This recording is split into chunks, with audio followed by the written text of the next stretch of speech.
Hey everyone, and welcome to the Apex Legends monthly series presented by Community Gaming. $1,000 on the line in Apex Legends. Sounds like a good day to me. I'm Axel Toss, joined by Dia. How you doing, man?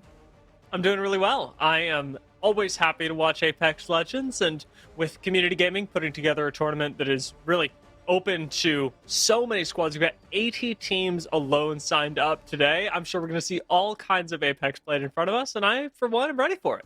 I think I am. Yes, love it. I mean, what's better than video game tournaments? You know, that's why we do what we do, and that's it's a cause for so many fans around the world. But and kind of on that note, community gaming. If people are watching and you don't know what community gaming is, I recommend definitely check it out. Really cool website. It kind of is what it looks like, you know. Community gaming. It's very tournament based. You can go in there, compete in a bunch of different games, get a lot of prizes. So definitely recommend checking it out. And I love that they have this monthly series going on for Apex Legends. Great game out there. My personal favorite BR. But yeah, 80 teams, $1,000, and we were kind of glancing at the team list. We're not necessarily going to see too many of the big dogs, you know, from the ALGS. It's a good prize pool, but Depends which ALGS, isn't it? yeah, right, yeah. So, any hotspots right now? What are we thinking about as far as the teams that are joining? I know we saw quite a few South American entries. Yeah, we certainly did. And actually, a lot of the South American Pro League is represented here. So, like, as you mentioned, North American ALGS, not as much representation, but especially for those that are coming from the Challenger circuit here in North America, you are still getting to go up against Pro League teams and those that will be competing come international events, which is pretty darn exciting to be able to get that sort of mixed bag in this tournament. You're, like I said, competing against people of all different backgrounds, and here today we are going to be competing thankfully on North American servers. So despite the fact that we've got a lot of South American teams joining us, they will be playing with slightly higher ping than our North American counterparts. Yes, basically it's played on North America, but anyone in the world can compete, which is kind of cool. So looking forward to that, and you know, uh, competing in these tournaments for these guys, it could be a step up, right? Like it's kind of funny when you think about it. When you try to join a tournament, you're looking to join a tournament. If there's some like if you're gonna go play golf and Tiger Woods is in the tournament, you're like, okay, you're probably not feeling as good. But if the top dogs are not in the tournament, you can have anyone literally rise up and take it. That's what I like about tournaments like this, where it's not like a staggering prize pool. You might get a lot of hidden talent that take advantage and just come out and win, get some money in their pocket, and then all of a sudden you got some organizations out there kind of eyeballing. It's like, you know, this might be a good recipe for teams really trying to make it into the pro scene. And one of the things that I'm really happy to see is that, we talked a little bit about the crossover between North American Challenger Circuit and not, but you also see a lot of familiar names in the community gaming tournaments month to month. I remember when we were looking through the teams list moments ago. Okay, again, we have 80 teams. We're not going to see all of them in the group stage, but you're probably going to see a lot of familiar faces in the finals. And it isn't just those South American squads. We've also got plenty of those coming from the Challenger Circuit, like Skies. I've seen McDonald's Wi-Fi here a bunch. Like, there are people who are coming back and testing their mettle again. Chatamus Prime V2 are going to be showing up today. And so, for those of you who have been watching community gaming for a while, you also get to see a lot of familiar faces. Yeah, I think we're actually going to show some of those names on the screen here. 80 Sure. teams is a lot, and Dia, I'm going to let you kind of go through this and say anything that comes to mind. I'm like a fan of Apex, and I watch a lot, but I'll be honest, I don't recognize a lot of these names. Yeah, I mean, this one's it's tough. Now, as we sort of take a look at this first one, Skies is obviously standing out to me. They're at number 16 right now from Group A. You would have seen them a lot in the Challenger Circuit up in North America, but we've got a bunch of teams that can absolutely contend. I know that I've seen Spacewalk around before, Twerkaholics certainly as well. Asuras are making their re-entry, and I believe we've got another international roster, although I'm struggling to find. There we go. I don't have a 4 in their name usually, but I'm not even going to try and pronounce it. ATHXHVY. Right. They got second in this past week's South American Pro League. So, I mean, if you're showing up here, be scared for Group A. Let's pop on over to Group B, though, and see what the highlights from here are. Yes, we have 4 groups of 20 players. Anyone who's really good at math would tell you that's 80, I think. 80 players total. So 4 groups of 20. This is the second group. And you name it, I mean, we have a lot of just creativity with these names. I'll say that. I do wonder if the FTX roster is actually associated my with gosh. FTX, or if they just wrote down FTX, because I don't know if that's possible these days. yeah, to be right. honest. Like, aren't they gone? I don't actually know. Something weird is happening. Yeah, It's another math thing that I'm not aware of. got a lot of questions behind the scenes on FTX. Any of you in the chat, you let us know. Give me the answer. But we've also got McDonald's Wi-Fi that I was highlighting earlier, sat at 13th. Leave No Witnesses, another one from the South American Pro League. You'll notice Fellas at 5th and Vermouth at 20th right now. Well, these placements aren't actually reflective of how they'll be performing in game. They're just sort of stand-ins for now. Alphabetical, we're hearing. You can see that now Yeah. after you look at it. All right, Yes, let's take a the look point is at not associated with how they'll perform. yeah. Power rankings we're gonna have you do that in real time. How about that? Oh God. But here we see Group C. Like, good luck, Power. I mean, you know what? We're in the March Madness spirit, aren't we? Get out your brackets, everyone. That's true. You know. I also participate. I don't participate. I wish I participated in anything March Madness. It's football, right? Like American football. No, man, it's basketball. College It's basketball? Yeah, college Oh. basketball. And the thing Okay, is, it's okay. easy to just make a bracket, pick your favorites, you know. And so make your Apex Okay. Legends bracket. You guys watching at home, who do you think is going to take it all? You know, so a lot of people have their strategies. You might pick the name, but of course, the experts know. I mean, if you can, like, if anybody at home wants to start compiling this as well, just give us your top 5 from any given that's great. group, because top 5 is the people who will qualify to the finals. We've got 8 games going on today, and the Yep. first 4 are just the group stage. Yes, that's a great thing to say, of course. And then we have 4 games in the finals, so full slate of awesome Apex Legends today. 4 games to qualify. You got to get top 5, and then the top 5 from each group are advancing to the finals, where they'll play 4 more games, and we're dishing out all the cash to the winners. I think this is the last group. I've already lost count. Yes, We're making the this math is the jokes. last group. Yep.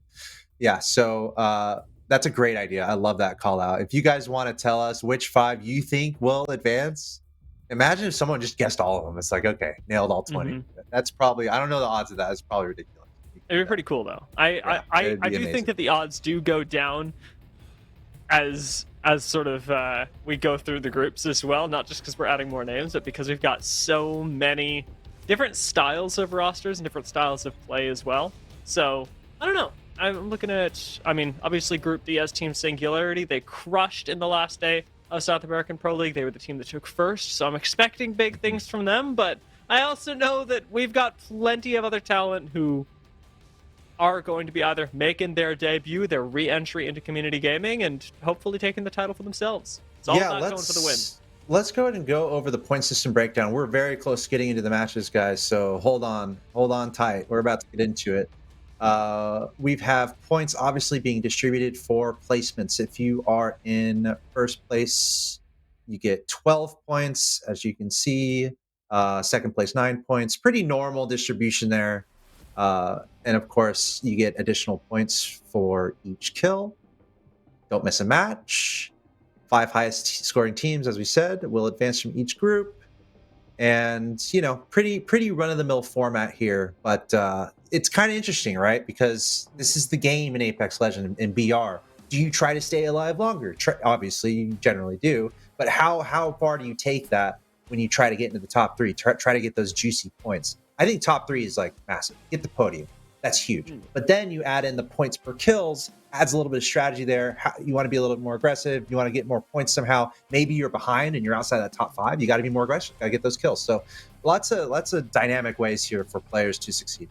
Yeah, you've got a lot of different schools of thought when it comes to end games as well. And for the teams that'll be lucky enough to make it there, I'm really curious what we will play things like, because you have a lot of squads that will prioritize, say, going for the win and risking everything on a call to maybe find yourself in first place. But you've also got other squads that will instead find themselves in fourth and go, well, I know that we can get at least 2 kills before we go out, and we're going to opt for that. So it's a surefire way in some cases to find yourself perhaps making that podium that you talked about, and in the Yes. long run being able to accumulate those points. There's a notable difference though that we just touched on from your regular ALGS games, and that's that we're not playing on World's Edge today. We're doing Right. I was two about to mention that. maps, Yeah. but we're going Storm Point into Broken Moon. Yes, we are. Yeah, we got 2 maps in rotation here today, and we're about to get into the games here, but I think we're going to show the crafting rotations as well. But what are your thoughts on that? First of all, I love maps. I love them, right? I mean, it's a great way for game developers to show off their art, their creativity, whatever. So I'm always of the mind like more the merrier. Like the days where it was just one map, there were a whole ranked is like I'm not a fan. So I'm all about bring all the maps in, do all the big rotations. And Storm Point and Broken Moon, obviously 2 of the newer maps in the pool here. We're still seeing refreshing strategies. We're still seeing new approaches from all these players. So what do you expect as we get into it here?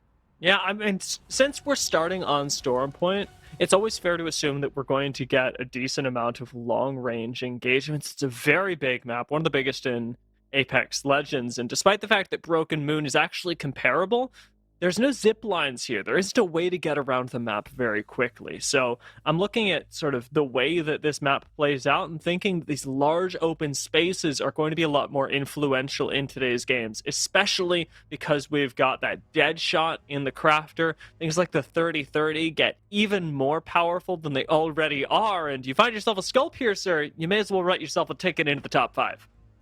Yeah, and any particular zones that you're looking out for as maybe advantageous to players, or maybe as kind of sketchy points where we might see super dramatic battles.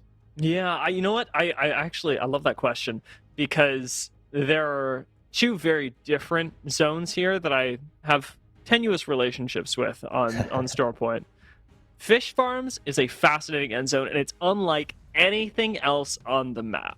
You can go from Barometer to Mill and say, you know what, these end zones play out more or less the same. Same with Cenote, but Fish Farms totally different. Lots of open space, many buildings with no real cover inside them, and that's an end zone that I'd be looking at. I'm going to say the same for Lightning Rod and Stormcatcher up top, where verticality means so much. If you know how to win those circles, you're actually like very, very good at this game. Cool. I love it. I think we are moments away from getting into the first game. Let us know your predictions in the chat. Who's going to advance to the finals? Who's going to win the entire day? $1,000 on the line. I love it. Beautiful Friday here to enjoy Apex Legends unfold. So we are watching one of these groups. There are going to be 4 groups that are playing concurrently. Wouldn't it be a day if we just watched every group over and over again? 4 games. We should just have 4 different quadrants of the screen. Yeah. Oh, dude, that would be next level. Okay, yeah. we'll if you work on listen, that. you can hear production screaming. Yeah, it's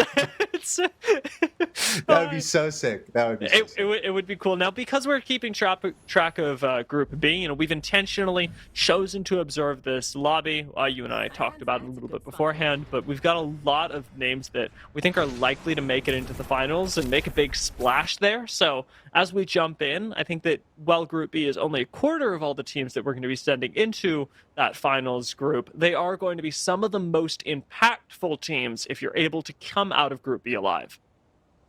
Yeah, and I love this camera shot, by the way. Absolutely love it. You see everyone jumping out from the plane here. I got a quick question for you, D. Are you the type to kind of get out of that ship quickly? Are you the type to kind of stay in there a little longer?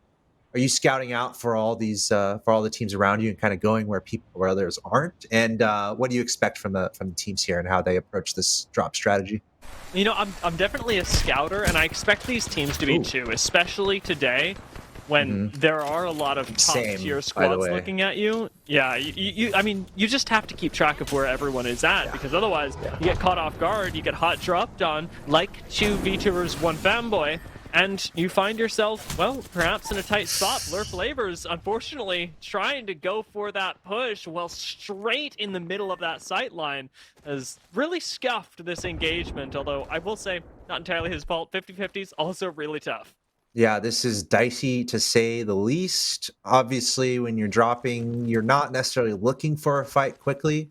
If a fight is unfolding, you're kind of hoping to get a little lucky, which means finding a blue armor, finding a purple armor, And that's when you're like, okay, let's engage in the first 30, 60 seconds. But that is clearly not the case here for this 2v2bers team. They're in dire straits, going to try to recover this banner and just kind of play passively, just stay alive at this point. But as you can see, the team they're going up against, 2 blue armor, they're feeling great. They're going to try to hunt him down, probably, at least protect that death box. You certainly go for the strat, finding yourself in Jurassic as well. Alazura and Hambino are unlikely to be able to recover their teammates' roster, and I mean, Jurassic's not a terrible POI to start scrap looting through, but it certainly isn't the one that you'd planned to land at, and for good reason. As Halo Boys look like they're getting the second POI. They've taken the Trident in here, so clearly nobody taking shots at them here under no threat. They're already looted up, and they're just going to get even better. Yeah, nice purple shields here. They're going to be thrilled about that as they kind of meander over and get their loot up. And there's a nice additional purple armor. I kind of wanted to ask you about compositions here. We're seeing Seer, and that's been the big kind of revelations lately. Have been Seer and Catalyst being incorporated into these compositions, kind of looking towards those late game fights. How do you kind of see these teams approaching that? Because obviously this is not necessarily as competitive ALGS, not quite as much money on the line. So in my mind, I'm like, I wouldn't mind being a little more aggressive, and like being a little bit more dynamic with my choices. Or what do you kind of think about that? What do you expect to see from these guys? One of the nice things about this meta, especially as it translates into more casual play, is that unlike when Wattson is really strong, nobody wants to play Wattson in ranked games. Nobody's sitting around going, I really want to play super defensive. In this particular instance, things like the Bangalores and the Seers and the Catalysts all have this aggressive potential. So the fact that we're seeing a lot of teams run the same composition, well, it may not be ALGS, does speak to how fun the Legends are to play individually and how much autonomy they have over their own game. Seer really the one that I think a lot of people shy away from now, but even Seer sees so much casual play, and it's not just because they're strong, it's because it's fun to watch people dance, and when you can see them, they gotta dance. Love it. Yeah, that's cool. I mean, I really like.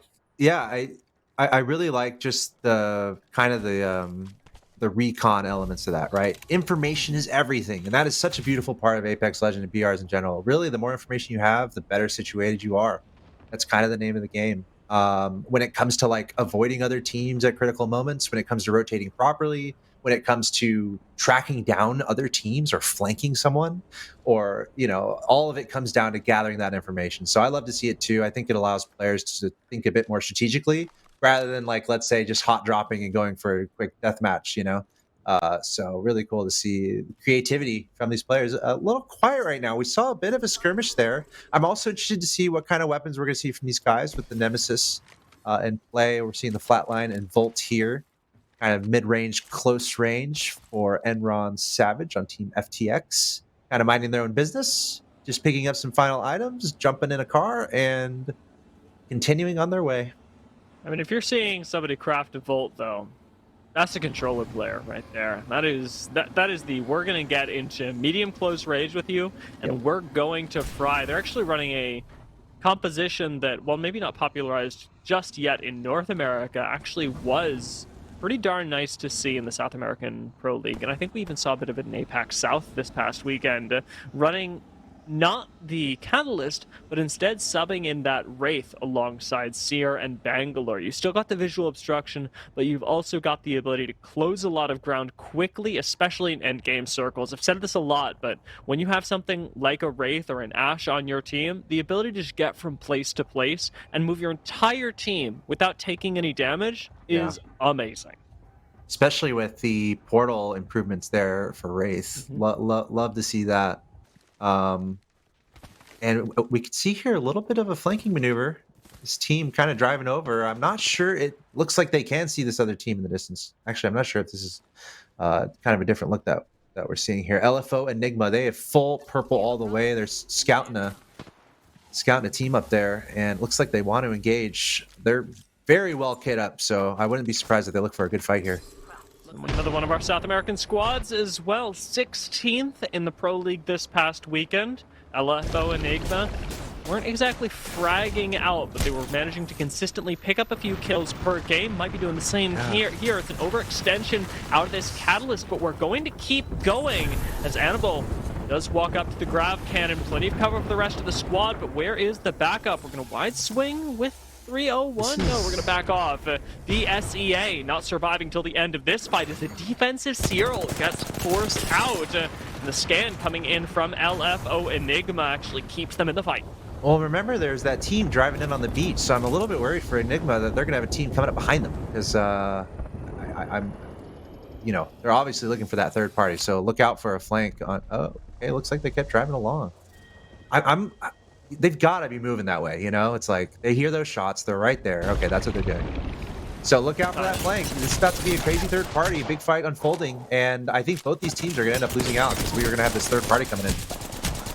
R99 do go crazy. That's a nice knock in trade, but LFO Enigma, as you illustrated, whether they clean this up quickly or not, have already gone much too slowly. In a 2 versus 1, they will go down, but Gosu have maybe 75 health between them, and FTX are just now cresting the hill. You got to find this fight in time. There's the down. The wingman shot starts to connect, but Mercedes does not get nearly enough damage done, and FTX are going to have to back off, leaving Gosu to reset. Yeah, a little bit too late on the pounce. Like, you want a really third party in the middle of a fight or right when it ends, but that was a pretty quick cleanup by that team up there. And now FTX, they weren't able to engage exactly when they wanted to. But look at this. We have 2 other teams lurking. Oh, the beauty of Apex Legends. Yep, that's the third party. That's the fourth party.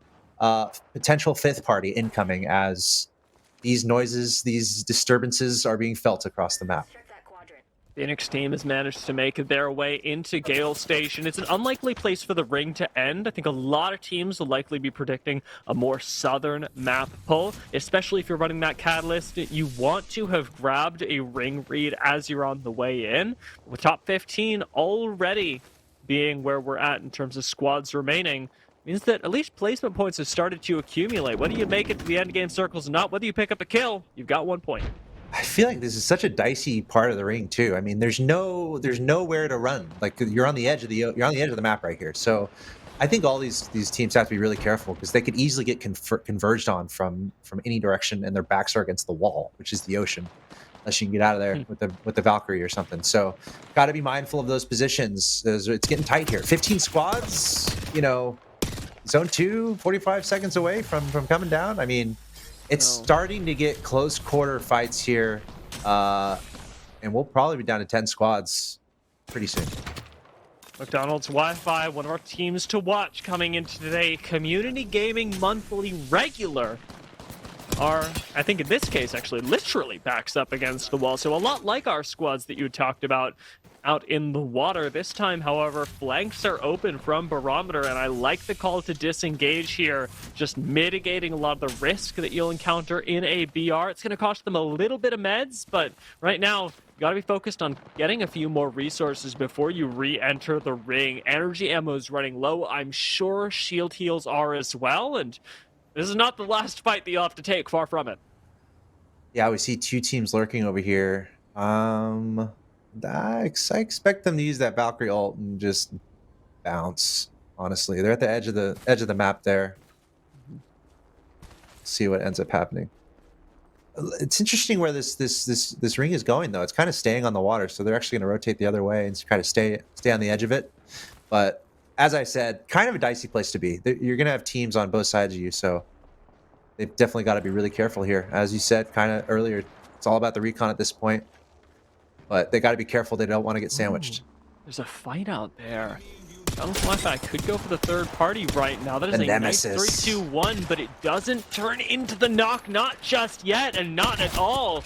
McDonald's Wi-Fi, there we go! Finally pick up the first knock of the fight, and that is such a big swing in their favor as they approach shipfall. What otherwise could have been a very dangerous rotation, now could net them KP. Yeah, really working out for them here. They can be a third party. Getting the shots from long way is huge too. That Nemesis at range, the 3 times. Who else is going to try this like immediately? Kind of love the look on it. Got to be careful though. Don't want to take too much damage. Backing up, popping the shields. Teammate's going to come forward, try to cover. Still should be in a pretty good position. Got the down, but you always wonder if there's any other teams around too. another one as well. McDonald's Wi-Fi, and specifically Trevstack's really farming right now. We know there's just one member left, and Adeptus finally made their way up on the Mondo flank. This should be that last member of the squad falling down. A couple kills going into the favor of McDonald's Wi-Fi with a nice, clean rotation over into Shipfall. We'll find out as the ring does reveal itself where we'll be going next, as to how well this is going to turn out for them. Best bronze players already, again, in Shipfall, in a lot of trouble, and with the Catalyst walls, there is just no way out. Drew is going to have to jump down onto the low ground, leave no witnesses, get taken out in top 13. We're very close to that top 10, where even more placement points are going to start funneling in for those that don't already have KP. Look at this poise from McDonald's Wi-Fi. There are a ton of teams in the area. McDonald's Wi-Fi, they're holding their position, keeping their composure, keeping their shields up, taking good shots, keeping a good like where they are. Like they're in a great location here, kind of on top of the ship, trying to keep that high ground and keep a constant eye on the teams that are just rotating all around them. They're doing a really great job here, just keeping their health up, keeping their shields up, and actually able to resupply on some of these death boxes. Conserving a lot of their utility as well. You don't see any Bangalore smokes thrown out in panic. The ultimate's still available for them. I do believe that Trevstacks used the Seer ult moments before. Yes, so that's I think not I did see that, available for now, but in a couple seconds, they should be fine. You know, you get yourself a few more minutes into this game. McDonald's Wi-Fi aren't in a place where they need to be defending or resetting, and we should see that cooldown come back up by the time they have to use it again, maybe for those final couple fights. Certainly as the next zone closes in, a lot more teams are going to fall whenever we see that third zone start ticking. You know, you can't really hang out anymore. Ooh, big overextension from Joseph. I was watching and I'm like, what is he doing? It's like, first it was a 2 versus 3, and then Joseph's teammate was like running up the hill. And I'm like, okay, he's going to follow him up the hill. No, he tries to take the 1v3, and it did not work out. It did not work out at all. Another of our South American Pro League teams eliminated.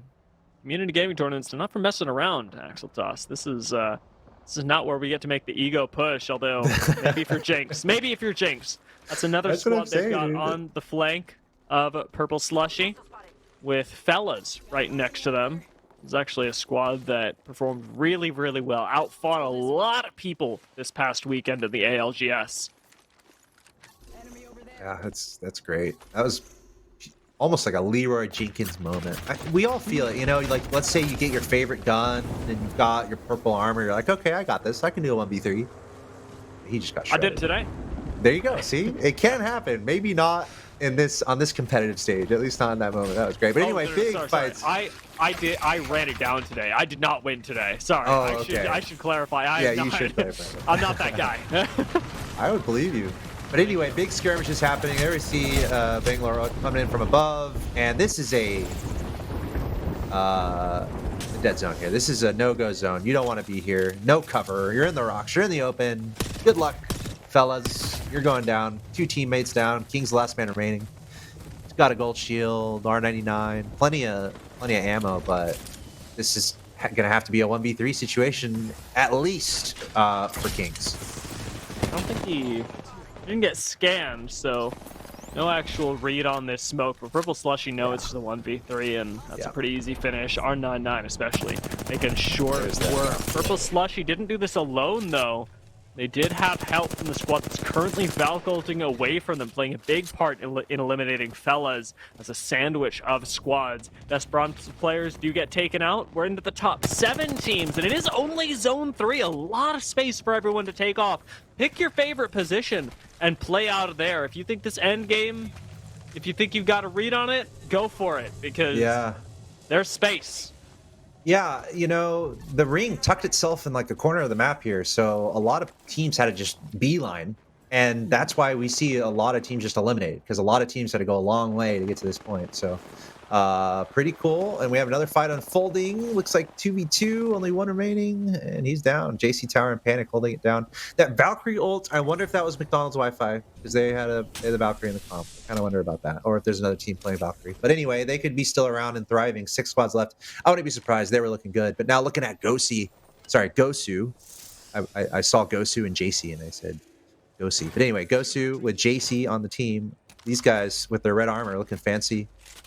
R301, R99. I'm not so sure about that combo. All light ammo all the way. Like I don't know about that, but whatever. Yeah, I mean, Whatever you do works. you. Yeah. Maybe. It's certainly one that I don't run, but I've seen people do No. it. It is worth noting that Gosu, after struggling to find the third party earlier in the game, actually did finally get one off there. Able to pick up a squad on their rotation in from Gale Station. They will have to go significantly further south, where having the composition of the Catalyst and the Bangalore is likely going to help them out a lot. A lot of visual obstruction that you can throw up, plenty of safety, and it acts sort of like a Gibby bubble of the days gone by. You're rotating, and with both those legends, you can just say, well, don't shoot at me for a few seconds, and for the most part, it'll work. And this is where we can see some fun utility of the Wraith Portal. If you're really aware of the map and your surroundings, you can really make sure your team stays in strategical places. You can run away, you can attack. Really cool to see. That's been something in Apex from day one. Almost annoyingly, obviously, Wingman Wraith, big part of the meta in the early days, and actually still maybe a little part of that meta. But it's cool to see the kind of the dynamic use of the Portal as we get into the late game. The problem is, though, it's not really like an aggressive move, right? It's always a little passive because it's just a portal. It's just sitting there. It's not like a weapon. It's not like it does any damage. So kind of be cool to see how that works out. They're on the low ground. It's not ideal. This ring is still against the water, so there's an entire part of this area that's just no cover. So I think the team on top is looking like in the best position. Adepts, Dawn, and Trev. If they chill, they might be okay. I mean, I'm also looking at two VTubers, one femboy over here. And they've got a portal going themselves. Hambino's actually pulling this out. Going? But remember, they lost a member. They were the first team to lose a person over in Antenna, and they managed to get them back. The former TSS roster, the squad that made it into the Pro League quals and just barely did not get their run in the finals. TSS, who we're now referring to as two VTubers, one femboy, their recovery is impressive. They might be able to close this out. They only have 2 players up, right? 3. They got all 3. They okay. So they did. All right. Yeah. Let's see. Halo boys. They're kind of making the best move towards this ring and its rotation, trying to get those grenades working. 5 other teams around, 6 squads in total, in a very small amount of space. So look out. A lot of teams going to be converging on this point. Halo boys could be in the middle of all of it. They got to be careful. They got a little bit of high ground here, so that's a nice place to be. Looking down the hill, and 5 squads left. It's like one team taken out. Must have been a solo. But yeah, I think it's just 4 full teams right now. Maybe 5. Portal not working out for the 2 VTubers, as Halo boys fortunately have this trident to play around. There's a really smart positioning from them. Unfortunately, they hold God Spot, and when you hold God Spot, everybody's looking at you. McDonald's Wi-Fi, they go down on the rotation in, and Soupy's getting aggressive right now, playing forward Just and hiding. on height. Purple Slushy do go down, but you've made it to top 3, maybe. Just maybe Soupy can rat this out. He cannot. Halo boys go down. MTU Huskies, they're the ones that are now still on the low ground, but have outlasted to this point. Least damage on them, but they lose Green Bean. They had a 2 versus 3 with no digis. They get run at through the smokes, and Gosu wiped the floor in game 1. I love it. I think we saw them a few times, but the Huskies team there, we didn't see them much at all, which is almost a credit to them. They were staying sneaky, and they managed to last to the final 3, and they made a play for first. But unfortunately, I don't know if you saw what I was saying. He wasn't hitting those Peacekeeper shots. It's such a nice gun. Oh my god, you have the gold shotgun bolt on it. I mean, come on, that is one of the most beautiful weapons in the game. Gotta hit those shots. Unfortunately, not able to connect. Credit to the movement, perhaps, of the other team. We've all been there, just barely missing our shotgun shots. And I've been told. we're gonna fix your camera, by the way. Got a little freeze frame there. I'm gonna fix my camera. I'm gonna do it right now. Yeah, perfect. But yeah, very competitive at the end there. I kind of like how the circle played out. Like, not a lot of cover in that area, so you have to make some really smart decisions to try to outlast it. McDonald's Wi-Fi did a lot for me there. I'll be honest. We were watching them a bit. They were making some cool movements. I think they racked up a decent amount of kills for points, and they secured top 5. So I'm looking out for them moving onward. But a nice game to start things out here. And you It look really great. You is. look great, by the way. Everything's good. I'm so glad to be back. Yeah, I had a really fun time watching that game, and it was interesting noting how Gosu ended up walking up and taking that squad or taking that game as well. Let's actually take a look at how it net them in the scores, because remember, Gosu were the team that again initially were a little too slow on the uptake for that third party, but they only got 12 points off a win. So despite the fact that we didn't see them picking the kills up early, think about how many that is. What is it? 28 minus 12 is going to be 26, 16. 16. 16 kills. That's over a quarter of all people who played this game. Yeah, that's huge. That almost renders a commentator speechless. That's Almost. impressive. Shout out to McDonald's Wi-Fi, kind of as I said there, racking up a decent amount of kills and getting top 5, so they're able to sneak into Mhm. third. MTU Huskies Apex, kind of as I said also, we didn't see really, I don't think we watched them too much, but they snuck into the top 3, so credit to them. We might have to take a closer look at them in future games, but nice game to start things out, but Gosu clearly controlling the lobby. Yeah, that was remarkable. And we had an interesting play from Halo Boys. I really want to recognize them for the way that they predicted that zone. Their Yeah, actual staying power wasn't true. quite there, and it's difficult. It's really tough when you hold the best spot in the lobby, and they put themselves to the test. This game they fell short. They've got 3 more to make that up. Sweet, that's awesome. That concludes our first game, everyone. Hope you guys enjoyed it. I think that was a good one to get started. But you kind of wonder, what can these other teams do? Gosu just had such a great game there. What do you think, Dia? Do you think Gosu just controls the rest of the way and no problem qualify into the finals? That's what it seems like to me in this group, at least. Off the first game, it certainly Yeah, does. I'm like gonna go with no. wow. Mostly just to cover myself, because I know we have a lot of really good teams in here, and Ghosts are very good. But anybody can have that game. Okay. Honestly, All right. I Cool. think a lot of these teams they might even be able to top it before the group stage is out. Love it. I love that prediction. We'll see what happens. We're going to take a quick break here. Ladies and gents, you're watching the Apex Legends monthly series presented by Community Gaming. We'll be back with Game 2 in just a bit.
Hey everyone, welcome back to the Apex Legends monthly series presented by Community Gaming. I'm Axel Toss, joined by Dia, and we are watching Apex Legends games unfold. And at the end of the day, $1,000 will be given out to the best performing players. Really quick, just the format, just if anyone's just now joining. First, we have 4 games of qualification. If you're in the top 5 of those 4 lobbies of 20, you get to go into the finals. Finals is going to be 4 additional games. So 8 games in total.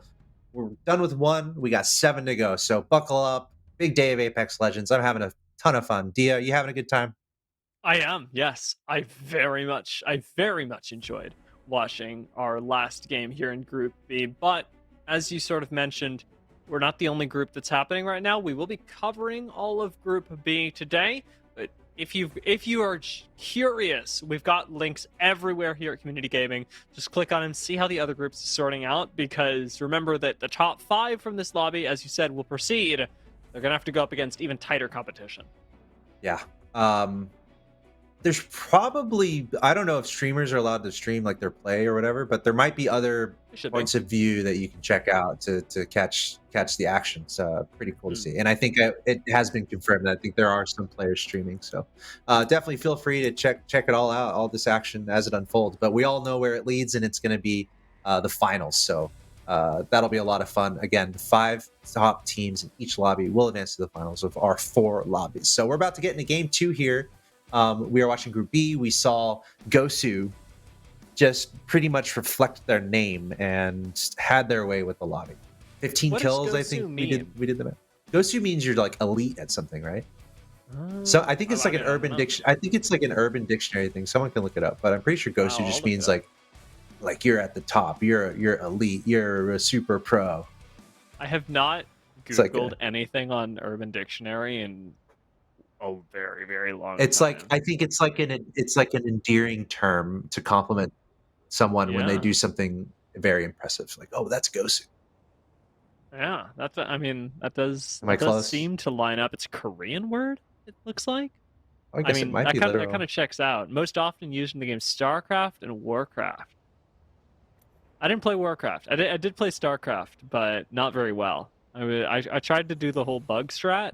What are they called? Zerg. The Zerg, yeah. Yes. I liked the idea of that, and then I could never produce enough units.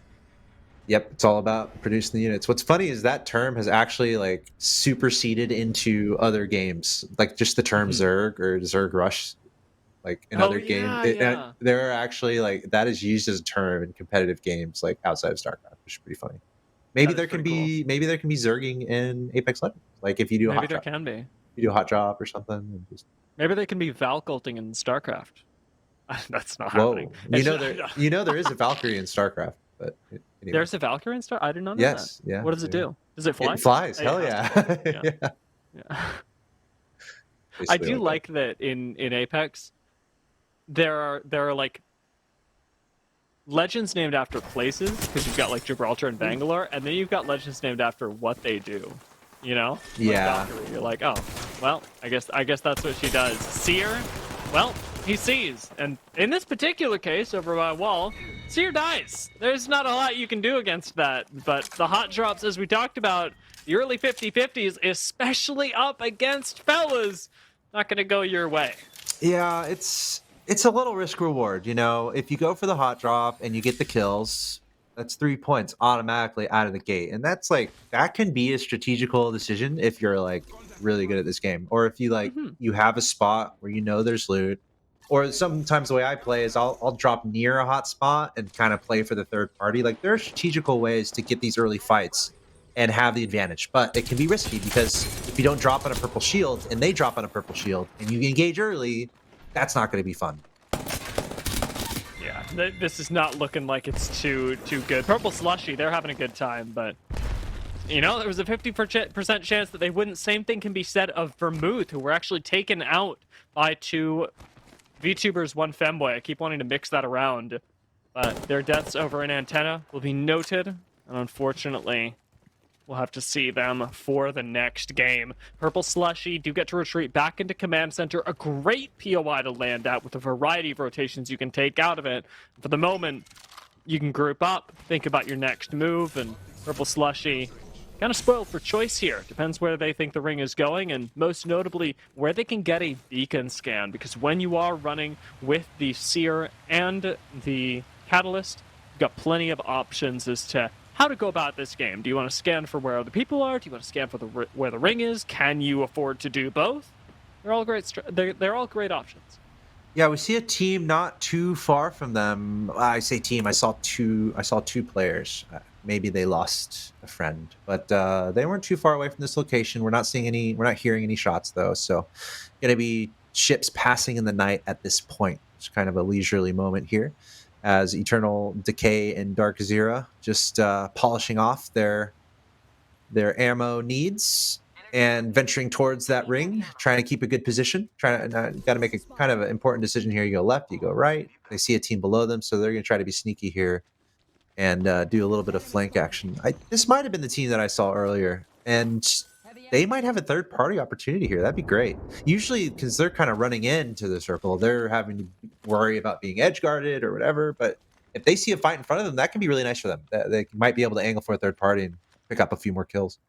Verticality for Purple Slushy really important here. Having height in Apex Legends, as in any first-person shooter, does at least initially shift that engagement into your favor. So retaining that good for Purple Slushy as they continue to make their way in towards the next zone while still prioritizing having that high ground. They're going to find themselves over by a wall and sort of shadowing this roster, though Green Bean and Winter do not know it yet. Oh my god. Going to find out real soon. Brainsy, I don't think is going to keep the trigger discipline for too long. This is great. It just really... Have you ever been on a team, maybe you solo queue, and you're like, okay, guys, there's a team over there, and someone on your team just starts shooting? It's like, this is a great display here, where they weren't shooting, they're just following them, getting close, securing the kill, and pouncing. They weren't trying to take shots from 100 yards away. They wanted to get close first, be sneaky, and engage, and that's exactly what they're doing here, and they're going to be rewarded. It is a 2 versus 3, and those two, Green Bean included, were of the squad that initially hot dropped right next to Purple Slushies. So it's been slow. It's been an arduous journey for the Huskies, who lost one, lost another, and are just being, if you'll forgive the pun, hounded by the same squad again and again. I forgive. And look at this, MTU Huskies with a great game one. Sheep is out, and Winter's banner is in the process of expiring. And as far as I can see, doesn't seem like Green Bee has any intentions. Obviously, that was the engagement that we just saw. Kind of unfortunate for the MTU Huskies because they had such a great game one, but they're going to try to, he might just go solo and just try to sneak in some placement points, which is probably what's going to happen. Here go the fellas out of the IMC Armory, and that's after picking up the early 50-50. I have no doubt that they're feeling confident right now in the way that they're landing, really displaying that as they continue to split up, go for as much loot as possible, become as individually powerful as they can. We do have a squad just sitting dead center of what I've heard referenced as the hot dog buildings, but I need you to know, Axel Toss, this isn't my name for it. It's just a popular name for it. These buildings look nothing like hot dogs. And if you have a hot dog like this, you should be concerned. Yeah, I'm all for the nicknames. I guess I could kind of see it if the hot dog was upside down, but I don't know. Yeah, like if you had taken the hot dog and like dropped it on the floor and the horse stepped on it. Then I see yes, that's what I'm seeing. We're seeing some shots traded across the way here. It's kind of all for naught usually at this distance. You're just gonna maybe annoy them a little bit, take down some shields until we see one of these teams really actively push towards one another. Not much to be said, unless there's like a Kraber or like some high powered sniper rifle action going on. But I don't think that's happening. Most of these players electing to choose the short to mid range weaponry. However, looking at Twitch Hambino here with the charge rifle, kind of like to see that. Yeah, I mean, I'm just noticing what they're looking at as well. 2 VTubers, 1 Femboy. Saw a squad, I believe Valgalt passed this rock, and The only reason you'd really do that is if the ring was pulling down to Beast, if you knew the ring was pulling down to Beast. The push from two VTubers, one Femboy, pretty darn telling though. They want as much KP as possible, and it's no surprise when you consider where these players have been in their individual careers. A lot of them have played, as we talked about, through the Challenger circuit, but they've also been in plenty of content creator tournaments. Two VTubers, one Femboy, been around the block, and so you want to test that mechanical skill, that content creator reflex, I dare say instinct, that should be getting you a lot more kills than the average squad. Yeah, kind of minding their own business over here on the edge of this ring. They've got a pretty good position. The ring is actually moving towards them, so probably not too upset to play it a little slow, as we see some other teams that are active on the map. Kind of a few in the distance. There we see that charge rifle finally coming out. And yeah, it looks like 3 teams over there. Might see some skirmishes happening. Yeah, that's exactly what's happening. These teams trading shots. And of course, this is when you got to be really careful about those third parties. So at this point, you really got to be aware what teams are around you. Where are the closest threats? You want your back pretty much to be against the wall. You want to make sure your back is clear and be able to handle these third party situations. So for now, just more passive play. None of these teams really looking to get into a fight right now. No, especially Terror, sat up on checkpoint at the moment. I got a good angle on where this next zone is going as well, continuing to pull us further into the south. Perhaps is going to be over by that down to Beast area, but it seems to be split pretty heavily with checkpoint at the moment. It's unlikely that we continue pulling towards checkpoint, but we'll see what Terror choose to do here. They do have that Valkyrie, so if you do retain height, there's a good chance that you get yourself a great spot in the next zone as well. Meanwhile, Leave No Witnesses are in the process of doing just that, of living up to their names. They have lost one, but that is a nice, easy jump up. Slick super glide as well. Now it's 2 versus 1. You're trapped behind a door, and there's nowhere to go. Oh, great shots. R99 and the kill leader as well. Just 3 though, so it's not like it's a crazy number up there right now. But Leave No Witnesses is going to be pretty hyped about that. Obviously, they're being on their toes right now because they know they just made a lot of noise, and there's probably going to be another team that wants to see what's going on over here.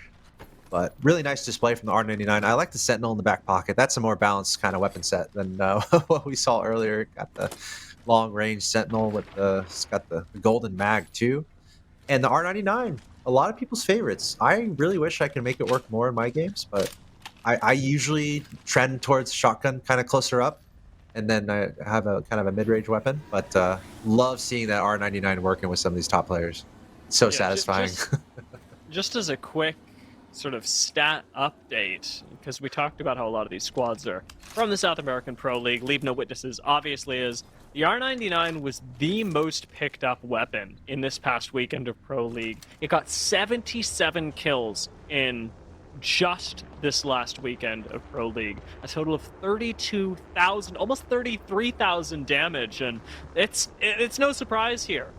R99's SMGs especially have been really good since Gibby fell out of the meta, and with the small bump that the R99 received heading into Apex Legends Revelry this season, Season 16, it is far and away the favorite gun of the majority of players.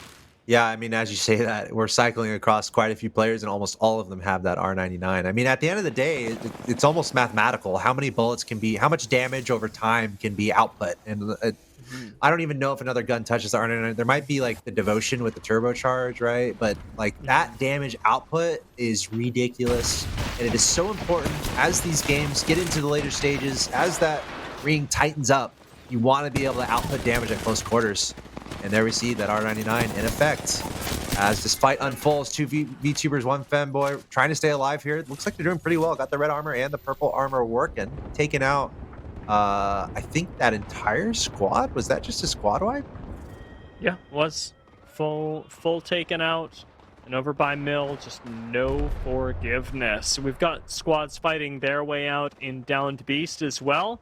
Zone actually ticking a little bit harder than it was before, but nothing you can't survive for a few seconds. The fellas, however, them you cannot survive, and especially when you've got white shields in Zone 3. There's just no time, no place to be, certainly. You're being chased down by a seer, when you got a cat walling at you, when you got a Bangalore running you down, purple slushy, don't get to play Apex Legends today. Yeah, fellas doing exactly what they need to do there. Very opportunistic, identifying that team, just running across with no cover. And they're like, thank you very much. We will shoot you in the back all day long, and able to scoop up a few more kills. So very nicely done there, as we see some shots traded between these two teams over here. Wow, actually a lot of damage being out, but got to be kind of careful. Again, usually these fights are kind of non-consequential. You kind of wait for one of these teams to really crack, and you know, crack one of the shields on the other side, and you're like, okay, go, go, go. The shot caller really has to make a play to do it. But for now, keeping their distance, and that's one of the strategies here. 14 squads left. How aggressive do you play? How passive do you play? You know, there's kind of a balance there where if it's super opportunistic, like you have a great advantage, you are going to be more inclined to attack. You just kind of have to wait for those moments. Otherwise, you might play more passive just to try to get more of those standing points. Yeah, Phoenix are actually in sort of a no-win situation right now, actually. You know, speak about that balance between aggressive, offensive, defensive. They had to expend a full Catalyst wall just to get out of checkpoint, a position that wasn't even good for them, wasn't even in zone, and still, they've got this further rotation to make with very few tools left to do it, and a lot of squads looking at them, one they know coming from behind as well. I don't know. Phoenix, not in a great spot, and they're going to find that out very, very quickly if they can't find some way to get a Valk ult off out of nowhere. Look at this. Gaps being closed behind them. This squad isn't going to last forever. No, they're in between, literally in between a rock and a hard place, and between all these teams around them. They can't even use a Valk ult because they're underneath this big rock. So dicey situation, to say the least. It's a situation where you almost want to like pick a team and go. You know, would you rather get slowly crunched in and die, or would you rather go for the 1v1 team, or go for the 1v1 fight, right? The 1v1 team fight. You almost always going to take that 1v1 team fight. So I'd really like to see them kind of pick a direction and go rather than slowly get converged upon. But those are the really tricky decisions you got to make in Apex Legends. And I think I just heard Gosu still alive and kicking in our lobby. Yep, they're Ren Tricky and Panic both sitting in this building right outside of Mill. JC getting lasered right now. Should be able to pop some heals, but gets charge rifled in the back through the window. That is a big problem. As JC now needs to be picked up, and it's going to be Rena that likely has to go for this if you can even make it in time. Leave no witnesses, meanwhile, from up on this hill. Are going to have to make their way into the next zone, farming those squads that are still trying to late rotate, playing this bit of fence line cover that you got. You are gatekeeping Mill, and Leave No Witnesses do it excellently, eliminating McDonald's Wi-Fi. Yeah, that was perfectly played. Even shooting through the smoke, just anticipating where they have to run and leading those bullets. Really nice display there from Leave No Witnesses. And this is, you know, you need the kills in formats like this. So you absolutely take those opportunities when they present themselves. Nice edge guard in there from Leave No Witnesses, now picking up some loot. They got to be careful themselves, though. Not too much cover over here. I suppose that's why Bangalore popped those smokes. So probably going to be in and out here real quick. 8 squads left here. And Leave No Witnesses looking like they're having quite a good game. Oh, we're opting to the R99. And the RE45. You know what? I get it. Opting out of the range in a situation like this. Something that makes total sense. The ring's only going to get tighter, and teams are going to be coming to you. Take a look at where this zone is pulling. Terror have pushed up really well, but JC is back, and Gosu, our winners of Game 1, still alive and well in this building, are all going to have to move in under a minute. We're going to be running up that hill, running up that road. I don't remember the whole lyrics of the song, but it's going to be a whole lot more painful than watching the last season of Stranger Things. Yeah, I mean, these teams, they're all in like the same area, and as you said, they all have to kind of run in the same direction. I mean, there's Valkyrie there. Gotta find a spot to pop that ult maybe just to get out of here, but it's also not a lot of cover in this area, just a lot of water. There's a lot of water, you know there's not a lot of cover. And the problem with where Terror are at is that, yes, you can sit and live behind this rock. You can only do it for 10 seconds, and you cannot Valk ult behind this rock. There's no vertical clearance. We talked about this minutes ago with another squad, and Terror are going to run this in, not being shot at as other squads try and take the same rotational timing. You've got to hope that this is enough and that they don't get turned around and gate kept at the top of the hill. Yeah, I mean that worked out for them. It felt like there were some teams watching them, but clearly they just ran across the field and were fine. There's that ult. That's what we were looking for. I was. Oh, let's go! My God, the Sniping snipe from down. Kings, the 3-2-1, it ruins terror! What was that? That was just chef's kiss beauty. Oh my gosh. You love to see it. Popping the Valk ult, trying to get out, but guess what happens when you're doing the Valk ult? You're not moving. I think that was just instant headshot. See you later. Really unfortunate situation there. He could have Valk ulted maybe like 5 feet to the right, you know, and been fine. That's what's kind of crazy to think about. Whoever took him down found just a perfect shot there. Really unfortunate for that team.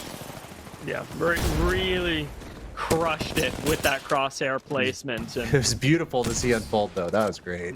yeah, not often that you get to see a play like that. Leave no witnesses, however. They've approached things from the opposite end of the ring. Remember, we saw them earlier playing gatekeepers over in the southern end of Mill. Well, they found themselves again playing around the edge, and this time with a height advantage. They do look out over at Fellas, who are going to be coming from the northern end of the ring, and arguably one of their biggest threats. The problem with being in a position like Leave No Witnesses is that there are a lot of squads that are all going to have to leave this building at the same time as you, and you must play perfectly to avoid being taken down by them. Oh, big fight going to be happening in this very small building. I think there's like obviously one floor here, and just dealing with that staircase, trying to get a good shot on each other. And this is just crazy how close these guys are to each other without actually fighting.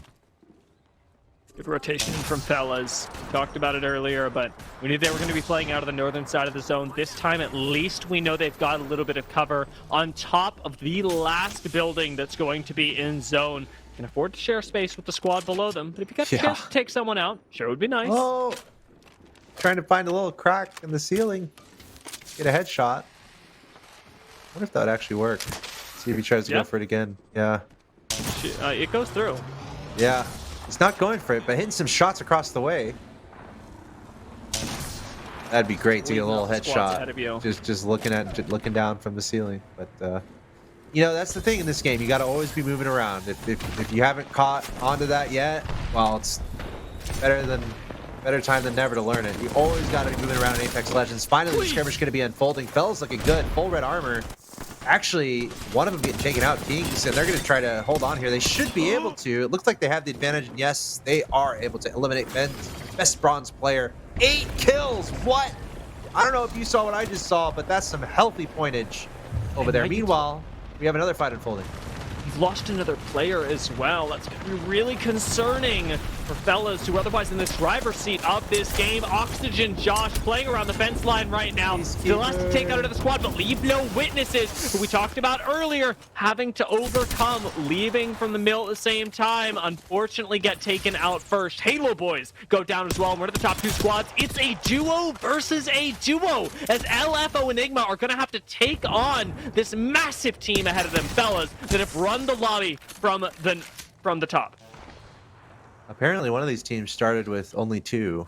Remember, I think we had LF. So the team that we're watching right now, it's been like this from the beginning. Just them 2 against the worlds, and it's working out just beautifully for them. I just saw a double energy weapon. I think he just changed out of that. I was about to comment on that, but I won't comment on it now, since I think he switched on it. But that would have been very interesting to see him run with it. But yeah, dude, 2v2. Kind of a fun little circumstance here. Where are cat balls at? What's the cooldown on those look like? That's what you got to be asking yourself. Very little cover for either of those teams, and we get an answer there. That's exactly what the cooldown looks like. Look at the play from Fellas, though, trying to cut him off at the pass. Out goes Zero. They've got full information, even through the Bangalore smoke. Jinx is shredding with the Digi through the smoke, takes down one, and gets the cleanup from his friend. That is a clean win for the Fellas. Yeah, and I believe Lusquin was our kill leader, which is like kind of proves you right. Yeah, we could have another team have a performance that Ghost you just did. I think we just saw it. I'm pretty sure Lusquin had like 9 kills alone. Yeah, it gets ridiculous. SA Pro League is so momentum based, and we know that fellas have dominated there, so seeing them pop off here, kind of expected. I actually wanted to highlight this earlier, but the one of the reasons that I was so excited coming into today and for this group specifically was because of Jinx. Did some stat compiling over the weekend and was just putting together teams and players that have the highest damage differential that normally take more damage than they do. And Jinx made top 5 in the world. I think it was actually top 4 in the world for players who deal more damage than they take. Incredibly consistent player. Cool. And you see it there, even in that final fight. Great call to push up, to take that wide swing on a seer.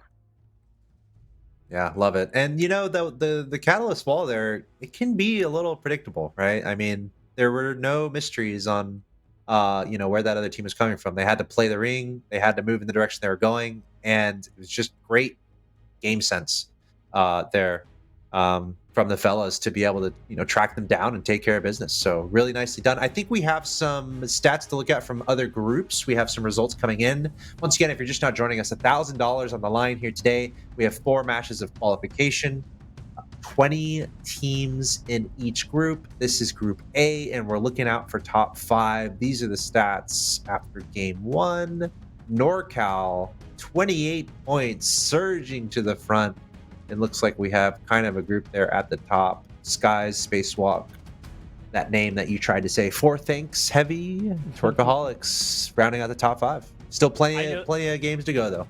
I know there's a proper way to say this name. Like, the worst part is that I know that I've heard it before as well. And I just cannot. However, I am happy to see Skies landing themselves in second place in Group A. This is one of the more consistent teams that we saw in the, I believe it was Pro League Quals, where I really saw them last, I'll say peak as Skies, but saw them in Challenger Circuit a bit, and they've got some serious firepower. More than that, they got pretty good shot calling in the mid game. Yeah, I'm kind of hoping they make it through so we can see them in action. Let's go ahead and move over to Group B. Once again, looking after the top 5. That's what's really exciting about all this. The top 5 teams that we see in all these groups are going to play in the finals. That'll be 4 games with the top 20 teams later today. So very excited for that. Make sure you fill out your brackets, pick your top 5s. Anyway, here's Group B after 2 games. Fellas surging to the front. Gosu doing okay for themselves. I think they lost a player early, so still I think adding a few points there. That's any kind of points you can get is a very good thing. Halo Boys rounding out the top 3. And this is actually very interesting. We have a lot of teams that are very close to that top 5 threshold. So, and a lot of the teams we were watching, Purple Slushy, Leave No Witness, Huskies had really good time in game 1. So very close here in Group B, we're going to keep watching. Of course, game 3 and game 4 will be coming up for these guys. Yeah, Group B, as we said, group of death. So if you're able to make it out of here, where there's a lot of competition for the top, you'll probably be making a splash in the end game lobbies. Let's go ahead and jump over to Group C, though. See what they're... So this was for Group B after 2 games. I believe for Group C, we've only got the 1 game, but I guess we're about to find out. No, this looks like 2 games. Yeah. Unless 1-star reviewers and ZZZ just respawn farmed, which they did not. Yeah, that would be funny. Yeah, 2 games here. Top 3 kind of separating themselves. 1-star reviewers doing a good job. Team Sleep, number 2. Old Dream Esports rounding out top 3. And still, a lot of moves can still be made. Just 2 games down here. Let's go ahead and go over to our leaderboard for Group D. Rounding out our 4 groups of 20. And No Reply, and of course this one must be after 2 games. No Reply, 46 points. I think that's the highest point total we've seen across all of our teams. So No Reply arguably having the most to say here in our qualification stage. Singularity in second, Ish in third, No Name and Cherish Sniffers rounding out top 5. But if there's something we've kind of learned from seeing all this, it's like any one of these teams, as you said, can kind of have a big game. So it's important at this point, if you're in the bottom 10, bottom 15, stick around, do your best, because there's still 2 more games, plenty of room to accumulate some points. That there is plenty of time, and I mean, as you've illustrated, a lot of teams fragging out. We do have some of our top performers being those from the Pro League, but all that can change now as we're swapping over to Broken Moon that doesn't see play at the top level. It's only in ranked. So if you're ranked grinders, this is your first jump in, well, now's the time because you've got the chance to show what makes Broken Moon so special, a format that you likely have the most practice on as a casual player. Yeah, love seeing the map variety, absolutely. And some of these teams and players obviously are going to have their preferences, so a good opportunity to kind of reset, turn around, refresh, and have a couple good games. So looking forward to that. And we have 2 games to go here in our qualification stages, and then we're going to jump into the finals. I'm kind of wondering, what do you think from Group B? Do you have a sense of like any team that is really sticking out to you, or like, okay, they're going to qualify from the games that we have been watching in Group B? Is it kind of still up in the air, which is fine? It's up in the air. I want to see who pops off next game. Fellows were my pick going into today, so obviously with their game 2 win, I was like, whew, at least I did my homework. But after that, I'm really uncertain how the rest of the lobby is going to shake out. And with Gosu having a really great game 1, there's always a chance.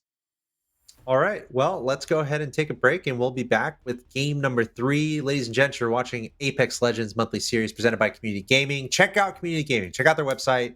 You're kind of seeing some ads come up and whatnot of other tournaments, other games that you can compete in. So I would recommend, if you like playing video games and you like testing yourself at the next level and the opportunity to win some money, definitely look into Community Gaming and sign up for these tournaments.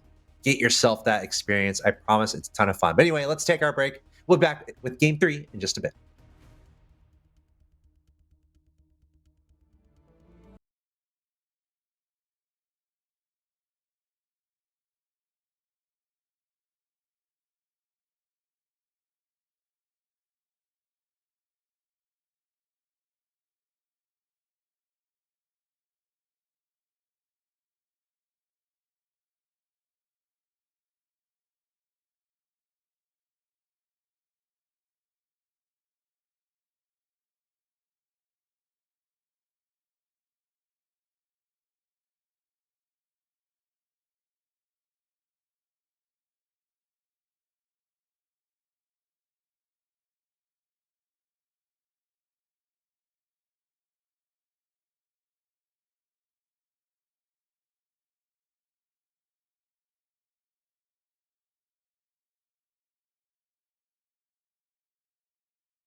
Hey everyone, welcome back to the Apex Legends monthly series presented by Community Gaming. $1,000 on the line, 80 teams competing, 8 Apex Legends matches unfolding over the course of the broadcast. My name is Axel Toss, joined by Dia. Having a ton of fun here. 2 matches down in the prelims, we're going to call them, and 2 matches to go in our qualifiers. And we've seen a little bit of everything. Now we have, and we're about to see a little more something else. With Broken Moon coming up, right? It's time for the gloves to come off. It's time for the zip rails to be used to their maximum, as teams should be shooting from fight to fight as fast as humanly possible. That's what I want to see, Axel Tots. I want to see high action games on our debut of Broken Moon. I love it.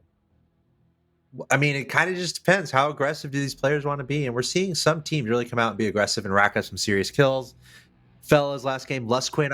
I feel like Lusquin, he had to have been at like 8 or 9 kills, just popping absolutely off. So really excited to see how this is going to unfold as we count down into the drop here.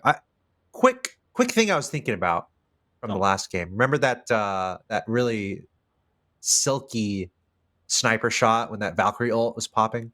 Kind of what I was thinking about, because I'm like, we were kind of talking about what they were going to do and that Valkyrie ult, when's it going to happen? And in my head, I'm like, couldn't you use the Catalyst wall to kind of cover yourself? Like throw down the wall and then use the Valkyrie ult? Is there anything to that? I mean, good. It's I was kind of expecting something like that, but they didn't have cover when they popped that ult, and they paid for it.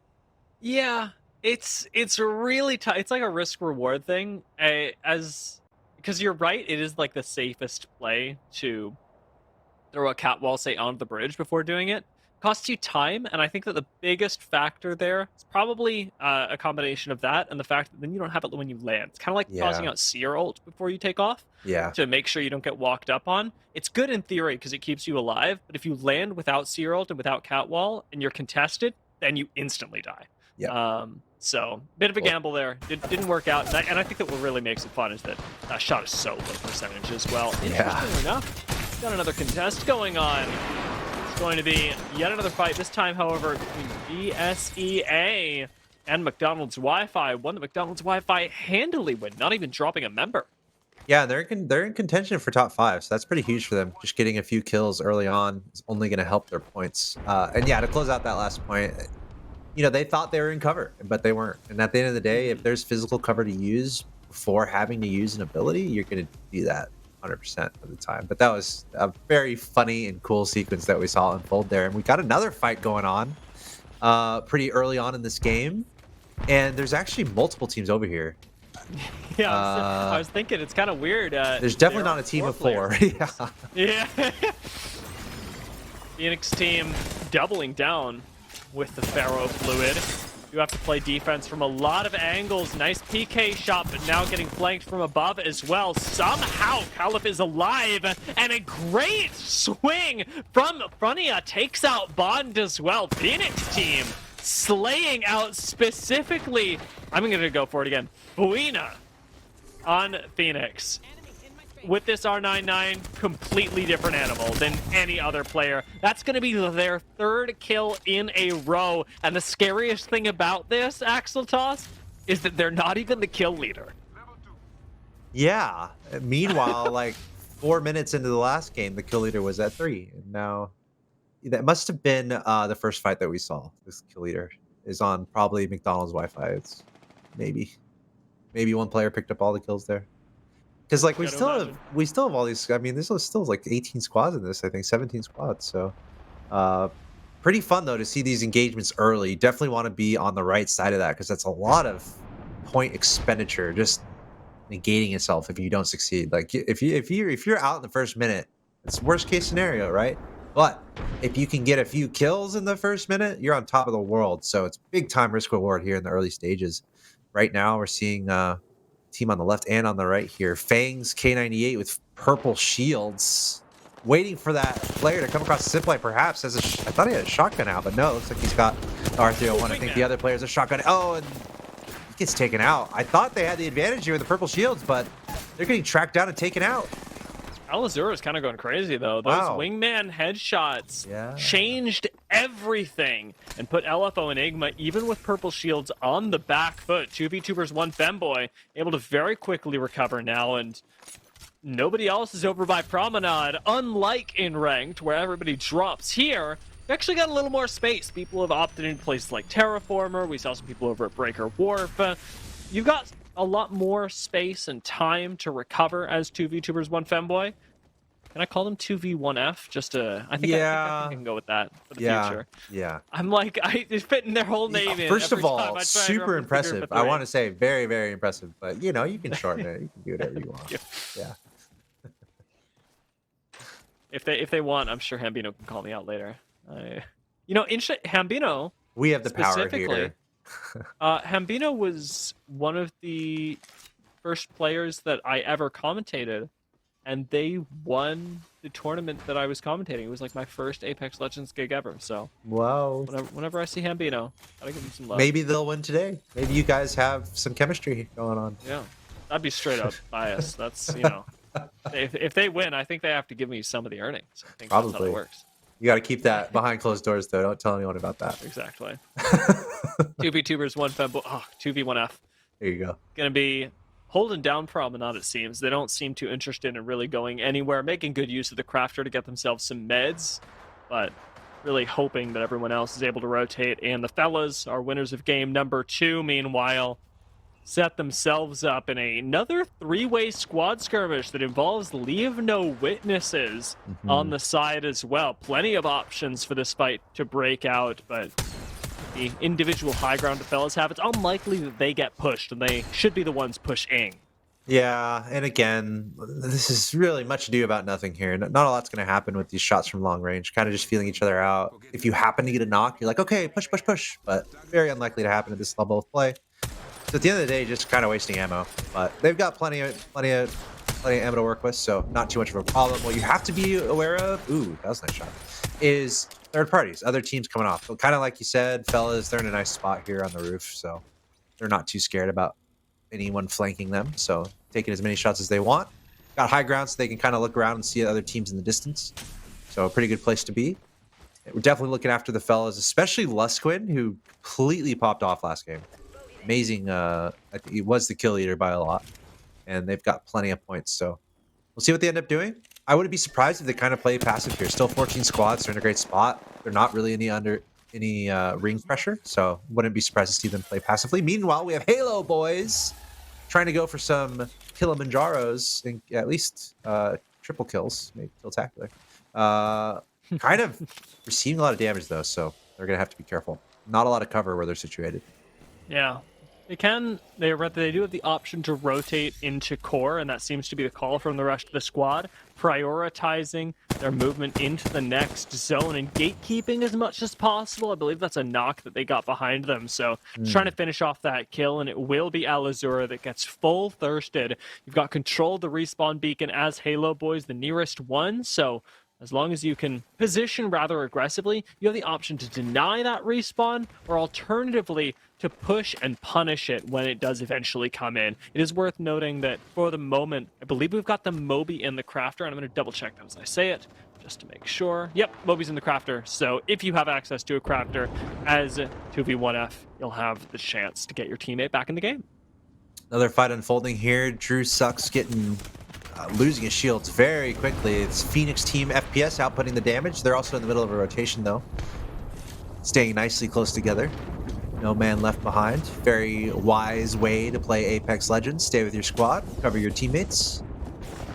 And this especially tricky here. 13 squads left. Obviously that ring is getting tighter and tighter, so there's gonna be a lot of teams in the vicinity looking out for the third parties, making sure you're in a good position and watching your back. We see a team kind of lurking in the distance here. Looks like they're on the other side of that wall though, so not going to be a problem. Yeah, kind of chill right now. Not any crazy skirmishes unfolding over here. Just kind of keeping their distance. And again, the name of the game is look for those third parties and look for those little advantages to try to take a fight. And you do want to take those fights as quickly as possible. It was something we talked about on Storm Point, but especially here on Broken Moon with the zip rails that really changed the pace of the game. You have to be taking these fights in under 30 seconds is really the ideal. Resetting, going in at full health, and just obliterating a team. And that small room for error that you have fights a lot of teams. We've seen it in community gaming tournaments before where squads that do play, even at the professional level, get caught off guard by how little space they have to make mistakes. It's critical. It's everything. It's why we see recon so heavily utilized at this level of play. You just need awareness. You need to know what is around you. You need that information. We've made some StarCraft references. It's like the black sheep wall, right? It's like you got to get rid of the fog of war to be able to see what's going on. So also high ground. That's another classic strategical bit of utilization you can have. Hold on to that high ground. And it looks like that's exactly what this team is doing up there. Shooting down onto Phoenix Team FPS down below. Keeping their shields healthy. They seem to be in fine shape, plenty of ammo, plenty of shields. It's been a Kind of, tough road for yeah. Phoenix as well. I mean, they came out of, what was it, Stasis Array earlier, and they had low ground there. They were being bullied there. They're trying to rotate through now, and I can't help but feel like Phoenix team don't really want to fight. They're just looking to make their way into zone. They should be able to do that here. We do know there was a squad that rotated through just a couple minutes ago, though, and if they're still around, if they're being ratted on, Phoenix team could very well go down. Swear, I kind Good of job. my Nobody's here. bloodhound instincts kick in, and I'm looking for footprints, but not Yeah. the case. Not the case here. Not the case right now. Not a bad location though. Kind of next to a big rock wall and a couple buildings, plenty of cover around, just decent Great high spot for ground. endgame too. Yeah. A lot of zones end up pulling here. The biggest problem is really having to defend against the choke that comes over from Promenade.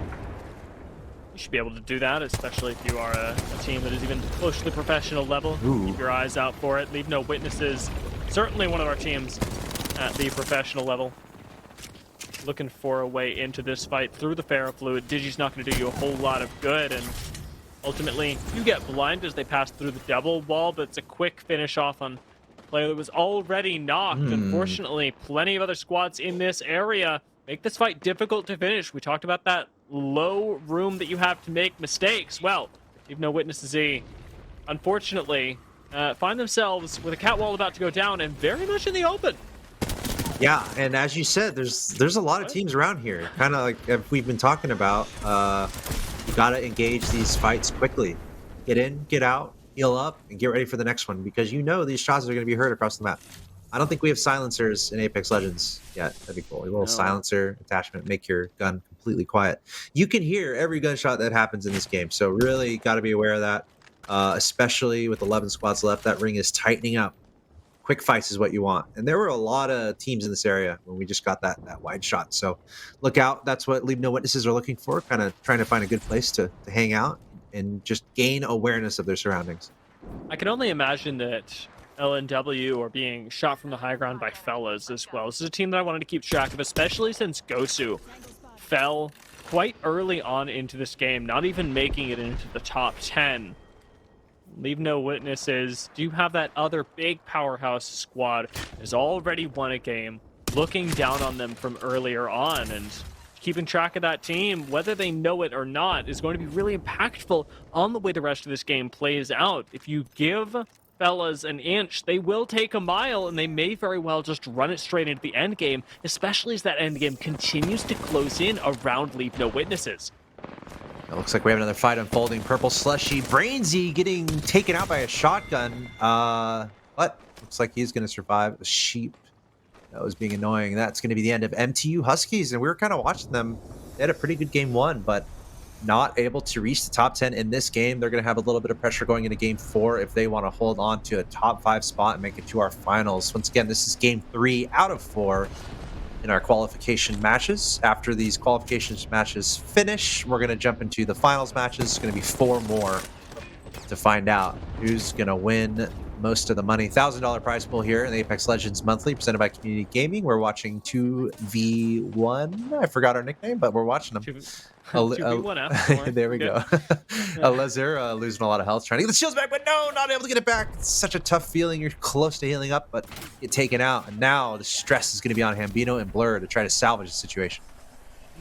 Should be able to survive. I mean, it is Wraith after all. You gotta Yeah. imagine it's gonna be okay. Portal's available as well. 20 seconds left on the invulnerability, jumping into the void, and maybe being able to pick up his teammate's Ow. banner. But unfortunately, Vermouth aren't gonna make it out as Fellas roll up and take a fight. Having lost a player, though, we have seen Fellas win as a duo before, but it has not been nearly this early on into the game. They're getting swung on, and their defense is really going to be put to the test here, especially with Oh. shots like that out of Brainsy.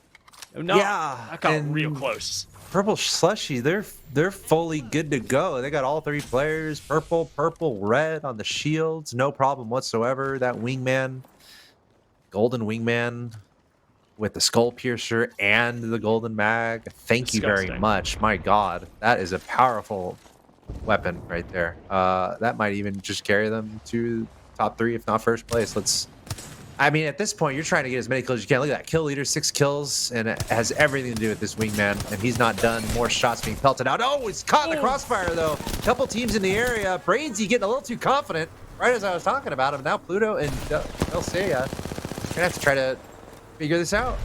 2v1, but look at the zone. It's starting to close in. You don't have time to finish this fight. You step a little too far into this zone, and that's going to be the end of Purple Slushy. There's just no way out from here.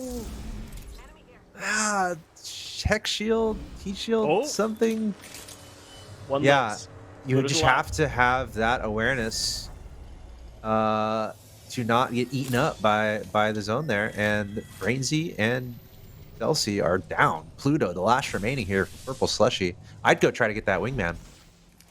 Fellas do get taken out in their entirety. I can't believe we're able to get the banners as well. Great stuff from Purple Slushy and specifically Pluto to be able to survive all of that. Brainsy really throwing in a lot of damage there. Remember, Moby's in the crafter. Yeah. Might already have one, but You know, you do it look quick at all enough. the mats around. This is doable. This is resable. Yeah, you do it quick enough, they can go get their weapons back. I mean, their boxes, God. death boxes are right there. So you got to know though, the other teams are going to be, you know, it's not some stealthy mission here. This is going to be very well known to the rest of the lobby. 7 squads left. Here we go. At least Find one or out. two other teams are. Every team is going to be aware that this is happening. So look out for other teams to converge here. The goal here, get the res down, and Brainsy, the rest of the team here for Purple Slushy, they just need to run to their boxes quickly. A little bit of time to work with. 40 seconds. Wow, the other teams are pretty far off. It's just everybody thought that this was going core, and Leave No Witnesses are the ones that are really close to it. But if we look at the way just that they're Yeah. shooting, they're not in a position to actually No. close this gap. Leave No Witnesses weren't paying attention to this fight, aren't even watching their backs, and well, it means that we've got a full Wow. reset. That is very, very valuable for the Purple Slushies.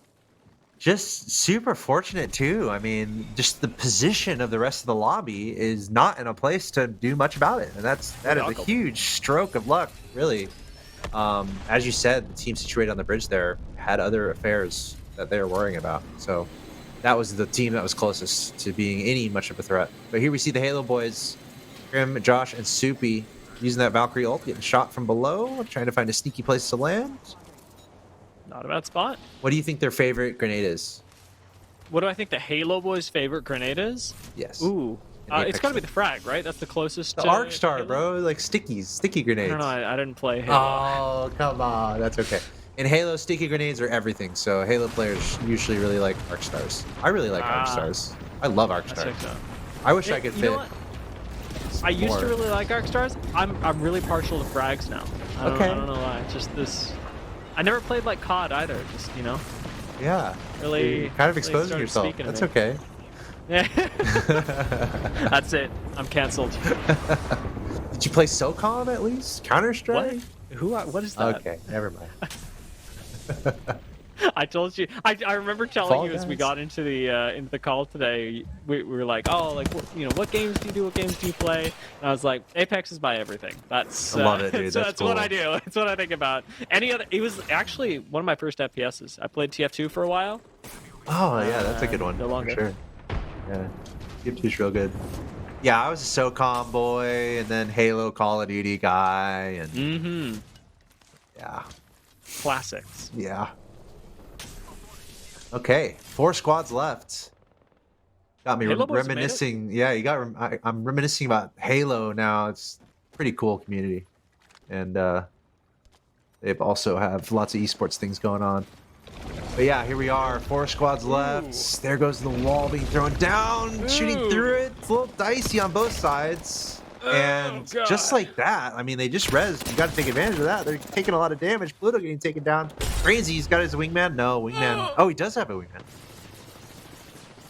And There's a that whole push wingman. was There's just- hope. Oh no, he's in That trouble. was super scuffed. He's just from, staying from the perfectly purple still. Slushies. Look at Brainsy. He's They just get- staying perfectly still and hoping everyone thinks he's a rock. He's fine. It's a legit Oh, it's strategy. crazy. Like you can learn from this. You guys watching from home, just be Wait. perfectly still. Like in Reses are available. yeah, Actually right. Pick him up. I would be shocked if if that I happened. would be too. Wouldn't be the first time though. Halo No boys out. witnesses. Yeah. I believe they've just got one more full squad to deal with. There's the res though. This is big from Brainsy. Wow. You know, knock there's them something to down. be said. Just like, what's the term? Just outlasting. Just living as long as you possibly can. There is a skill that is highly regarded in Apex Legends that revolves around that. If you can do that, you can do well for your team. And that's a really nice job. Sneaking into the top 3 with that move. Not only the res, but, you know, also the res that happened before that. So, yeah, Leave No Witnesses, they're in a little bit of trouble here. How are they alive? Up against I- that wall, you've got a full zone close left, and Brainsy having recovered a bit for the Purple Slurpees. Does have a corner to play, but almost no smokes left to do it. Very little HP, and Terror are caught between these two squads. Everyone's playing as a duo right now. Leave No Witnesses, I believe, might be able to get a res off, but even that Yeah, risks pushing them into yeah. zone. What they know is that they're not the focus anymore, and they're Yeah. wrapping around Yes. on Terror. Purple Slurpees are being given the gift of life as Terror are forced to balance between these two squads. And I feel like Leave No Witnesses is in the best position here because Dark Zero and Decay, they're sandwiched. Meanwhile, Brainsy and company, they don't have anything. They don't have shields. They probably don't have ammo. Like they're sitting ducks. So really, Leave No Witnesses in a pretty nice spot here to try to sandwich Decay and Dark Zero. They got to pick the right time to engage. Like right now, it'd be great. They don't know it, but Brainsy is popping off. yeah, like let's see what they end up doing here. The grenades, yeah, looks like they are gonna push. Great time Okay, to do it. It's big. It's a really good wall. Keeps Brainsy safe. They continue to push up. That's the first knock, but it's on to Terror as Dell takes to the low ground. Brainsy's going to join him. LNW still pushing to finish off Terror. This is going to be a second place clutch on the low ground from Wow. the Purple Slushies as Leave No Witnesses choke out Terror on the high ground. It's not quite down to 2 squads yet, so got to be a little careful. I mean, they're in dire straits. Okay, That's there it it? is. Tear it down. Yeah, you said it. Managing to get top 2, and now they're gonna be happy with second. They're not even gonna try to go for first. Leave No Witnesses playing that very well. You know, first of all, surviving. You know, that moment of survival they had, like that was great. And then full red shields, it's huge there. And honestly, they were a little convenient with their positioning. Kind of just so happened to be on the other side of a sandwich on that team in the middle. So great job from honestly all top three teams there did a really good job.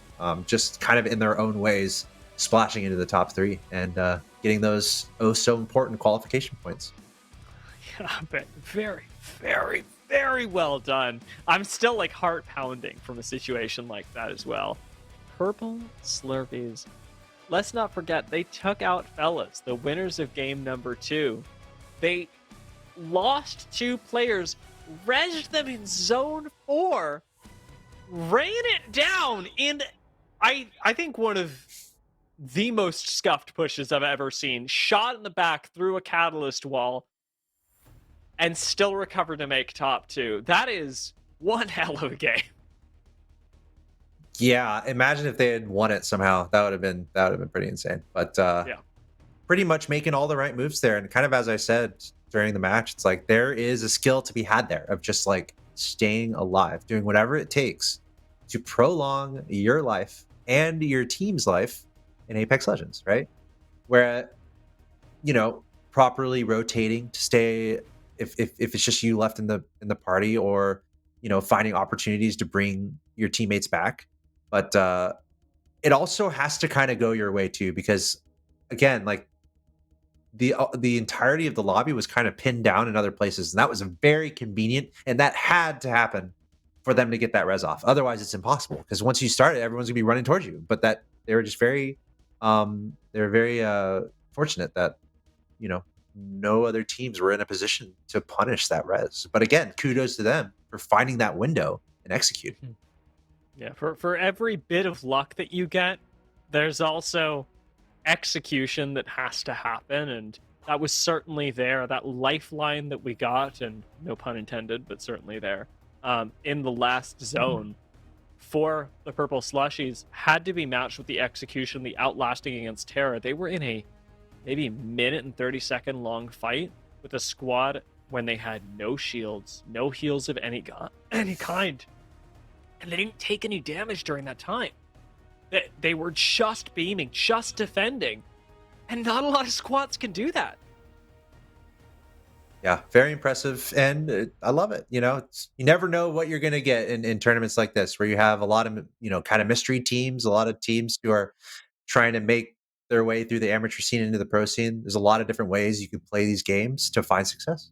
So we'll see how it unfolds. We still have one more game to find out who's going to qualify for our finals. 3 matches down, 1 to go in our qualifications, and then again we have 4 matches in our finals with our top 20 teams. Again, I'm Axel Slash, joined by Dia. We're going to take another short break, and we'll be back with Game 4 of our qualification matches. Don't go anywhere.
Hey everyone, welcome back to the Apex Legends monthly series presented by Community Gaming. $1,000 on the line in Apex Legends, 80 teams participating, and only few of those teams can make the money.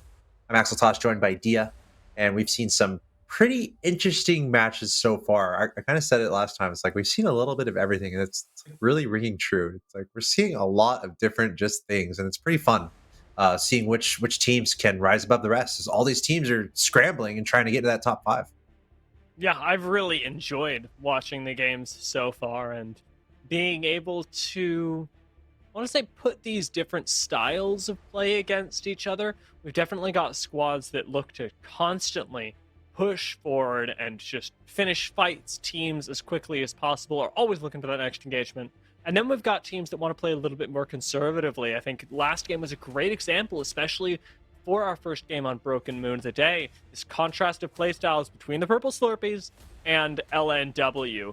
LNW sat on that bridge for years. Yeah. And Purple Slurpees just ran at everyone, and it worked.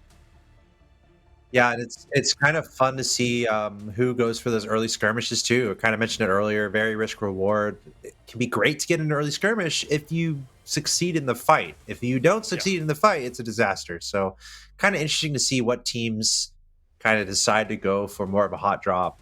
There are little plays you can do. Like if you see a team that's landing somewhere, you can try to land nearby and make a quick play onto them. So, at a certain point, playing like that can kind of become necessary for some of these teams that need a lot of points. This is the last game of qualification. This is the last chance to get into the top 5. So you might see a lot of teams here really play really aggressively, maybe try to get some fights early, because this is the time where you need to accumulate those points to try to make a surge into the top 5 in the lobby. It's a lot more Bangalores than we saw at the beginning of the day as well. I'm a big fan of the way that teams use this legend to aggress, to buy a lot of space for their squad. FTX notably whipping out the Maggie. I believe they're the only squad to do it. I may have seen one more and narrow my eyes as we'll keep a lookout. Wow, that is a large Nessie. Great camera shot. Award-winning, if I may. Award-winning cinematography. Yes. Of Nessie. Nessie, as she gazes at the dropship, wondering what mere mortals may come to challenge her throne next. That's it. You got it. We need to caption this, like a caption this challenge for the Community Gaming Monthlies. You know, take a clip and like pause it, caption it. I think we could have some serious fun with that. I like it. Look out Two for VTubers, one Femboy contesting again. This did go really well for them last time, largely off of Alazura's incredible wingman play. This time they're getting pushed on though. That is a pretty simple drop down and a nice fry, 1-for-1. Two VTubers, one Femboy take out LFO Enigma, and Blur Flavors doesn't even get the chance to see it happen. Throws in a little bit of damage earlier, and now suddenly finds themselves 3 KP the richer. Yes, it's exactly what they want. I kind of wish we took a little glance at the standings. I kind of wonder where they're at right now. With the top 5 in this lobby. Maybe there's a way we could get a quick look or a quick update, because you kind of wonder, you know, the top 5 teams, how are they going to play this any differently? But love to see the aggressive playstyles here early. A bunch of these teams obviously trying to accumulate those points to get into the top 5. You got to land on weapons you like. You got to land on armor, and it seems like that is happening as we see more skirmishes unfolding. Trusty R99 here for Fuina FPS with Rhythm and Caliph on Phoenix Team FPS. Looks like they're doing fine in this building, just taking some shots in the distance, and they might decide to do some pushing. Similar engagement to what we saw earlier over by the Mirage Trois. You do get a lot of nice loot when you win this fight, and that's what Phoenix team seem intent on doing. And RK Eclipse taken out, I believe, the squad they were fighting with earlier. Also gone, as we had 3 teams landing here earlier, and now it seems like it's a lot more calm. The Divide and the Mirage Trois now belonging fully to Phoenix team. Let's get the party started. Get on that ship. Press the big wee woo button. They're not going to do it. Rhythm knows what I'm talking about. Being strategic about it, maybe. What's interesting here too is there's 14 squads left. I mean, at this point in every other game, I think we've still had like 17 or 18 squads left. So a lot of fights early on here. But I'm with you. Nothing to worry about here, because I think they just pretty much took down everyone in the vicinity. Yeah. 14 teams left as well. I mean, we talked about this earlier with Stormpoint, but Stormpoint's a very big map. Broken Moon, I think, is actually technically larger. The big difference maker being those zip rails. And right now, they've certainly made a difference. There's already a squad right here on top of Phoenix. And their defense of the top of the Mirage Etoile is going to be really telling. Yeah. Mercedes actually not taking a whole lot of damage on the escape, but FTX pushing up onto the Mirage Etoile. I believe there's only one member up here. They should be able to take control of this. Yeah, I mean, that other player was like, no shields, barely any health. That's why Mercedes was running in there, because he's like, okay, this guy's cracked. I'm about to take him out. But obviously, he has 2 teammates. So this is going to be a 3 versus 3 situation. All depends on the health. And look at that. Enron taking a ton of shots. Actually gets knocked. Wow. Phoenix, great shots there. Taking him down. And just like that, this fight is going to turn around quickly. FTX, they were feeling great when they were coming in here, but now they got 2 men down. Cody of the Deep Beyond cancels heals, gets that one player on flesh. You know you got to take this knock first, and yet you swing into a seer that you didn't scan, and FTX go down for the overextension. It looks like we've got another team. I swear I saw seer Q. Let's find out. Phoenix team resetting as if there's another engagement on the horizon, but they do have that ult. It has yet to be thrown out, so confident they are the only squad left in the area. Best bronze players do leave the lobby. We've got even more kills falling into the favor of 2v1F. That was super smooth, almost effortless handling of that situation by Team Phoenix.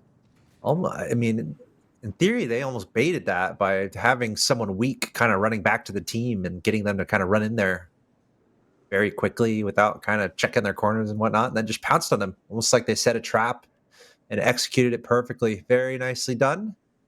As we see the other action on the map here, it looks like not a lot of teams in this area, just one team here chilling out, kind of watching, looking around, playing it nice and easy, nice and slow. I feel like if you're in the top 5 here, you play a little bit more passively, try to play for placement. If you're a little bit below that, you're a little bit more desperate and trying to find fights and trying to get kills. So kind of be interesting to see how these different teams approach this final match of qualification. I don't know if I give gold helmet to Bangalore here. Let's go that way. I think you give it to Seer or Catalyst. Probably Catalyst now? No, I don't know. Seer. Seer might actually be the move. Depends on the game. Neutral game though. Oh my god. Take it for now. Mirage Etoile continuing to light up, and the amount of squads that we've seen show up here, I can only imagine this is where the zone is ending. The first 2 squads, you go, well, it's a hot drop and a third party. Once you see another 2 squads show up, there's something else going on, Axeltoss. Yeah, and once again, kind of effortless. I mean, they dropped 2 players immediately after they tried to come onto the ship, and Phoenix, they've still got all their shields and health pretty much. Rhythm's got to top it off a little. Callus just got to do a little battery here. But once again, fending off another attack, so it's kind of funny. I mean, they've been kind of minding their own business over here, and other teams just keep showing up, and they keep just taking them out. It's going to look good for them in the KP department. Remember that we've had some seriously quick turnarounds, but as the zone does start to move us up, another team starts rotating in from behind, and we finally get a look at that mini-map in the top left. It is pulling just ever so slightly further north into Eternal Gardens for now. Phoenix team should be able to disengage into there. Still watching their backs, though. These zip rails, very deadly to try and take up in close range.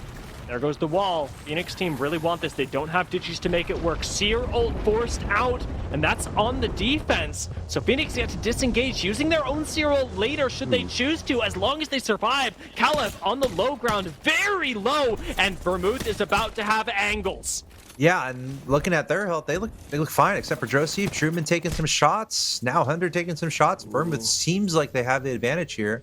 There's it. They are pushing, but just like that, one taken down, and Phoenix team, no way.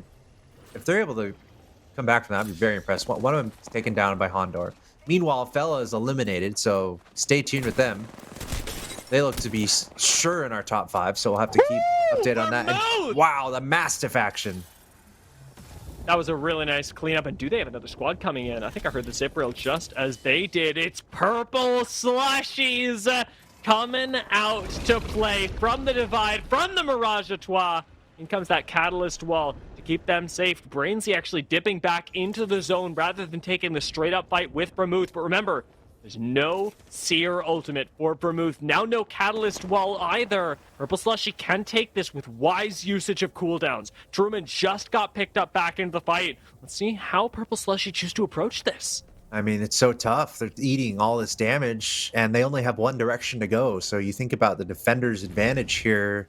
Should be the case. Let's see if Purple Slushy can break through and break out.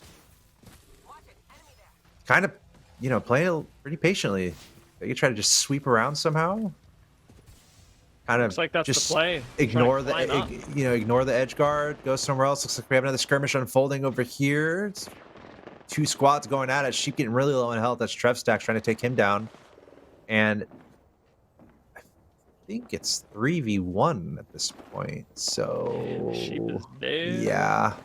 Sheep is dead. No way Yeah. out of that. There goes the wall. I like fighting over by Terraformer, but Yeah. McDonald's Wi-Fi definitely had the most fun there. MTU Huskies, not so much. Yeah, that was the MTU Huskies team.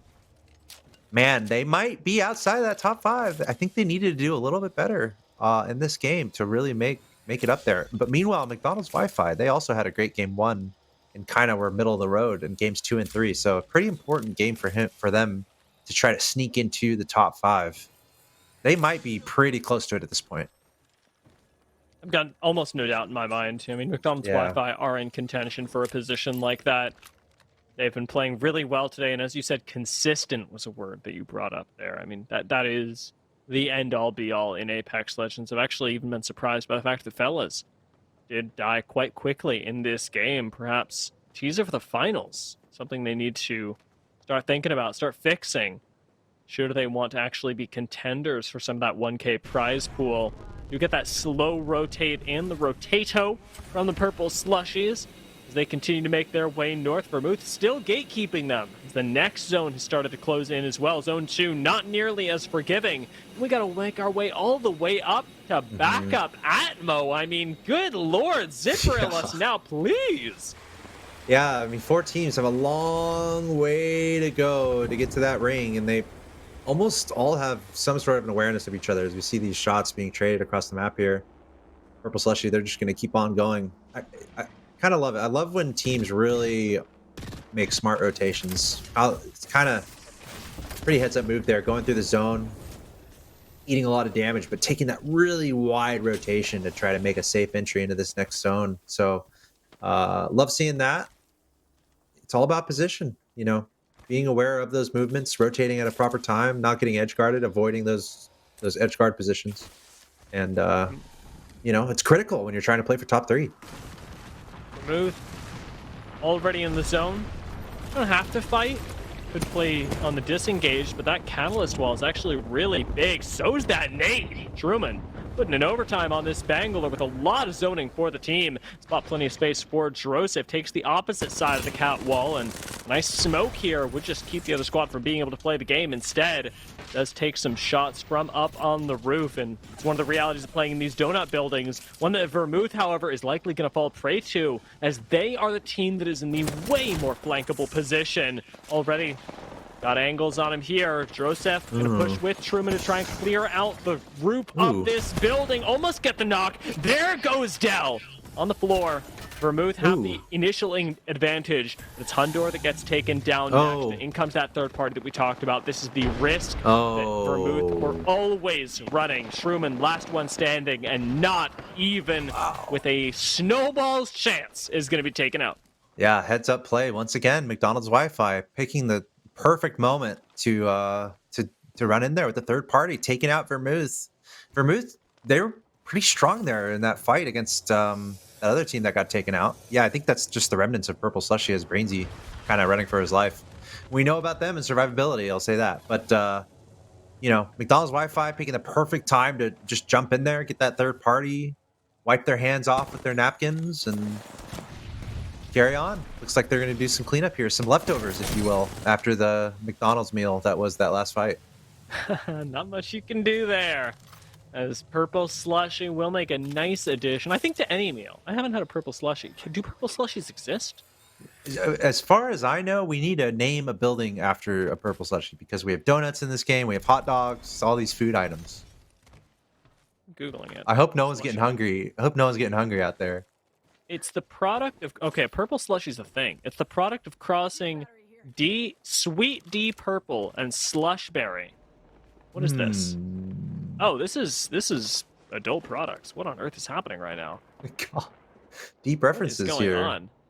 This is I not was illicit. thinking 7-Eleven slushy. Yeah, that's what I was thinking too. These guys are not on the same page. What is going on? Well, I guess that's a Wikipedia rabbit hole I can go down another time. 2 VTubers, 1 femboy. They've made the rotation in pretty early. We know that Leave No What is he Witnesses made it up doing? as well. And Why was he Lord, just chilling in the open like that? didn't think there was a sight line, I suppose. Not a whole lot of excuses, honestly. I want to give him, but Yeah. standing still in Apex, All something's right. gone wrong. He got away with it. I bet his teammates are like, "What are you doing? What are you doing? Don't get in a fight." Kill leader, by the way, Alizura, 5 kills or 2v1f. That's a great number, and remember, they've had some good games so far, so they're really trying to secure their spot in that top 5. Probably well on their way to the finals at this point. Getting aggressive for a moment. The reality is that in a zone like this, I mean, we're so early on into the game, nobody's actually forced in to take an engagement, and it's pretty simple to disengage from 2v1f, who don't have a whole lot of options to keep you in place. They haven't got things like, say, a Gibraltar ultimate or even an Ashe tether to close that gap or make it so that you cannot retreat from them. Instead, they're going to be slowly playing this, much like everyone else, as we continue moving further into backup Atmo, where, again, Leave No Witnesses will be lying in wait for everyone. Yeah, finding some high ground. Got a little balcony spot. Probably paying good rent for that, but they get to see everything around them in a great spot there as we see 2v1f trying to rotate. Alizura getting picked off again. It's the second Same time. person, by the way. Dark Zera crushing it right now. From afar, too. Taking some long-range shots. That is not easy to do. Question is, I mean, do they ever decide to push? Because you can knock them all day. They'll just get picked right back up by teammates. Oh, speaking of which, return fire is happening here. That's McDonald's Wi-Fi coming in here, taking one shot. Now they're like, push, push, push. They knocked one, and they're going to try to get the rest of this team here. Let's see if they can make it happen. Leave No Witnesses 2v3, but with a high ground advantage. You get Shrep stacks pretty low, but it's a slow push. McDonald's Wi-Fi do lose one on the way up. Don't trade it for anything. Now, 2v2 for them. Double swing onto the doors, but they can't crack these as easily. They're catalyst reinforced. They're not going for the res just yet, but McDonald's Wi-Fi do manage to break one of the doors open. Terror going down first. Top 4 secured by McDonald's Wi-Fi. Every point matters, and a nice slide in from Shrep stacks. Takes out Leave No Witnesses and leaves them in the top 3. Yeah, and getting the res off and kind of staying aware of any third parties, not hearing anything, not seeing anything. They're going to get away with this. Very nicely done. McDonald's Wi-Fi getting the drop from afar, and that's what triggered the aggression. They had one man go down, but they were able to stay on top of it and survive with the 2 remaining players. And also, there weren't that many teams in that location, so getting away with it, no third parties able to come down and take advantage. Now we have 3 teams left here as that ring is getting smaller and smaller. Looks like Cambino, Blur, and Alez with high ground on the left in pretty good position as the other 2 teams here taking shots at each other. For now, it is going to be one of those long-range battles, as you and I discussed before. When you've got a spot like this, it turns very quickly into just a game of distance. 2 VTubers, 1 Femboy have done a great job so far of taking that truth away from other squads, as they did manage to push up onto the high ground, but they were getting gate kept from before. Ambino barely escaping the clutches of that Seer Q, but still with very little defense here. Smoke providing a lot of value for 2v1f, as all they've got to do, realistically, is keep this team from pushing them. The problem with that is that Alizura's gone down, and so is Blur. Very nice shots out of Ambino. Ends up turning that situation around for a moment, but it's not enough to keep the squad off their back. It's a game of survival for this Bangalore. Heights still available, and it's the last chance for 2v1f. Yeah, the other team's coming in though, so obviously, right? If there's 3 squads left and there's 2 having a fight, you better bet that third team is sniffing and coming on over to check out what's going on. So pretty unfortunate there. Down to just one, and we'll have to see if they can recover from that. McDonald's Wi-Fi looking the best in this lobby right now as it stands. Full health, full red for two of them, full purple for Adept. Or actually, that's where. Oh, they're getting shot from above. And we don't Is that what's happening? shouldn't really be pushed right Oh now. yeah, okay. On the height, I mean, it is just one player, but it's also really difficult You to know do. that amount of sorry, but that amount of firefighting right there just gave Adept enough for red armor. By the way, just like a few shots. So now full red for McDonald's Wi-Fi. Really good for them.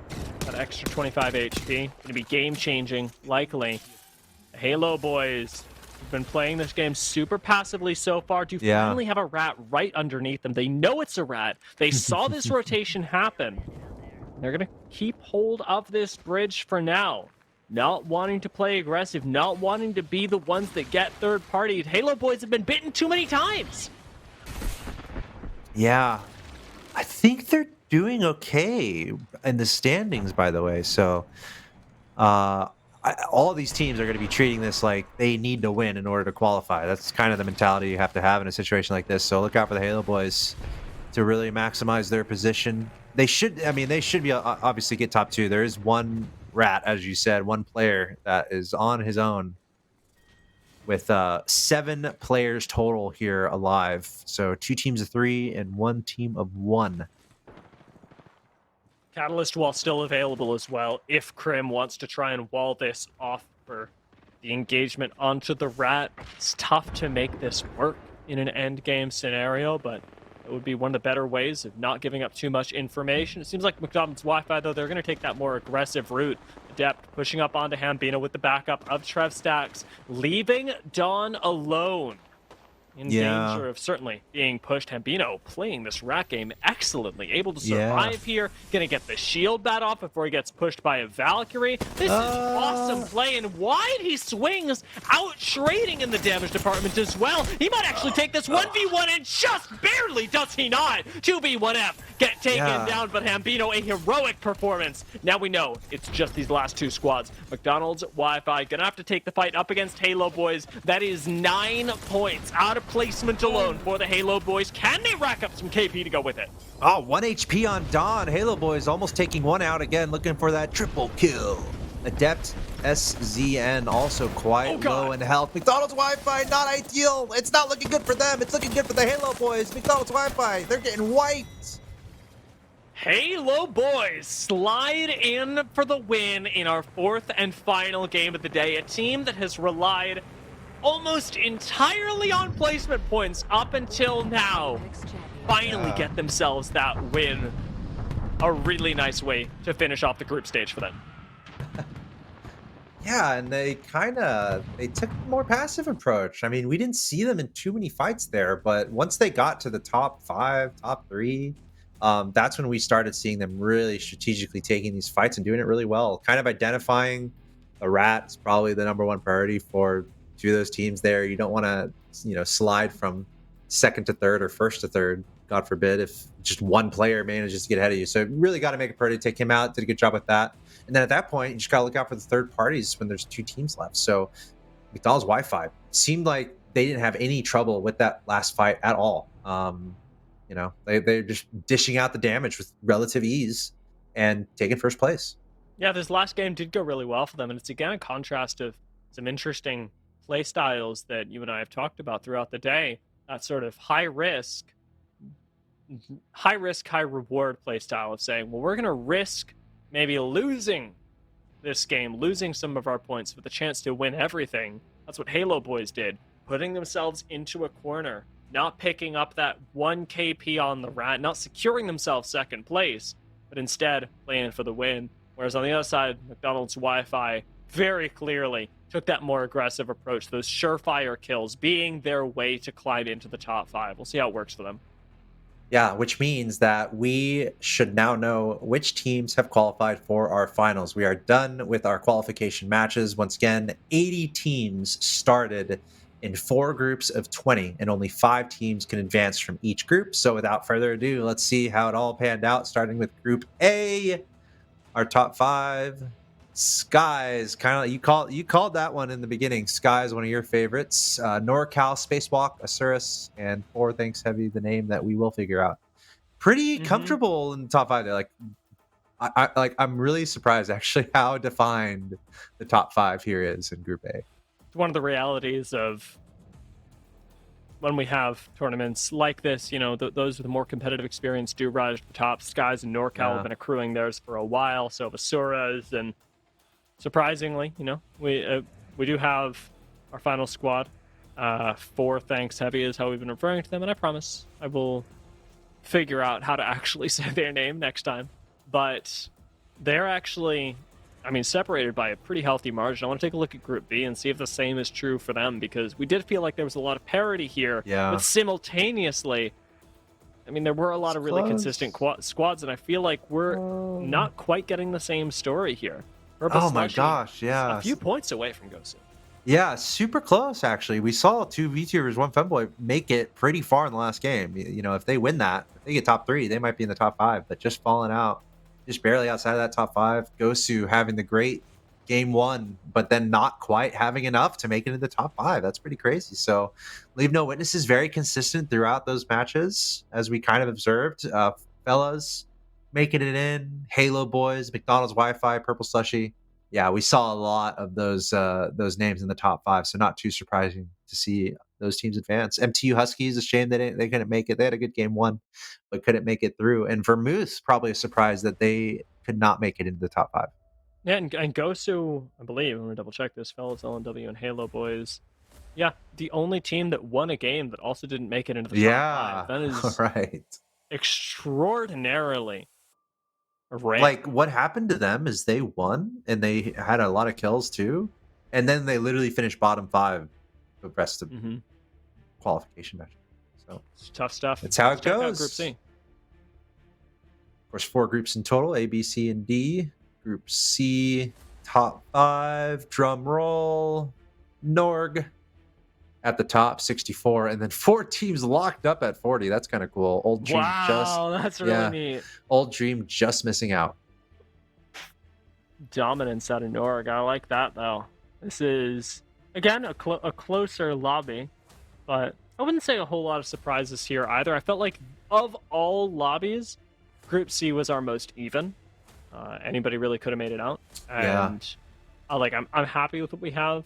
I'm going to be missing Quintuple Z, of course, because I wanted to say their name in the finals. But for the most part, I do think that this was one of our closer groups, and it shows in the points. Let's jump on over to Group D, see what theirs looked like, because I was expecting that also to be one of our more skewed ones, where you had a lot of top-heavy teams. Let's see if that's true. Oh, kind of.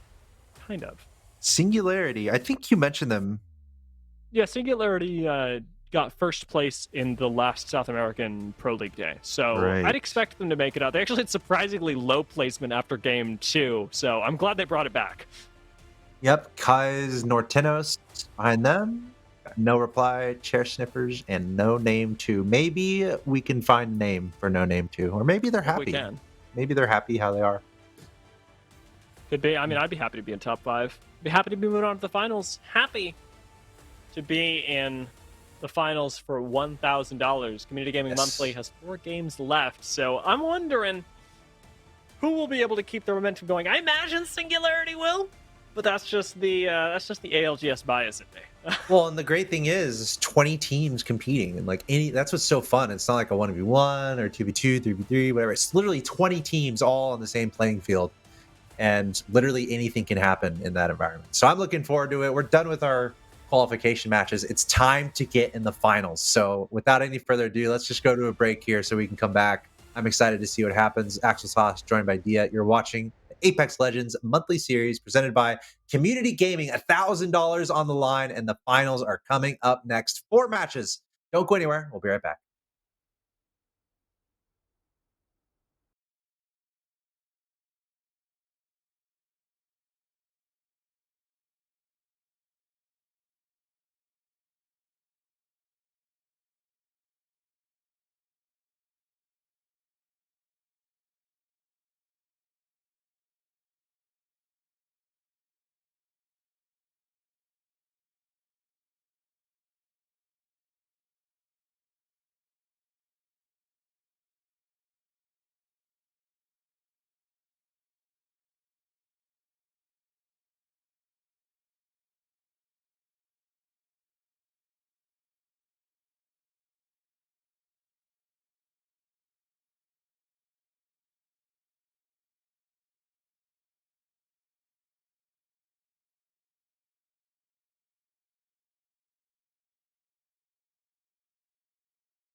Hey everyone, welcome back to the Apex Legends monthly series presented by Community Gaming. I'm Axel Tosh, joined by Dia, and we've been covering the action all day long. We're halfway through the day, technically.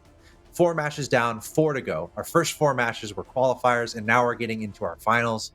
Started with 80 teams, now we're down to 20 teams. So it's gonna be one lobby, and we're gonna watch it all the way through. I'm super excited. We've seen a lot of crazy things happen so far. It's so fun. Like Apex Legends as a game, as a BR, it's like sometimes you expect things, but a lot of times you don't. And it's such a delight when you don't expect things because there's so many things you can do in this game. So much strategy, so many different decision making, and it's really fun to see it unfold at this level, Dia. It certainly is, and we get the chance to jump into Stormpoint again now, since we are, we've wrapped up our group stage. We're again going back to that 2 games on Stormpoint, 2 games on Broken Moon.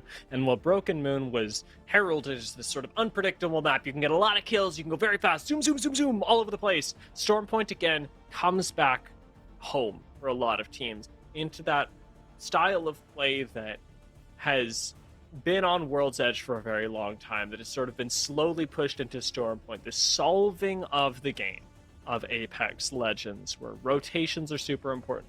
Valkyrie means so much to a squad, and honestly, professional players should be more in their comfort zone. Yeah, as long as you avoid having a large rock above you, as long as you have that clearance, seen that become very important in these games. Yeah, so it should be really exciting to see what happens here in these finals. I think we have a look at the 20 teams that have qualified.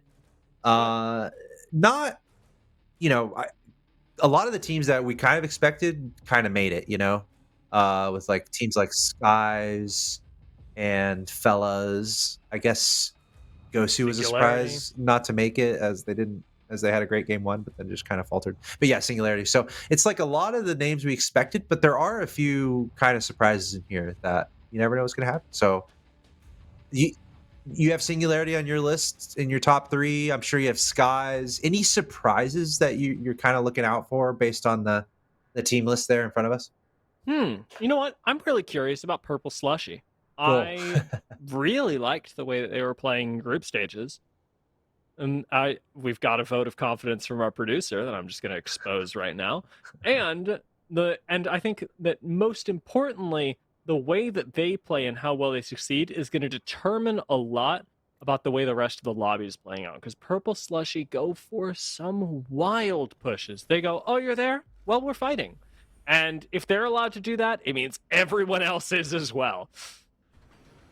And also their survivability, which we saw become very important in their success, sneaking in a 2nd place where they probably should have been like 8th or 9th. It was very, very impressive. So yeah, lots of cool things to look out for here in this game as the players drop down from above.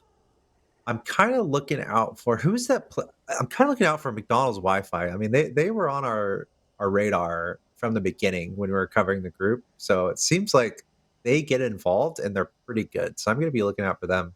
I think, did they have the player with like 8 or 9 kills? I'm trying to remember what team that was. I think like 4 squads have had that. So but I'm kind of looking out for that too. Like, I believe who you're thinking of is Fellas from game number 2 on Stormpoint. Oh yeah, it might be. But looking out for those like solo performances where it's just like, okay, this guy has 10 kills, kill leader, no problem. Kind of looking out for that too.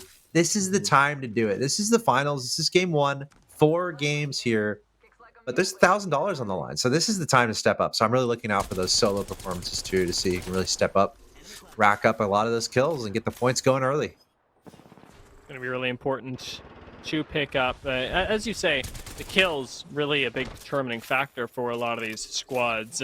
Singularity know that as much as anyone. I don't believe that Arc Star hits from this distance, so it should be okay. Oh my god, this is one of the teams that I was looking out for. I'm actually very excited about this. Singularity have a challenge in front of them. We got a North American squad of madmen out here. So, being fried by the Rampage. This is going to be tough, but certainly recoverable for Team Singularity. Bask, again, caught in the crossfire here. This Valkyrie light start Joe on the outside. Oh, just no. making it so difficult for Singularity to play the game. That's the Wow. #1 team in South America right now. Taken out in 19th. They were the second Yeah. squad to go down. Yeah. Not what we expected, but that's the nature of a fresh lobby. You might just be dropping near another really good team, and that's pretty much what happened. Two of the top teams in the lobby meeting early in our first finals match, and that's actually pretty huge for Skies. Like, they've got to feel great about that. You know, you take out one of the top teams, and then you're feeling good, and their goal now is just to rack up as many kills as they can. Meanwhile, Purple Slushy in trouble. We're looking out for them. We've been watching them all day long. Brainsy, the last man alive. We know they have great survivability, but not this time. Whoa. Fellas able to take my. Yeah, I think it was Lusquin. You're right. Lusquin from Fellas was the guy I was looking out for. He had a great game there. I think it was game 2 in our qualification matches. He absolutely popped off. So yeah, I'm looking out for Lusquin and on Fellas, and we can see just like that, Seems like- taking out their rival from Group B. Seems like this time they might end up with 9 assists, if this game is any indicator. Fellas are having a lot of their kills picked up by Jinx this time around. It's just the opening of this game, however. I do want to pull it back to that fight that we saw in Cascade as well. Skies, we called them out at the beginning. Super consistent team. North American Challenger Circuit and Pro League quals. Very lucky to have them. But now that they are playing here, their identity seems to have changed. They're a lot more aggressive than they were. The last time I saw them, I think it was 2-3 months ago. These teams getting pretty aggressive as well. See if they can step to that pace as the finals lobby seems to have, if anything, sped up from what we saw in the group stage. A little bit of urgency to get some early kills. You know, maybe you start off with a lot of confidence in game 1. You can go for a little bit more risky plays because you know you have 3 games left. You know, try to go for an early wipe and go from there. So a lot of these teams might be playing a little bit more aggressive. McDonald's Wi-Fi feeling a little bit of damage here, but they're getting healed up. Well, those teams are looking out for it. Seems like, you know, they're not necessarily losing this fight, so they might try to turn around and re-engage. As long as you've got high ground, you're not out of it, but doesn't mean that you can't, I want to say, lose control, even if you're not losing the fight explicitly. McDonald's Wi-Fi certainly losing control right now as they're getting flanked, putting in a bit of damage every once in a while, but they've got to retake it. Out they go. Pushing in a 3 versus 2 and they got it with that big flank, having seriously cost this squad earlier. Fungido's going to be taken down. One wingman shot needs to land. There goes up Third Sushi. party? It's a 1v1 for it all. Trevstacks with this Eva, and the Thermite that doesn't quite connect is failing to apply pressure, but still getting a lot of damage done. Havoc at close range is going to do it, and Upper Moons go down. Wow, what a fun fight to watch at the end there. Both utilizing teammate shields, and there is a game of just cat and mouse, kind of poking your head up, taking some shots, hoping you get a little lucky.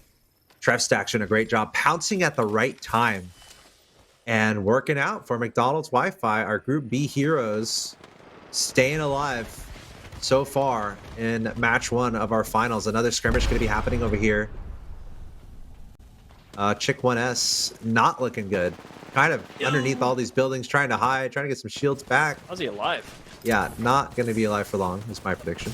Meanwhile, Kai's Nortenos charging in here, losing some shields on Encore. Sinfith also losing some shields, trying to get that back up. A lot of teams in this area.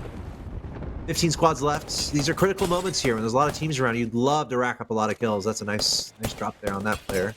Turning around, take some shots at another with the Burst Prowler. Got the golden extended mag on that. That's gonna feel nice. Also on the R301, that's a pretty nice weapon loadout right there. Seriously good. How do we even the 3-time scope on the R301, I really like that. I'm gonna Google this name before I say it. I want to make sure I don't curse in another language.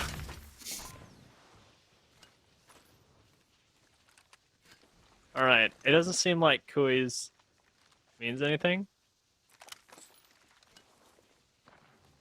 I know I'm relatively familiar with Spanish, and those words don't mean a lot to me. But no, I mean I speak Spanish, but there are more languages. Oh wait, my producer's challenging me. But there are more languages in Spanish. Oh, you know what? Norte, north, nos, we're north, norte, nos. Yeah. You know, kind of the It's the we quiz. It's the quiz. conjugation. Maybe it's Yeah. like slang or something. That could be it. The northern guys. We're the northern guys, something like I that. They're believe trying to kind of play a Yeah. punny stuff going on there. Anyway. Yeah. I mean, they are defying that right now because they've decided Yeah. this is purely their decision to land in the south. They could have landed Yeah. north, and yet they've chosen to actively defy their identity. Perhaps trying to remake themselves in a new season of Apex. They're like, you know what, Nortenos, that's old us. Oh man, that's great.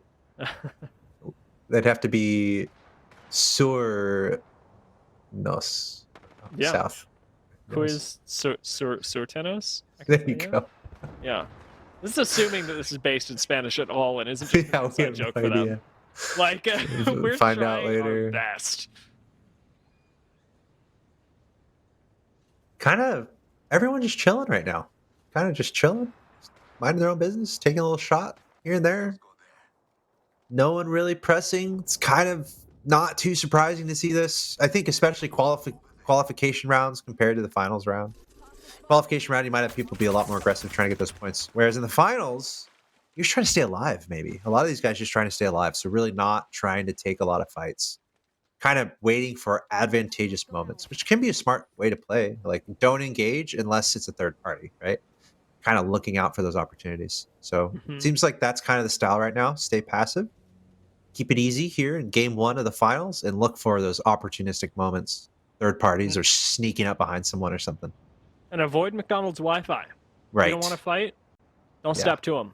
They will step back. Yep. Unless their Wi-Fi goes out. I'm like, yeah. I mean, it is Mm. McDonald's Wi-Fi after all. Yeah. So. And are they in the lobby? No hate They're on not all. McDonald's, but They're not all known for it. 24/7. You can't go in the dining room 24/7. I don't think.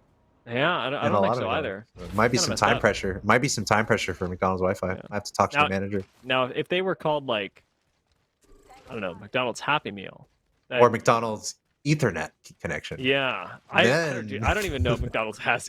I feel like that is not their forte. Maybe McDonald's actually has killer Ethernet. Like their Yeah, I don't think Wi-Fi they. is I don't rough. think they provide it. It's a business idea. Well, maybe it'll Yeah. work out for them. You can expand to multiple. You can provide Wi-Fi and Yeah, food. probably get a lot more customers Yeah, playing Apex Legends in a $1,000 monthly series. yeah. Is this insider trading? We'll Oh, find out. good question. Hashtag ad. Are we sponsored by McDonald's? No, I don't. think we are. Okay, good. But we No, could be McDonald's. reach out. right. Yeah, Exactly. like Exactly. we are one phone call away from being sponsored by McDonald's, maybe two. We'd have to talk to our producer as well. Norg having a bit of a difficult time now. Their push out of Jurassic has been actually pretty fruitful as they've got this building that is temporary safety, albeit. But there are other squads that are going to be rotating. The majority of the map is going to have to walk through Norg's building at this point. You haven't got Catalyst. You haven't got any other sort of defensive legend. So I'd be looking to relocate if I were them. The pressure seems to be on the squad ahead, as out goes the initial Seer ult with Padawan looking for a way into this building. Fantasy's going to be able to take down door, maybe find a wide swing here. They do go up against a Catalyst initially. So those reinforced doors getting broken is going to be a big shift in the momentum, but they don't have the nades to make this other one fall. There's a rampart in this game, as we've just discovered. And Oxygen Josh, unfortunately, gets removed from it. Fantasy to be able to swing on this, finishing Crim for now, but having lost two of his teammates. Can you clutch this up? Last Valkyrie standing. Yeah, this is tough. Norg, they got split up. The fact of the matter is, they got split up. Are they fighting Halo boys? Is that what we're seeing here? Is it a 1v1 position? Kind of They keep an were. eye on it here. Yeah, so not too bad. But there might be another team in here. I Let him think- go! Yeah, I think there is another team. Oh yeah, he's dead. Good was try, Halo boys. Halo boys knocked out in 13th. But Shaldinos. yeah, I mean, it's so hard being in a 1v1 situation here. 12 squads left in the finals.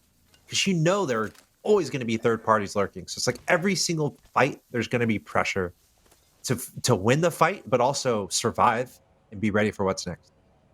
And you not only have to win, but you got to do it so quickly as well. Yeah. And that's the thing that really bites Norg as they take that fight. I mean, they're doing fine. They get it down to a 1v1, and at that point, it's essentially 50-50 who comes out on top. Seems like they've got the advantage. But when you play zone, when you're trying to rotate in early, you haven't got time to dilly-dally with fights like this. Much better try and take the Valgult away, find yourself a different rotation. You're not going to try and take a fight in expedient fashion. Better to not take the fight at all. Skies, however, they want to take this, and we've seen them really frag out before. Not only that, but they're playing around the edge of the ring, slow side of it as well. They've got plenty of time. Your Doom does get chunked out. Double catwall coming in now, so both teams have some visual obstruction to play around. The Skies are going to sit back, relax, and watch the show as Light does get fried, goes into the gravity cannon and out of the zone. Now this is a problem. Do you chase him? I don't know if that's gonna work. Launching himself into the storm, taking damage on the way, that might not work out well, but we'll see. Fingers crossed for that Valkyrie. Maybe rescues his teammate and does a Valkyrie ult out of there. He still survives somehow. But anyway, more fighting happening. Vilatao getting taken down. The mystery team, 4 Thanks Heavy. Looking pretty good, to be honest. Kind of raised my eyebrows there. Not too many problems at all engaging there. Kill leader here, Trinity. Not too bad. Casually retaining that spot as kill leader, 4 kills. And kind of watching the surroundings. Probably wondering about that team that kind of just bounced off into the storm. Will they come back or are they dead? I think they'll be okay. I haven't seen them show up yet. Asura's, they unfortunately are very much not okay. Send help if you can. They're not having a good time. Very few teams left for our final couple zones as well. We are pushing the latter half, but I'd still put us solidly in the mid game from a time perspective. From a pace of game perspective, we're already in the end game. We're past the end game. We are in McDonald's Wi-Fi's territory, and they take out yet another team, top 10 already, and round 3's not even finished up yet. Nobody's slowing down. It's just fight after fight after fight.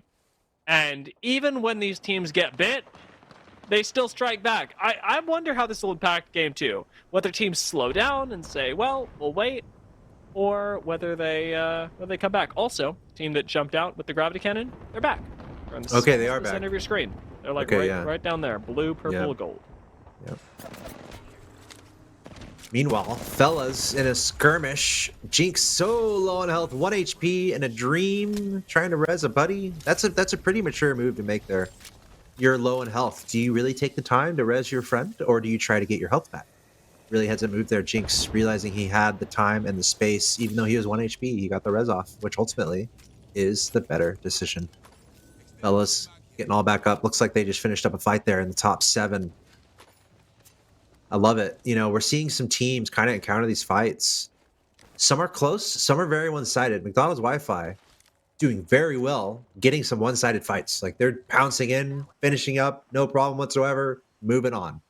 That was a little more sketchy, that fight that we just saw unfold. So it's kind of fun to see who can get these really good fights, get in, get out, and stay on top of this lobby. McDonald's Wi-Fi. I kind of called them out before this started, but, you know, they're doing pretty good. Oh, God. Let's hope they can keep it going. That catwall does cause some problems, but nice shots from Don. Takes down Frog and puts McDonald's Wi-Fi in the driver's seat again. The smoke to cover with the Digi means that McDonald's Wi-Fi don't even risk a member going down here. Taking out NorCal in expedient fashion, leaving them in the top 6, and comfortably so. Trev Stacks, that's going to go off pretty nicely. No third parties appear to be incoming, as McDonald's Wi-Fi have absolutely met the requirements for what we talked about earlier. If you're going to take a fight in these lobbies, you got to do it in under 30 seconds. It takes them under 15. Yeah, the problem here may be their position. Obviously, they're near the edge of this zone. They got 10 seconds before the storm comes in here. So they're moving in a way that is not it's kind of a forced movement from them. In Apex Legends, when you're really comfortable, you're in control of all your decisions and wherever you're going, and you're ahead of the game. But if you're having to be forced to move around, that's when things can get dicey. So that's what's happening here for McDonald's Wi-Fi. They're being forced to move. to avoid to get to the next ring here, and we'll see if that knocks them off their groove or if they can take it in stride. Hey, nobody's shooting at them on the way in. Triple Reds were the most aggressive squad in the lobby, by far the most kill points, outside of perhaps Fellas, who are going to be approaching from the opposite end. They're like jaws that are closing in on the rest of the lobby, but McDonald's Wi-Fi may get theirs broken. TrevStacks eats that nade, and just a little more damage out of Tragic Rush takes him down. The cover from Dawn, as they get to play with the zone at their backs, means that McDonald's Wi-Fi get to continue harassing here. More damage able to be thrown in later, but for now, the res on TrevStacks is going to be enough, as McDonald's Wi-Fi don't want to risk getting shot in the back and still have to prioritize the rotation on the immobile Seer. Yeah, this is such critical, insane decision making that is happening throughout all this. Like in a matter of 10 seconds, there's like thousands of decisions being made almost. Not really, but you get what I'm saying. Like in such tight moments, you're having to find cover, you're having to cover your teammate. There's shots coming from over here. You got to come over this rock. You got to get your shields back. There's just so much going on for these players. It's really impressive to watch them navigate these really sketchy situations. McDonald's Wi-Fi doing a great job there. TrevStacks is like a little awkward there when he caught a lot of damage trying to get a battery up. Couldn't quite get the battery up, and then he got knocked. So it's like, just got to avoid those situations. Don't let those free knocks happen, because that'll be a headache for your team. So really got to tighten it up there, and not let those free shots come in.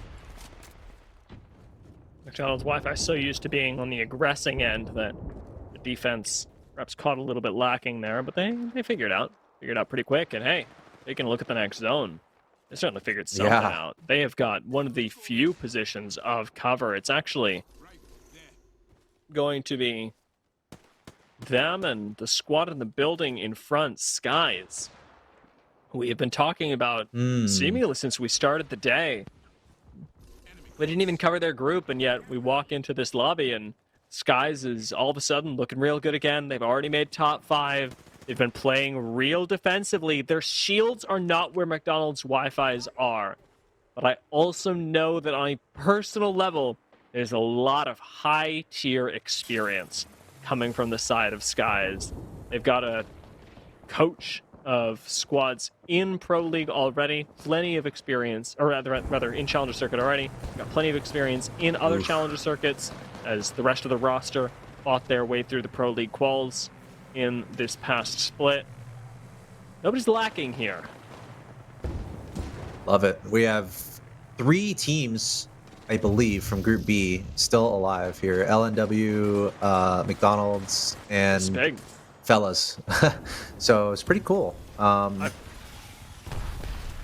know, from what we've seen, we're seeing a lot of these teams succeed. Go ahead. Think about it this way. There are 5 teams left. 2 of them are North American Challenger Circuit. 3 of them are South American Pro League. Which comes out on top?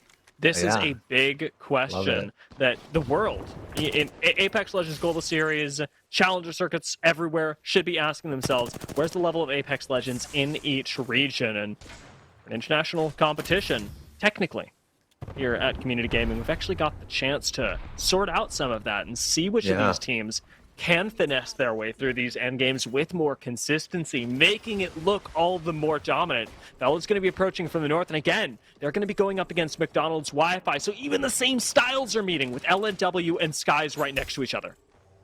Yeah, this is pretty intense. You know, it's a little bit tighter here at the end of the game compared to our qualification matches. A lot of these teams really trying to get as many points as they can is so important, trying to sneak into that top 3. LNW looks to be in a pretty good position on the high ground there. Meanwhile, McDonald's Wi-Fi, as you said, finding some of that cover. But I like this high ground from LNW. Let's see how they handle it. There's 2 teams on the low ground there. They are taking some shots. Looks like they're going to push. They knock 1, and they're going to try to sweep it up. Could be some excellent kills. And it looks like they are able to wipe out fourth heavy. Oh, fourth heavy. It's great. Go for it. It's like a separating thing. But LNW, they're getting taken out too. Scar and Jinx turn around and taking them out. So just like that, I think we're down to 2 teams. McDonald's Wi-Fi now sensing blood in the water, and they're going to charge forward to try to clean all this up.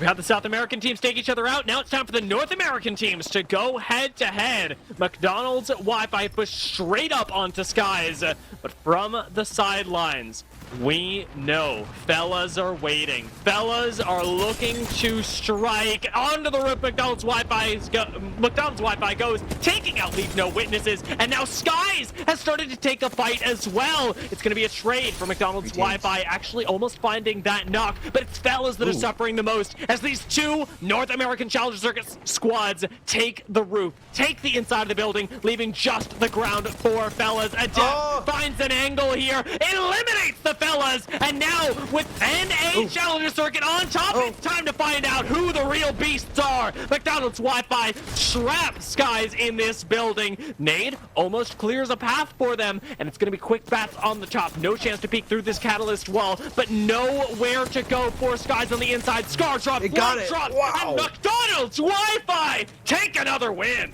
Wow, very impressive and very smooth. It's like they knew their order before they got to the drive-through window. Very impressive there from Team McDonald's Wi-Fi.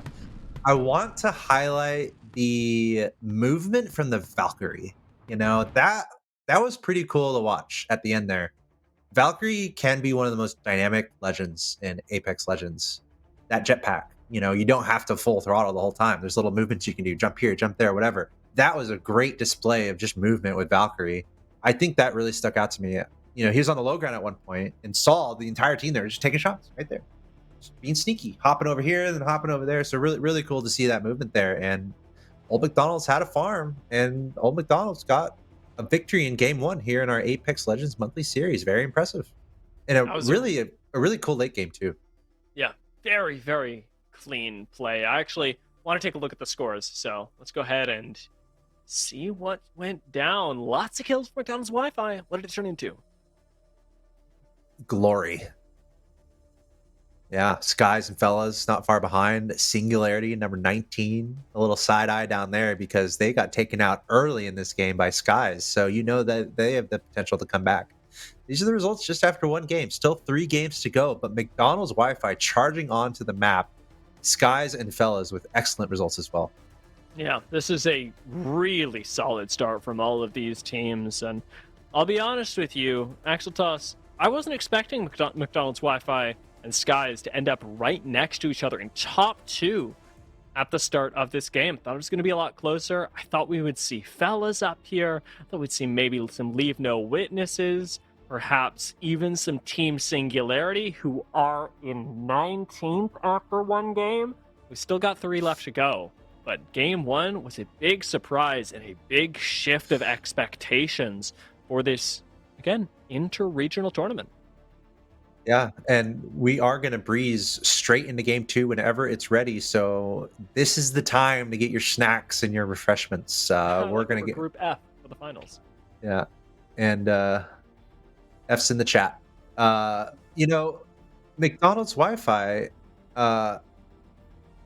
Still very surprising that, first of all, that they had such a dominant victory. I mean, you know, this is a lot of good teams in this lobby. McDonald's Wi-Fi, not only did they win, they got a really good amount of kill points as well. So that's like pretty much the perfect way to start this. Just got to keep it up. Just got to be consistent. And, you know, it all comes down to your strategy. It's exactly what we saw from, I think it was Gosu in the first game of the day in Group B. A 16-point game off of kills alone means that they killed 25% of all people, which is a lot of people. That's almost one person in every squad, and we are getting very, very close to sort of fulfilling that stat. So McDonald's Wi-Fi also had a really smart rotation path playing around the edge here. They mirrored fellas, but in a way that was, I think, way more aggressive, and even took that attitude into the end zone, where they were measuring cooldowns, counting out CR ults, and making the most of the pressure they had with their own cooldowns. I think it's interesting to kind of see how playstyles might change also, because we're going from qualification matches to a pretty star-studded lobby. So to see teams that kind of retain confidence and they're like, okay, so what? Who cares that there's all these other amazing teams in this lobby? We're not going to change the way we play. I think that's a really cool thing to see from McDonald's Wi-Fi there, where they seemed like they really weren't changing much. They stuck to their game plan. They're like, okay, whatever. There's some good teams here. We can still rack up some kills and get some good points. So phenomenal start there from McDonald's Wi-Fi. Yeah, it looked really good. I was very happy with seeing how they played things out. Skies as well. A lot of good things to say about them, and teams like LNW sticking to their guns, predicting that final zone so much earlier than anyone else. Skies, Fellas, McDonald's Wi-Fi, they all played around the edge for a bit. Skies is a sort of mid-zone team, but Leave No Witnesses do not mess around. They sit center zone, they wait for the game to come to them, and they still ended up with a decent amount of KP, being able to drop out and picking up 4 thanks. Looked really good. Yeah, they had a really good high ground position going into the final fight there. And it's almost like they traded away top 3 for like 3 or 4 kills, which is like, it's not that bad, you know? That could be a pretty clever decision to make, right? If you're, let's say you're in position to be top 4, but you can pick up 3 kills, would you rather have that or get third? I'm not sure exactly what the math is, but LNW super heads up having that high crown position. And then instead of being, they could have been overly passive to play for top 3, but they pounced on opportunity below them and picked up some kills there at the end. So that was really cool to see. Positional play in Apex Legends, very important. And without any further ado, we're going into game number 2. Singularity's on my mind. I almost want to watch them because you know that they are going to have a fire underneath them after getting wiped in the first couple minutes of the last game. So I'm looking out for them to have a big game. And then I think from there, we're kind of just keeping an eye on all the leaders here, seeing who, if McDonald's Wi-Fi can keep up their ways. We know Skies is consistent. Game 1 down. This is the game where we see who's going to hold on to their consistency, and a great time for any of these top teams to really make a move to the top of that leaderboard. Time to make it happen. As I mean, last chance on Storm Point is actually going to be a really big deal for a lot of these teams. We'll see how it works out for them, of course. As Storm Point is also more difficult to frag out on at times. There's a lot more hunker potential here. On Broken Moon, we take it down a level even and say, well, you're not going to be sitting in a building realistically. There are 8 ways to push this building. It's massive, and we're gonna share some of it. Here on Storm Point, you can say, well, this is about the size of a squad, and it's going to keep us safe for a while. Leave No Witnesses, obviously making really great use of that. And we'll see what happens. Contests aplenty as well, as Storm Point did light up in game number 1 really early on. Took a bit of a slower mid-game, unless your name was McDonald's Wi-Fi. Mm-hmm.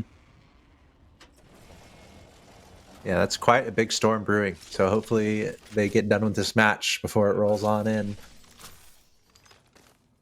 Yeah, and this is Team Singularity. Dropping relatively hot here. Kind of like it. Taking some shots off in the distance at a bad guy. They're really going to want to keep things under control. Just get past the first few minutes. Just get their feet underneath them. Find some decent loot. And, play the game that they want. I think last game they were definitely thrown off. They were caught off guard, no doubt, because they were caught in the first few minutes. So they're definitely going to try to avoid that and try to recenter some things. I think it's almost like it's almost an absolute must for them to get like top 5 here. So I fully expect that to be a goal for them in this game. Be hoping so. Landing over by checkpoint. I'm not sure why we're missing some health, but likely has to do with the death boxes you're seeing littered around here. We didn't catch it on the screen at the start of the match, but these hot drops have, for the most part, already resolved themselves. We've removed 2 squads from the lobby already, and you'll be waiting for Broken Moon to see how they end up doing. At the moment, this checkpoint landing is going to net you a really nice bit of knowledge as well. You've got zone scan that'll reveal that we're heading up to the north, over by Cascade and Wall. Actually, if you have the chance, get in Wall now. It's going to be a great place to be. This zone looks like it should be pulling essentially straight into the POI. Yeah, Fella's in a great position. Sky's also in a good position. McDonald's Wi-Fi having to traverse pretty far across this map to get to where they want to go. We also see Halo boys kind of lurking on the left-hand side. But for now, Skies and Fellas looking the best positionally. Also, not to be ignored, Leave No Witnesses kind of in that area as well. So, um, those are definitely some teams to look out for, as they are very nicely positioned here with the zone locations. And there's some really interesting plays that you can make for Leave No Witnesses as well. Their rotations, either down through the caves or over command center, are both quite nice to find themselves a little closer to wall without having to take too much of a risk. Pretty close to how this zone will be closing as well.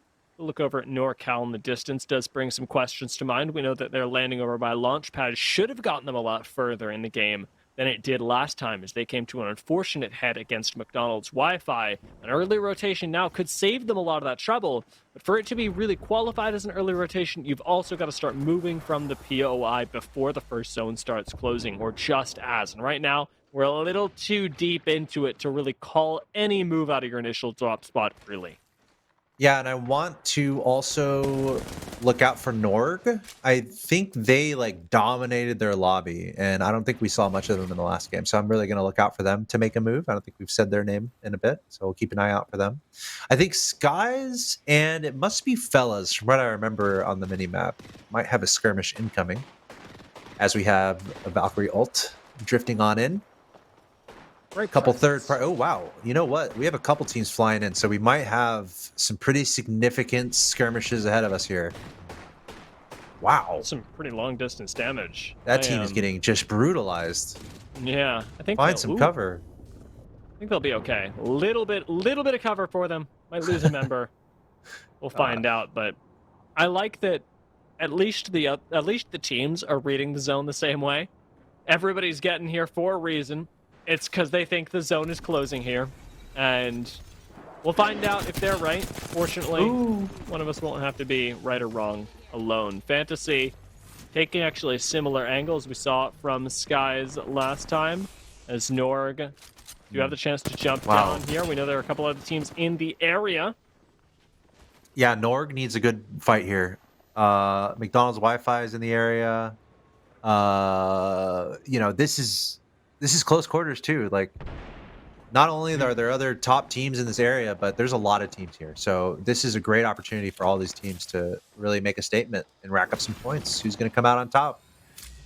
McDonald's Wi-Fi not even making a sound right now as they wait for Team Singularity to show a sign of weakness. One drop, and you see these teams running at each other. But even now, Norg playing things really quietly. It's tough to determine when you should push and when you shouldn't. But Singularity have shown unique resilience in this building, and it's making it a very scary prospect to actually take a fight up against them unprovoked. McDonald's Wi-Fi do show their presence here. Getting that cue out onto Fantasy, and it's going to be the insta-disengage from Norg. I cannot fault them for this call. It is the correct one. Yeah, I mean, otherwise you're having to fight 2 or 3 other teams, and it's just... At a certain point, you want to play the game of odds and chances. The better chance to stay alive here might just be to avoid the engagements for now, let those teams fight, and maybe look for that third-party opportunity. Norg retreating for now. They don't want to get taken out early. That's probably up there on the minds of these players. It's let's just not get bottom 5. Let's focus on that first and go from there. Ooh, nice shots here. Decent goal for most people. Yeah. McDonald's Wi-Fi may make that dream come true for several. That was some awesome damage out of the car. The wingman not quite following up. Does mean the McDonald's Wi-Fi need to keep backing it into Prowler Island. Singularity disengaging through the zone, and it's something that they will have the meds to do, as it is only ring 1. Yeah, and we see some creative rotations through these weaker zones. There we see the Valkyrie ult being deployed. Maybe see some shots in their direction if they're not careful, eating a little bit more damage from that zone, and they're going to make it on in. Ooh, so low in health. Oh my god. A lot of trust in the Valkyrie pilot, I would say. Landed on the low ground, faked this one out a bit, and McDonald's Wi-Fi aren't going to keep up on the chase. Asuras go down, that's it. If you fall now, well, I guess you still would be in the bottom 5. If you fall after this next squad dies, then you're not in bottom 5. There we go. Cheers, Snippers. Making the dream come true. Jared Snifford eliminated 15th squad out of the lobby, falling to the 4 Thanks Heavy team. And that was that big group that we saw all in kind of the same area. So I'm a little surprised no other teams were involved with that. But we saw Nord running away. I think McDonald's Wi-Fi was in that area, and they ended up backing off. So, ooh, careful. That was some nasty shots there. Got to be careful, Trev Stacks. He got taken out last game all on his own. So got to be careful not to let that happen. Retreating at this point. Clearly a team saw them and doesn't like them and is pushing. And that Singularity, yeah. Seems like they're doing a pretty good job too. I mean, only blue armor out of McDonald's Wi-Fi, which is not ideal. Meanwhile, full purple all the way here for Singularity, and they might be aware of this advantage, as it seems to be. They seem to be just pushing their advantage here. Ooh, this is nice. Double scan from Artini. Oh, third party on the other side. Get a lot of value. Double A is pushing up. This could be it. McDonald's Wi-Fi are going to get cracked, going to get taken down. And Team Singularity are taking control of the lobby against our winners of last game. It's not even looking close. Yeah, and this is a move that had to happen. Singularity not doing a great job in game 1, but completely in control there in that engagement. It did not help McDonald's Wi-Fi that they were in the middle of a McDouble. They were the meat patties, and the bread was on both sides. They were sandwiched there. So Singularity doing a great job kind of being aware of their position. I don't think they knew the strategical importance of taking out McDonald's Wi-Fi, but you got to think that's a huge bonus too, since McDonald's Wi-Fi, they won in game 1, and now they are out of this lobby in game 2 of our finals. Especially for Singularity, it's so big. It's not that just that you're impacting the rest of the lobby, it's that you're personally making the biggest difference in your own tournament standings. Going from 19th to 1st is a very difficult journey, and one that a lot of fans are going to demand that Team Singularity make. And this is such a big step. It's the correct step to be able to make as this squad. Now, they do still have a lot of Zone 2 traverse. Singularity have been pushed into this kind of play style. They are going to have to play around the edge. It's not something they're uncomfortable with, but it did bite them last time. Explosions going on everywhere. Gotta be mindful of those. Keep your distance. Every single sliver of health is important here, as 4 Thanks Heavy, they're looking pretty strong in this lobby. We've kind of seen their name quite a bit in this game, being involved in a lot of these skirmishes, and it looks like they're pursuing this team. I mean, they've got full purple shields, and they're outputting a decent amount of damage, so they're pushing all the way right now. Let's see if they can rack on some more points. Looking good so far. And it's mostly the control that they've exhibited. If we wanted to get aggressive, I didn't expect that we'd see the Seer running straight at you, but it works. Seems like a disengage is happening on the other side, so height's going to be all that you get off of this. That's another Bangalore ult that's hitting the floor right now, and it is a friendly one for 4 Thanks, but it won't get them really any closer to this fight, as it's been a full disengage on the other side. This squad does not want to engage. Yeah, you know, they were the aggressive team there, and they were trying to push. They were trying to take that squad out, but the other squad just ran off. So 4 Thanks Heavy doing a good job here, you could say, kind of letting them go. Oh, and actually, they are being engaged by Singularity. Singularity coming from the other side. Obviously, they heard those shots. Their ears perked up, and they're running over, trying to engage. And there's going to be some shots traded. Two are down on 4 Thanks Heavy. Singularity dropping 2 of them just like that.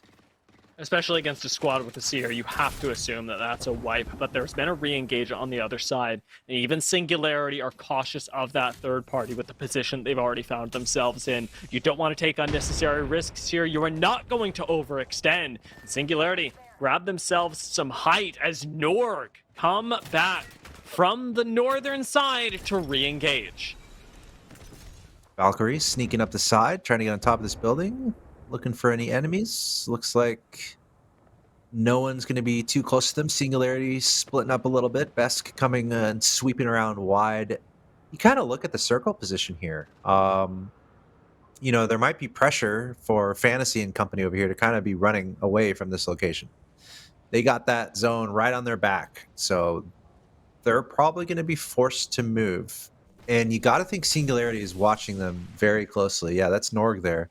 They're trying to sweep wide, trying to make a position closer to this next ring. And you know Singularity is watching them right now, so it should be interesting to see if Singularity pursues them or lets them go. You got to think they'll pursue, right? Yeah, I'm hoping so. I mean, Yeah. from a personal perspective, I want more action, and I know that Singularity does have one coming. really good route forward into wall, and it's going to be all the way up this zip line. Problem is being gate capped, Yeah. especially up on height. I mean, Singularity have to know that with the shots that they've already taken on the low ground, that zip line's not safe. Yeah. What the real is Desu? I don't actually know. I mean, her name is spelled weird because it has more E's than usual, but if that is the real is Desu, why is Desu? Up on wall. Gatekeeping right now. Hmm. Yeah, Singularity, you know, they're kind of going where they want. This is kind of the first time they're not going where they want, where they kind of had to retreat from that point, kind of rotating around, trying to find a better way to get into this next zone. 10 squads left. Let's check out that area. CAA with the Wingman and the Skull Piercer. One of the most satisfying weapons you can hold in Apex Legends. If you can connect those shots, you're having a great time.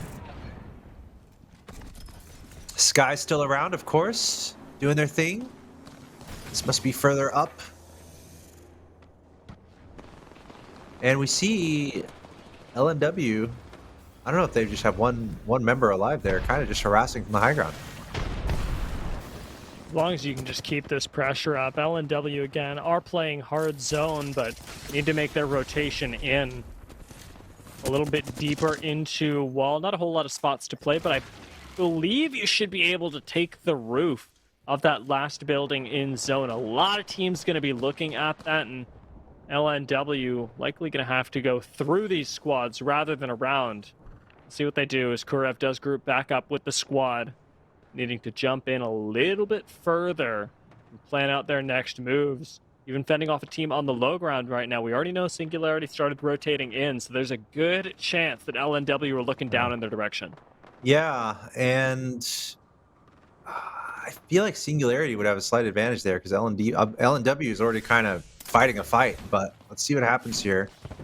9 squads left. Game 2 of our finals. 4 matches total are going to be happening here with the same lobby, but this is a great opportunity for all these teams to make a good run up that leaderboard, accumulate those points. You know, top 3 really is the juiciness. Top 4, top 5 is great. Adding on those kills is the cherry on top of the Apex Legends Sunday. And Singularity, they know they have work to do. So look out for them to press hard, but they are getting harassed from a number of different locations here, just taking cover at this point. Oh my god! That was such a good bang ult. I have no idea how we did that much damage, but it's got to be 2 people basically sitting inside of the missiles. A disengage is going to come through fast.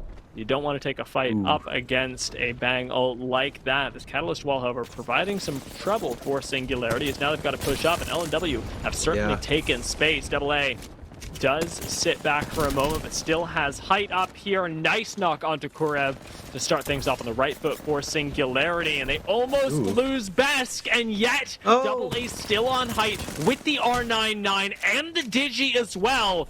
That should be safe to pull up behind this cover. Loses a teammate, but the question isn't can Singularity win this fight. It's whether they can make it out alive afterwards. They cannot. Both they and Leave No Witnesses go down. A single additional kill secured by the Singularity squad as they yet again do not make it into the final ring. Skies, however, will be participating as Light barely manages to find cover behind the pillar, and the Halo boys have got a fight brewing.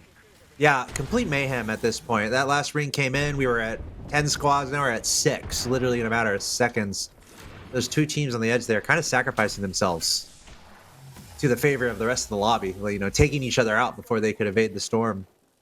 It's just how it goes in Apex Legends sometimes. Halo Boys looking good. They had a couple great lobbies in the qualifiers. Got some nice high ground. And seeing a little bit of a fight here. I think it's those two teams in the distance. Looks like a couple teams trying to share a building, and that doesn't usually work out for long in this game. Doesn't seem like it. This was, however, the roof that I was talking about earlier that is going to be providing a lot of value out here in the north. It's where you want to be, if you can help it, of course.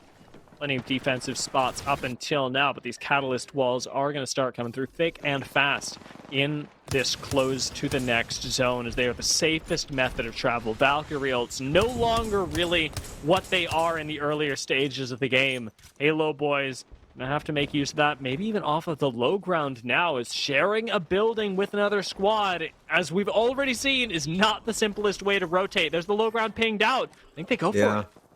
Yeah, trying to move still 6 squads in such a small amount of area. I mean, sure, one of the squads might have 1 or 2 players, so look out for that. And I think there is a lifeline package down there. They are gonna pass on that for now, taking to the skies. Obviously, you can't fly very far here, so let's see what they decide to do. Taking some shots from above.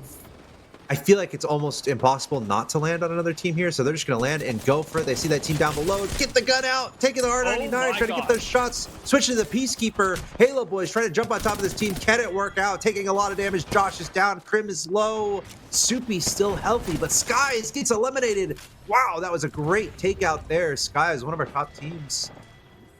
Halo Boys just pulled the most illegal move in Apex Legends, landing on Fellas and taking them out off Valkyrie Ultimate. It's Valkyrie's trademark weakness, landing on another squad. People don't do it for a reason.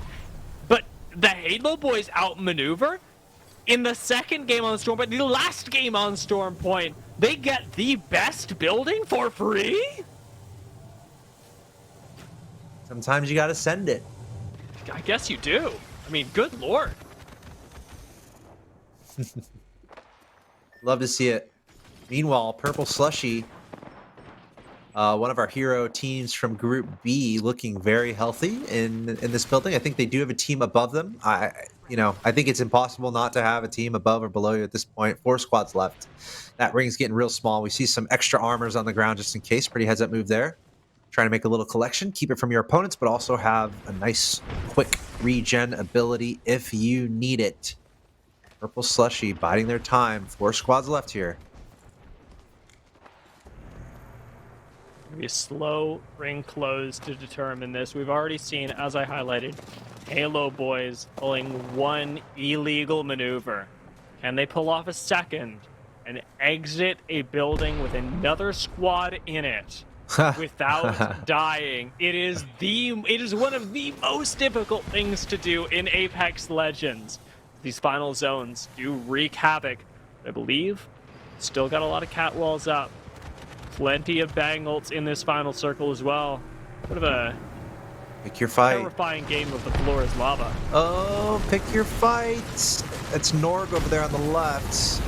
It felt like No Name over here overextended, but Norg not able to pounce just yet. Halo Boys finding themselves in some trouble. Josh is down. Krim trying to stay alive, taking some shots with those Peacekeeper. Such a nice weapon when it works. Missing a couple shots, finally getting some down.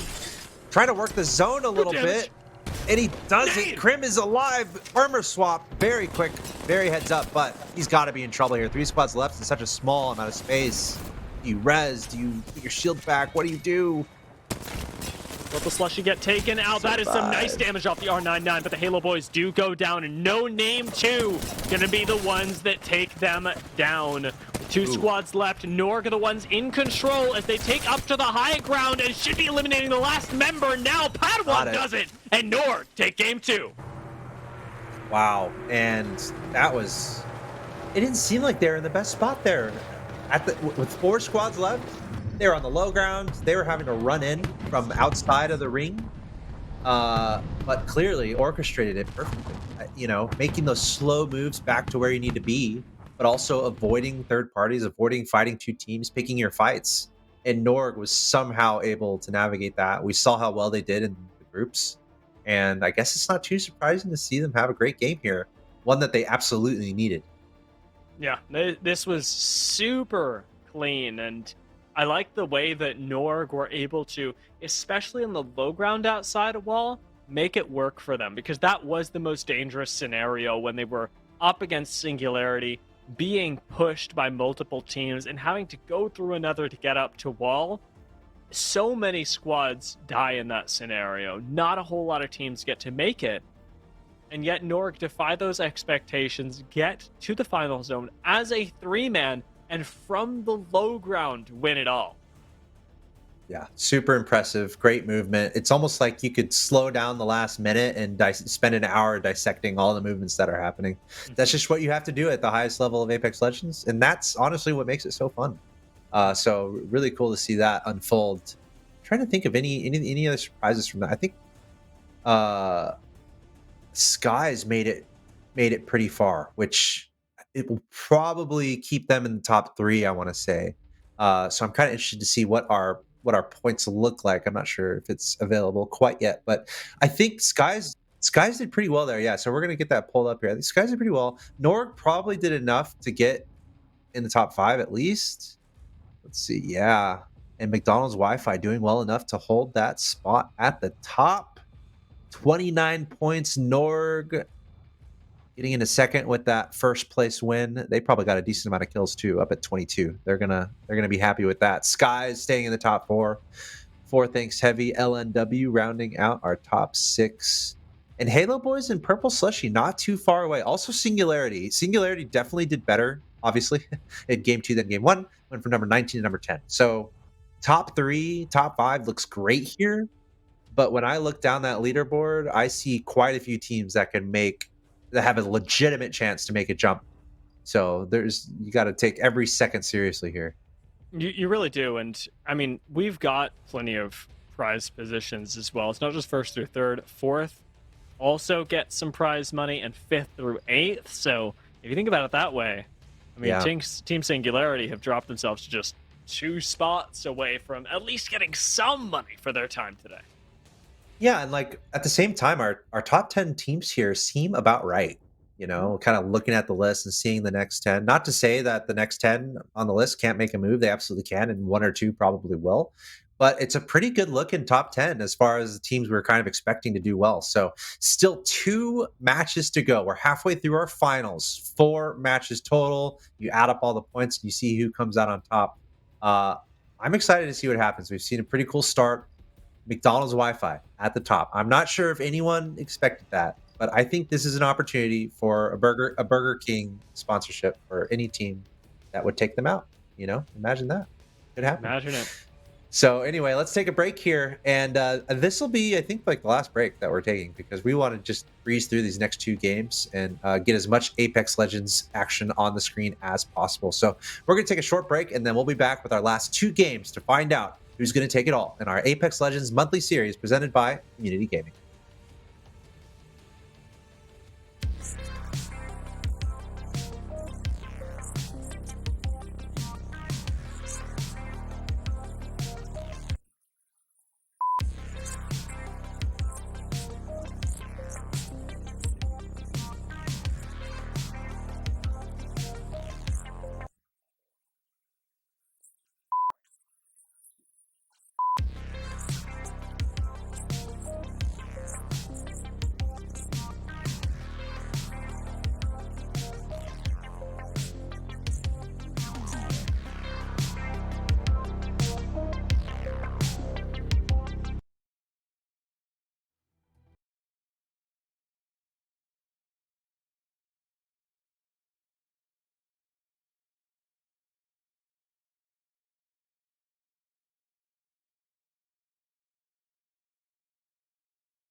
Hey everyone, welcome back to the Apex Legends monthly series presented by Community Gaming. $1,000 on the line in Apex Legends competition. I think it's open to anyone. Anyone around the world can play. It is on North American servers.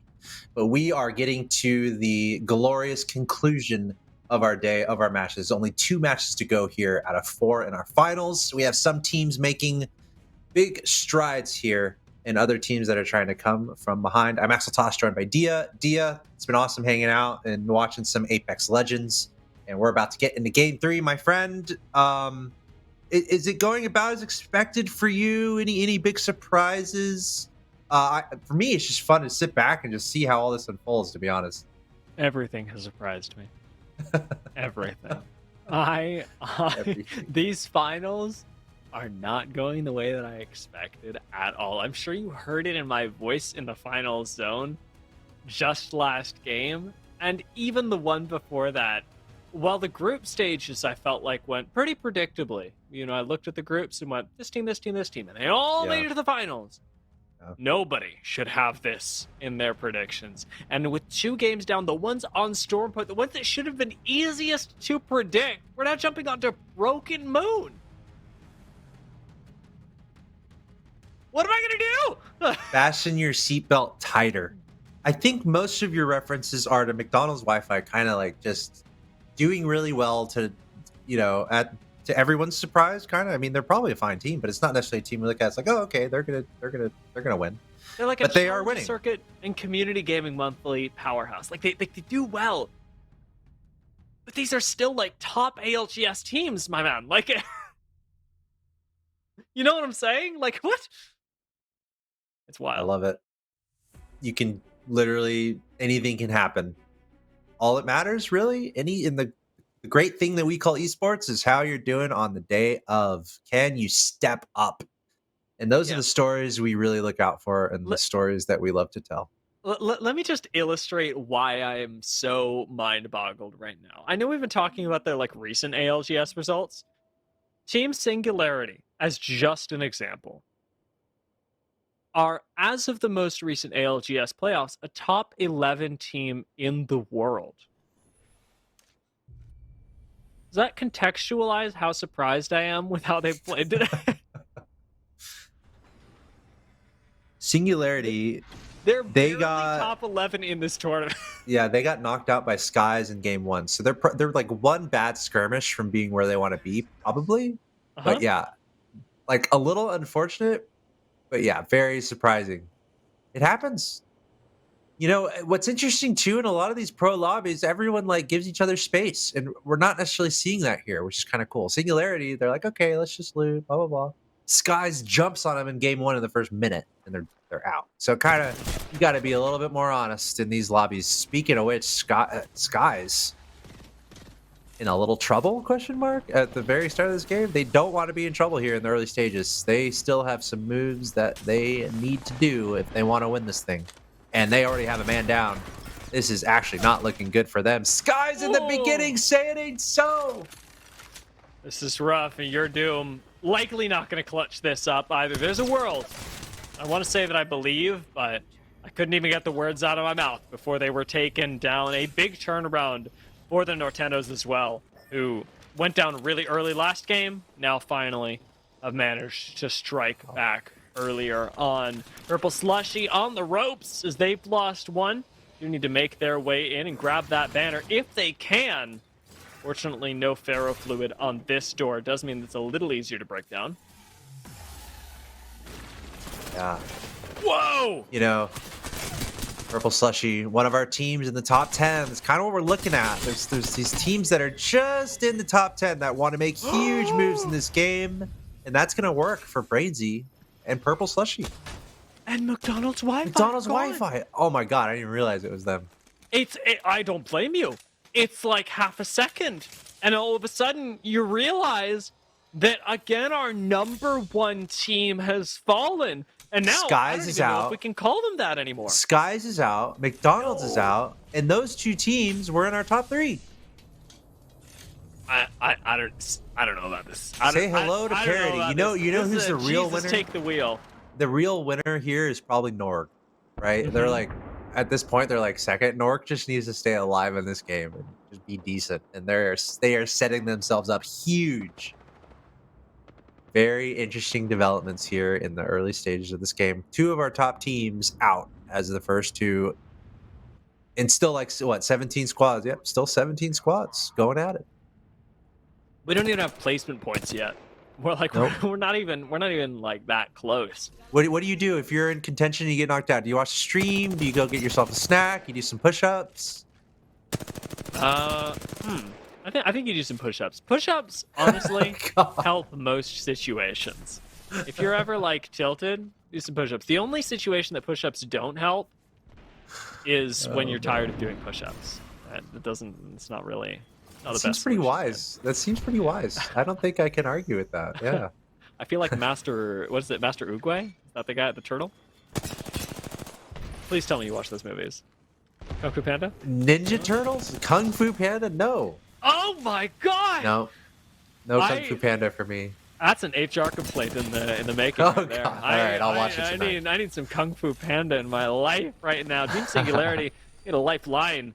That was a really good door that they just put up to save themselves from being pushed. Double A's got the chance to hit the Phoenix kit now and get right back into the game. As the Soras go down, now we're in the top 15. What a nade from Team Singularity! That's got to be the go button. And they are pushing through the door. Got the Mastiff out, trying to connect those shots. Double A is down. Artina getting low. It could be dicey. Chair Sniffers down. Vesk still alive. Still a fight going on. Yeah, might be another team in here. Got to be careful. Double A's down. And that's a team charging. Yeah, this might not be good for Singularity. Yeah, that's a full team. This There's is a lot of good this is damage, not though. ideal. Frag. And Arc Start. Watch out. Low in health. Pulling away. Got for that shield. Where's the shield? No shield. Oh, nowhere to run. Team Wow. Singularity. Wow. That is not the look on their faces, but Mirage is happy if anyone's getting bamboozled, and we all are right now. We are being collectively bamboozled by this lobby. Core claims yet another team, and another team that you would have thought would be in contention for the top 3. I have to agree with you here. Axel, you said it earlier. Norg are the big winners here. Yeah, especially after Singularity out, because I almost forgot about Singularity because they're at number 10. But as you said, they should be a team that is in contention 100% in a competition like this. They just got knocked out. They're probably they are bottom 10. Singularity is bottom 10 going into the final match of our 4 matches. In theory, they could still win and make a move, but yeah, it is okay to be shocked right now watching our Apex Legends Monthly here. Love it. Not something. Parody. Not something Love that the anyone parody. would have gone for. No reply. They actually, speaking of recent ALGS results, picked up, I believe it was the top 20 finish, but that's not really where they would have wanted to be, as there are 20 teams going into the game. So, Right. see if they can whip that back around. This would be a big pickup of momentum for them, as well as some theoretical cash, if they can pull that out. Is actually a sizable prize pool for a lot of those teams that don't get tournaments coming their way too often. That is a nice beam out of Drama. Will he survive the fallout? Looks like he will. I would also recommend anyone watching, if you see these guys with their Twitch handles, definitely check them out, throw them a follow, stay in tune with what they're doing. I think that can be a really fun way to be engaged with the community. Wow, big firefight here, no reply. Looking like there's no lives left for them. Andre's got plenty of shields here. Got the R99 and 3030. 3030 is not great in this position, I will say. That is not a gun I want in this short distance skirmishing here. R99 is nice to have, but the 3030, it's going to be tricky if he has to switch weapons. 70 damage, like 2 bullets too, but he's got no knockdown shield left to play with. Needs to hit the reload real quick, and fortunately has that ferrofluid reinforced door. It'll turn into a bat for both teams. The squad's around the map continue to fall, threatening to stick the res. He's going to run back in, doesn't want to trade them out, and now has to hit another clip. Constant reloads, but this fight's taking quite a long time. Goes for that reset, picks up his friend's banner. Now gotta get the other one, right? He wants that shield, man. He really wants that shield. Gets it. Still can't finish the fight, though. This is so rough. Yeah, there's still bad guys in there. No doubt. No grenades. Oh, one Arc Star. Getting the health back. Needs that banner. Finding the time. Trying to fake it out a little bit. Trying to be crafty. Keep his opponent guessing. It's pretty epic 1v1 here. He got it! He got it.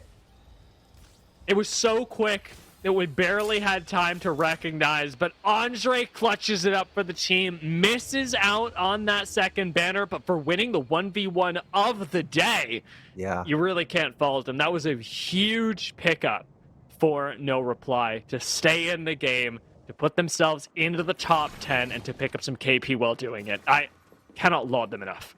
That was a really cool 1v1, but I'm also like a little surprised that no other teams were kind of jumping in there. You know, we're still relatively early on, even though we saw a lot of teams get taken out. So maybe a little bit of space between these teams, but very rarely do you see a fight that long unfolds. Like that was an epic, you know, that was like a minute-long fight with a 1v1 at the end. Kind of surprising to see no other teams in the area. But speaking of teams not where they're supposed to be, this is a fight happening, taking all the damage from the storm here, and this is Norg. So with Fantasy, this would be a huge pickup for Norg. And Purple Slushy is going to be the team in trouble here. And yeah, Norg's going to take him out. Purple Slushy eliminated. And Norg setting themselves up. You know, they were second. I believe they were top 3 coming into this. And a lot of the other teams on the leaderboard around them have fallen. So Norg looking really good if they can keep things under control. Don't die to the storm either. All right, they're going to be okay. I don't know if you could hear that, but dude, I heard that. Was that a cat? Yeah, Yeah, mind right now. Yeah, hungry cat, or just wants attention. It's her. I mean, fun fact, it's her birthday. So so just excited cat. Her a little bit today, and she's like, why are you talking Apex Legends? Yeah, we're definitely gonna need cat cam. Oh at yeah. The conclusion of the show. Then she'll be really mad at me, but it'll be worth it. Oh my god. LNW fighting up against Fellas right now. They're gonna be pretty frustrated themselves, especially with how far out of zone this fight's going to be taking place. Both teams have set themselves up here really early, and it is not the staple of the way that LNW have been playing so far. We've called it a lot, but a much more zone-oriented team, and that wall in the distance give a pretty good idea of how Fellas are feeling about it. Kind of an ominous appearance, and they're gonna see it. I mean, it's not invisible, so they're gonna know some fighting's going on over there. And if you're not in the middle of a fight, you better bet you're gonna make a beeline over to that area for that third-party opportunity. Obviously, they're going to have to deal with rotating, making a friendly rotation here with this round 2 ring closing imminently on their location. Can always be a little bit of pressure here. Once again, your movement is being forced. Oh my god, that was scary. Jump scare. Oh my god, look out! But you know, being forced to move at this point, being forced by the storm, so always got to be wary of gatekeepers and anyone kind of waiting to see if anyone's coming from your direction. So not the best position here for Leave No Witness. The nice thing is it doesn't seem like there's any teams too close to them. That was awesome though. That map room scan will give some super solid context as to whether you're being gate capped or not. As LNW, you now know the positions of all players across the map, and you know that Fellas is no longer really in a position to be gatekeeping you. They ended up taking their own Val cult and moving out completely to the northern side of this ring. I really like the way that they've chosen to position themselves as well. It will be another edge position, as ring's unlikely to close over here, but an active one nonetheless. LNW making their way in. Remember, they're operating with full information, so they better not run into this. This is kind of what I was worried about. Like, they have the storm pressure. They're only ever going to be losing health here. And they have this team just kind of waiting, kind of as I said, to see if anyone's coming from this way. I mean, it's kind of a choke point there. You have to go through that little pathway. Let's see if Jinx turns around and spots this coming. It's a pretty important moment here. He's looking. He sees him. Okay, good job. Good job, Jinx. From fellas, staying super aware. Very important move to make. I'm surprised they're not edge guarding a little bit more aggressively. Usually you want to really take some shots while they're still out there, but kind of letting them get to safety and probably alerting his team of what's going on. And LNW, they're just trying to run off at this point, it seems like. Yep. The cavalry of fellas has arrived, but damage is done in a way. LNW have already made the rotation in. At this point, any chase would just turn into a lose-lose situation for both squads. Fellas likely don't pick up the kills, and LNW certainly die to another squad, if not dragging down another team with them. Will be a standoff as that charge rifle really does tick. No reply. Well, do go down in the meantime. The top 6 squads we're already at. Yeah, now it seems like LNW, just like that, is kind of in a better position than fellas, right? Because fellas were at that building over there that we're looking at. That's deeper away. That's further away from where they need to go. So LNW somehow finding a building empty, uncontested, that's in a pretty good spot, and now they're the ones almost edge guarding. So we'll see what they decide to do. It looks like they're still going to prioritize their movement here. 45 seconds till that storm closes in. They're going to elect not to take the fight for now, kind of stay passive. 6 squads remaining, and this is definitely a game of like third parties at this point. 6 squads left. We're in a final situation, money on the line. All these teams want to stay alive as long as humanly possible. They only want to take a fight if they know they're going to win, and they know they're going to win quickly, because it's almost impossible not to get third party when we're in a situation like this. Not that many teams and running out of real estate on the map. Fellas definitely have that confidence, a position that puts them still on the edge of zone, but with one team above them. Their top 6 scenario is actually pretty difficult to navigate. With how early we've been taken down to just these 6 squads, it'll take a lot of effort for fellas to push up here. And like you said, it's dangerous because everybody's got a lot of free time. But it's also isolated enough that if you're not dedicated to the fight, nobody else is going to be coming in to bully the squad above you. It's got to be an all-out fight that could take a very long time, or it's going to be a slow poke war that fellas will likely lose. Yeah, and maybe a tea party in the meantime as everyone kind of waits for someone else to make a move. It's hard to make the first move here. Because then you're making noise and you're alerting other teams and you're taking damage in all likelihood. But we see a bit of a skirmish. LNW over there. It's like fighting another team as we get a nice shot. It's care package. We'll see if anyone goes for that. What's in it? It's a Kraber. I want to know. Oh, yes. Oh, my God. I love our observers. Thank you, observers. That could be game defining. Looks like Halo Boys already picked up that data. Not going to be able to make their way over here just yet, but it's been picked up. Kraber has entered the lobby, and that's going to be big with so many squads that are going to have to fight each other in these next zones. Kraber isn't the one-shot kill out of nowhere that it used to be, but if you're mid-fight and somebody tags you with a Kraber, chances are you're hitting the floor. Yeah, 100%.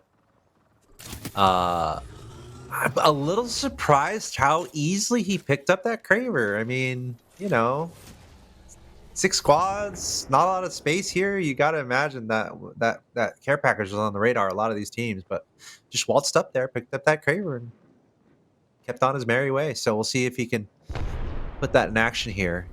Looks like, and that's Norg too, right? Like they have everything to gain from a win here, and now they have the Kraber in their hands. That's wild. It's actually it feels just almost ridiculous, like you're writing like a little storybook of how Norg are going to make their comeback, and they're able to pull out the win or even close to this game. Yeah. Sky's the limit. Only one more game to go after this, and Norg can absolutely take this whole lobby by storm. Fellas need to make their argument, and they need to make it now. It hasn't been as high a kill game as we were used to in the group stage for them. And to even come close to challenging Norg, they've got to start taking out squads. And as much as they've tried, LNW were resistant to it. Now taking another fight, and just means more kills that either way aren't being picked up just yet by the fellas. Yeah, this is No Name fighting against LNW here. No Name looking pretty good in the fight, but LNW looks like they got a drop on the other side. So maybe one dropped on both sides there. Oh, No Name getting back up and immediately getting dropped. And this again is a point. You're going to see more squads come in here. It's impossible for it to not to happen. 6 squads. Okay, now we're down to 5 squads. LNW finally getting taken down. There's the Kraber. Keepstar making it work. That's Norg. Look out for them. And 5 squads left. There's not going to be much time to take a breath here in the next minute. This should all unfold pretty quickly. I think Norg is looking pretty good, obviously, with that Kraber in hand. And obviously Keepstar with the Krager. Everyone else kind of supporting what he's doing. Positioning aggressively, scouting for this Bangalore. Playing very aggressively at the moment. Very close range, even with a weapon like this. Double frag does almost completely mess up the game plan of Norg in the open. Doesn't land that Kraber shot either, and now it's got to be the full turn into this building. Norg are exposing themselves to the risk of a third party by taking this engagement, but they are doing so pristinely by using these digis. Padawan gets taken down on the back end, though, and Norg have to struggle for the recovery. Yeah, that's tough. I mean, you got to really be locked in with your teammates. If you have someone just dropping, a mistake has happened, so he's going to try to scramble back and salvage the situation. Great shots onto that player there. And the Fantasy coming up from behind. That's going to be a double team. That's going to work perfectly. Shield swap, getting the health back up as well, but the teammate is down, so only 2 players up here for Norg. 2 squads remaining. There's only one other squad here alive on this map. As I said, everything unfolding very quickly. I'm not 100% sure, but Norg, they're in such a beautiful position right now. It's got to be Fellas, right? And actually, we tune in with them, and it absolutely is. They see the mobile respawn beacon, and they know when they didn't before that it's a 2 versus 3 at the very least that they can take. Kings is sprinting it, but will they get there in time? Respawn ships coming down. Remember, a Kraber is in the hands of Keepstar and can reverse this fight at any moment. What are we doing? I don't know about that. You're kind of giving up your position. You're taking some damage. They know where you're going, but you're distracting from the respawn, I guess, is the one advantage. I don't think it's going to work. Still alive. Keepstar did lose Fantasy, however, and that means that you've got very little health left on this squad, and everybody on Fellas knows that Keepstar is the only one they have to focus. You've got to take down this final boss, Bangalore. He takes down one of yours, though, plays the knockdown shield of Luskin and gets taken out, and now it's just Padawan. Gonna try and stick the res right now. A ridiculous turn of events in this final zone. Bullthirst hasn't come through. No Kraber on the other side, and Fantasy pulling out all the stops here with the Phoenix Kid. Padawan gets the rundown to try and save his compatriot, but it is not enough. And Fellas end up taking game 3. Very well done from Fellas. It really, at the end there, it really came down to kind of keeping everything together. They had full armor. Maybe they avoided a lot of the fights at the end there because they just waltzed in, saw that respawn, and you know, at that point, just be smart, right? It's 3 versus 2. You have to make pretty big mistakes to kind of throw it away there when it's 3 versus 2. The respawn's coming in.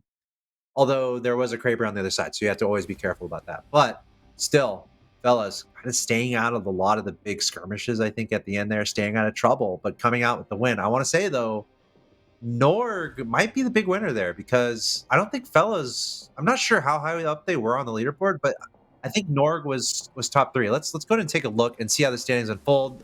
These are very important standings because we only have one more match before we decide who is our top 8. And look at this. We are locked up at the top.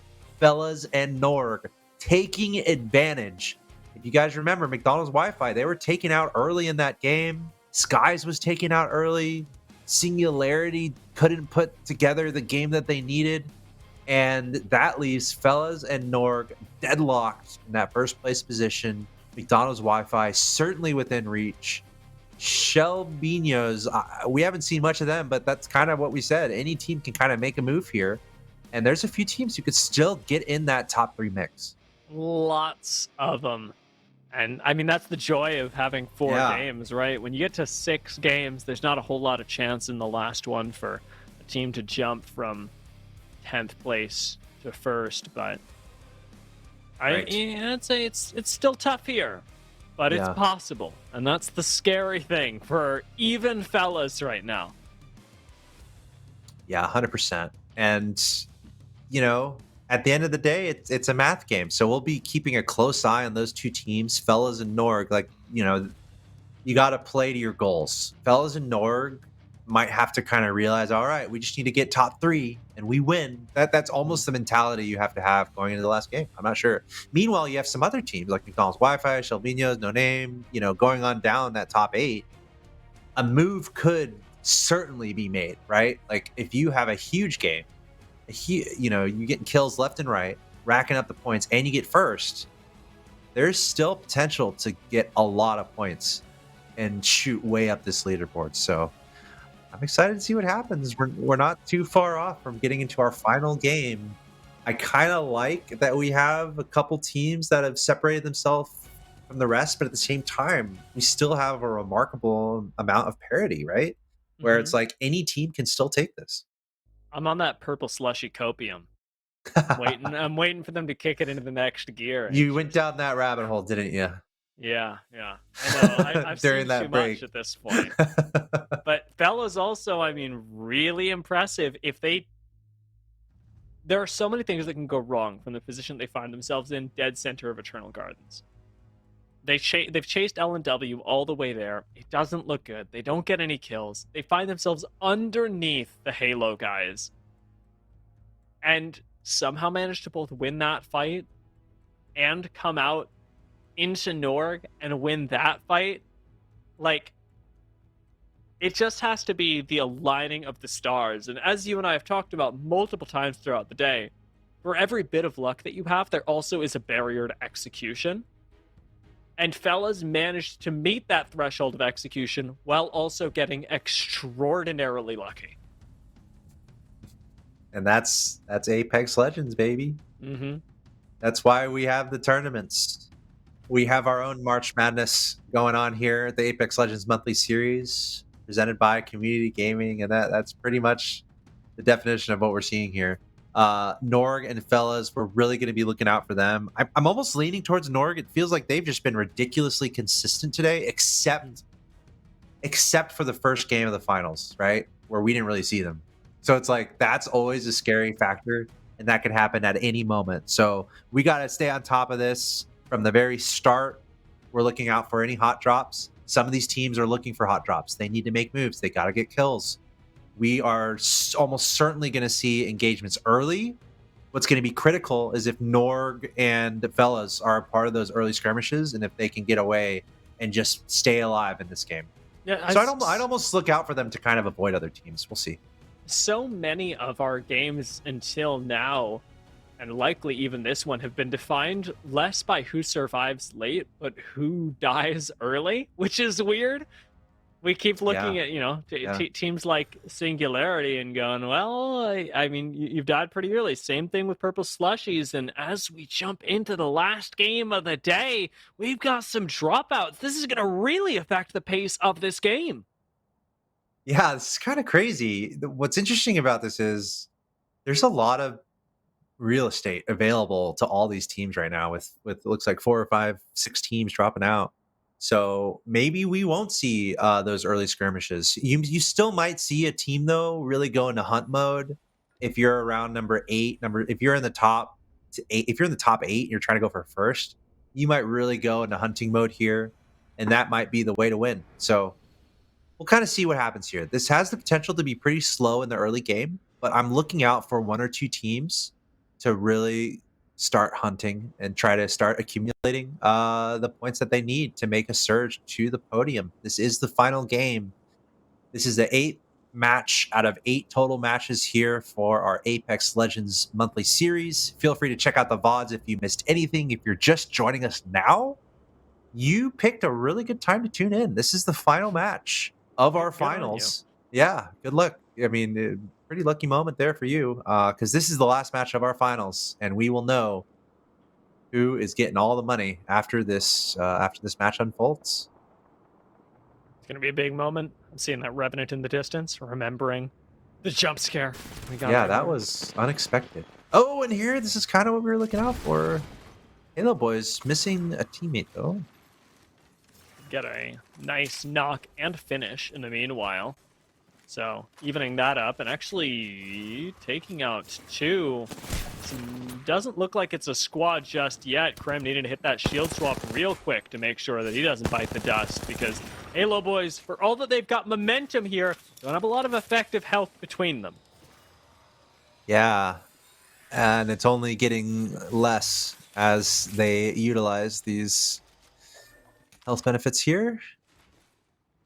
And meanwhile, Spacewalk also running into a little bit of trouble early. This is Tragic Rush, lost a couple teammates. There should be another team close by here, I'm sure.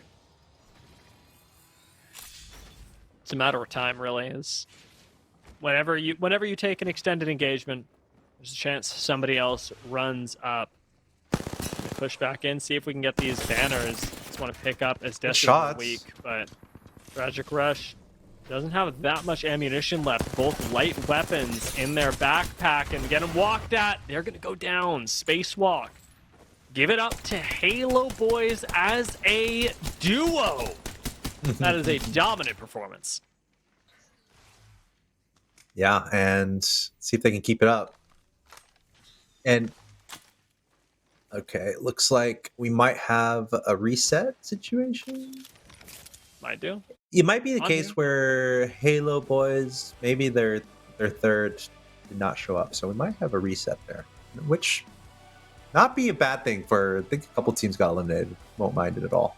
So yeah, looks like we might do a redo on that one.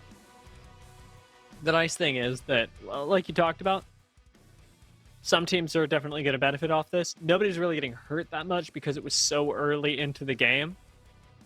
It's like anything that you happened to win was 50-50 anyway. And you've got so much space on the map to just vibe that it should be all right for any teams that do want to play it more risk averse going into the reset. We'll wait on updates from production for what is going on, because we just get told that things are not things are not kosher. Yeah, I think we had a bug that we're hearing from production, just a little bug. So we're going to restart the lobby here and get all the teams back in. I'm kind of wondering if any of the teams decided to drop out, decided to play now. They're like, wait a second, yeah, kind of want to play. I think I would stay in no matter what, because the thing is, like, you could still get into top 8, even if you're bottom 10. You just have to win. So it's like, why not try? I don't know. I think that was actually the bug, is that a lot of people got kicked out when they didn't want to get kicked out. So hopefully more people. You play board games? I'm enjoying it. Oh, look at you. Play Seven Keen Wonders. eye. Yeah, that's excellent board game. Dune, the board game? I haven't. Okay. If you like Seven Wonders, I would recommend it. Really? It's a longer game, but definitely enjoyable. Yeah, I have a pretty significant board game collection, but that is the one that is visible right now. Definitely a favorite. Nice strategical game. Kind of a gateway board game into like the more complicated board games. It is. I feel like it's like Seven Wonders is like a step away in like public popularity from like Catan. I know, right? You're totally right. It's absolutely like just as good, if not better. Hell yeah. Yeah. 100%. Yeah. It's like my favorite. It's probably my favorite board. Because the thing is, like, you have a lot of friends who like, they like Monopoly, they like board games. It's like, hey, check out Seven Wonders. And it's like, oh yeah, that's great. But yeah, you're totally right. It really is on the threshold of almost being mainstream. So close. So close. We'll see. You know, one day. One quick side note on that game before we get back. They have a mobile version. That's actually and it's actually pretty good. Like a lot of board games will come out with like apps and board game, but some are like sketchy, but it's actually pretty good. So I recommend. There's that the train board game. They Ticket to Ride. Really good. Ticket to Ride. Ticket to Ride has a great app version. Big fan of the Ticket to Ride app. Yeah, I'm always looking out for a million pieces that you exactly. One other board game call out that has a really good mobile version that I highly recommend is called Agricola. I've heard of that one. I'm kind actually of a googling it because that I just straight up won't remember. it's a great game, but it's a little bit deeper, you know, not quite as mainstreamy as Seven Wonders, but great game. And they have a Okay. phenomenal mobile option to play. Anyway, less about our hobbies and cool board games. Hopefully, you guys out there got some nice ideas, though. Yes, We're gonna take a. Yeah, go ahead. Sorry. I was going to say probably exactly what you're going to say. The production told us that we were talking too much about board games, and we're forcibly retired now. So, Welcome to the Axe Toss and Dia podcast. No, we're gonna take a short break. It would be great. We're gonna take a short break, and we're gonna get this lobby set up, and we'll be back with the final game. So keep the hype up, ladies and gents. Get ready because we're about to jump into the final game. So we're gonna take a short break. We'll be right back.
Hey everyone, welcome back to the Apex Legends monthly series presented by Community Gaming. Happy St. Patrick's Day. I think that's why it's like a little green Yeah, on our I imagine so. faces. Are you Yeah. wearing green today? No, you're not supposed to. Wait, I I thought heard, today was the day you're supposed to wear green because otherwise you get pinched. I think you get pinched if you wear green. Ah, that might be it. That might be it. Fortunately, I'm also not wearing green, but The thing is, we're safe on both ends Yeah. because we're tinted. nobody's We're tinted green, so it's nobody's like- in range to pinch us, anyways. We have a defense either way. Exactly. Technically not wearing green, but we are green. Exactly. Anyway, like it. speaking of pinches, this tournament could not be closer between our top two teams. Yeah. Separated by a point, Fellas and Newark. We have McDonald's Wi-Fi up there in third. They've turned a lot of heads today, and we pretty much have understood that anything can happen over the course of these matches. We've had predictions, we've had guesses. Some of them have been right, some of them have been wrong. Singularity, one of the best teams out there, they were the second team knocked out in the first game of the finals. So, like, literally anything can happen here. Who can maintain their composure? Who can have superior game sense? Who can make the right moves to walk away with all the prize money? Top 8 get paid, so that's what these players are all going for. Top 3 is extra juicy, so that's what we're looking out for here as we have the reset of game 4 of our finals. A little bug in the first game, but everything's looking clear so far, so here we go. Last game of the day. Let your friends know. Buckle your seatbelt. Here we go. More Nessie time. That's Yes. what I know that we're getting out of this. As we do drop in again, though, we do have to, repose those questions about hot drops, especially because given the fact that we didn't get a bug Yeah. this time, we've got a lot more teams just inherently in the lobby, which should provide a faster pace for the game, at least for those squads that are looking for more kills. I know that, excuse me, Team Singularity may not have been looking for them just yet. That was very, very fast way to kick it off. But they're getting aggressed on by several squads. There's no reply. Got angles on them, kicking off that first and turning it into even more. A nice couple sprays with the Prowler, but getting shot in the back now. No reply are in trouble. Struggling to maintain composure in this last game of the day. Yeah, and kind of weird there. Singularity, they're not out of the money, right? So it's like they could have a huge game here and really surge up the leaderboard, even though they're really far down the leaderboard right now. But that's kind of the point. Like any game, any player, any team here can make big moves. You win, you get what, 12? You get kills, every kill you get a point. So it's like you win, you get 10 kills. It's a ton of points. So kind of surprised to see Singularity, just also Halo Boys, both just gone Very surprised. in a matter of minutes, seconds even. That's what makes it fun to watch, as we are constantly getting surprised, and it looks like no reply are as well. First they were caught off guard by the squad behind them, now it's the team in front of them. What a knock onto Azdesu! And that's got to be no reply full, sending it onto the low ground. They've picked up another one onto What a Week, and it's going to be 6 KP in a matter of seconds for this team. Breaking the door for Catalyst, not easy, but with plenty of a numbers advantage, you got the time to do it. Space, walk, bite the dust. Yeah. Great point there. Kind of as I was talking about, teams can make a move. Just got to get kills. I mean, that's exactly what No Reply is doing. Pressing the issue here, going for the hot drop, taking down one team, taking down another. It is possible to rack up a ton of points. So let's keep an eye on No Reply as this game continues and see if they can maintain their composure. You got to think they're going to try to rack up as many points as possible, listening as hard as they can to gunshots in the distance, looking for those third-party opportunities, and might start hunting down some of these teams. It's kind of what you have to do. This is the last game. This is the only chance you have to make moves here to get up the leaderboard and get paid. But here we go. Skies, they're another team that are looking out for a big game. I believe they're just barely inside the top 5, around 4, 5, or 6.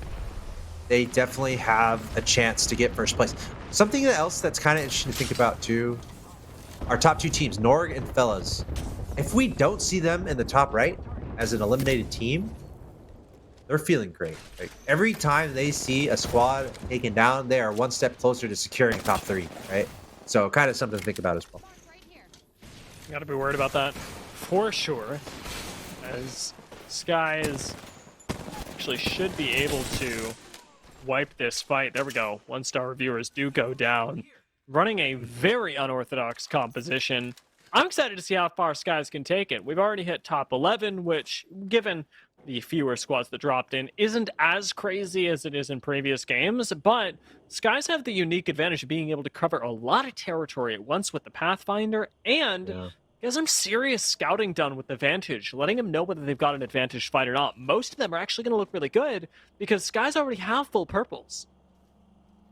Yeah, and looking at our screen here, we see a lot of blues out there, so could be a moment to just press your advantage. Just try to see what kind of fights you can get into, because why not? And once again, really keeping an eye out for Norg and Fellas. I think I saw Norg in the distance to our left down there. Here's McDonald's Wi-Fi. They're currently in 3rd place. They would love to have a huge game here. We know they're capable of it. That they are, and I'm hoping that we see that capability turn into even more.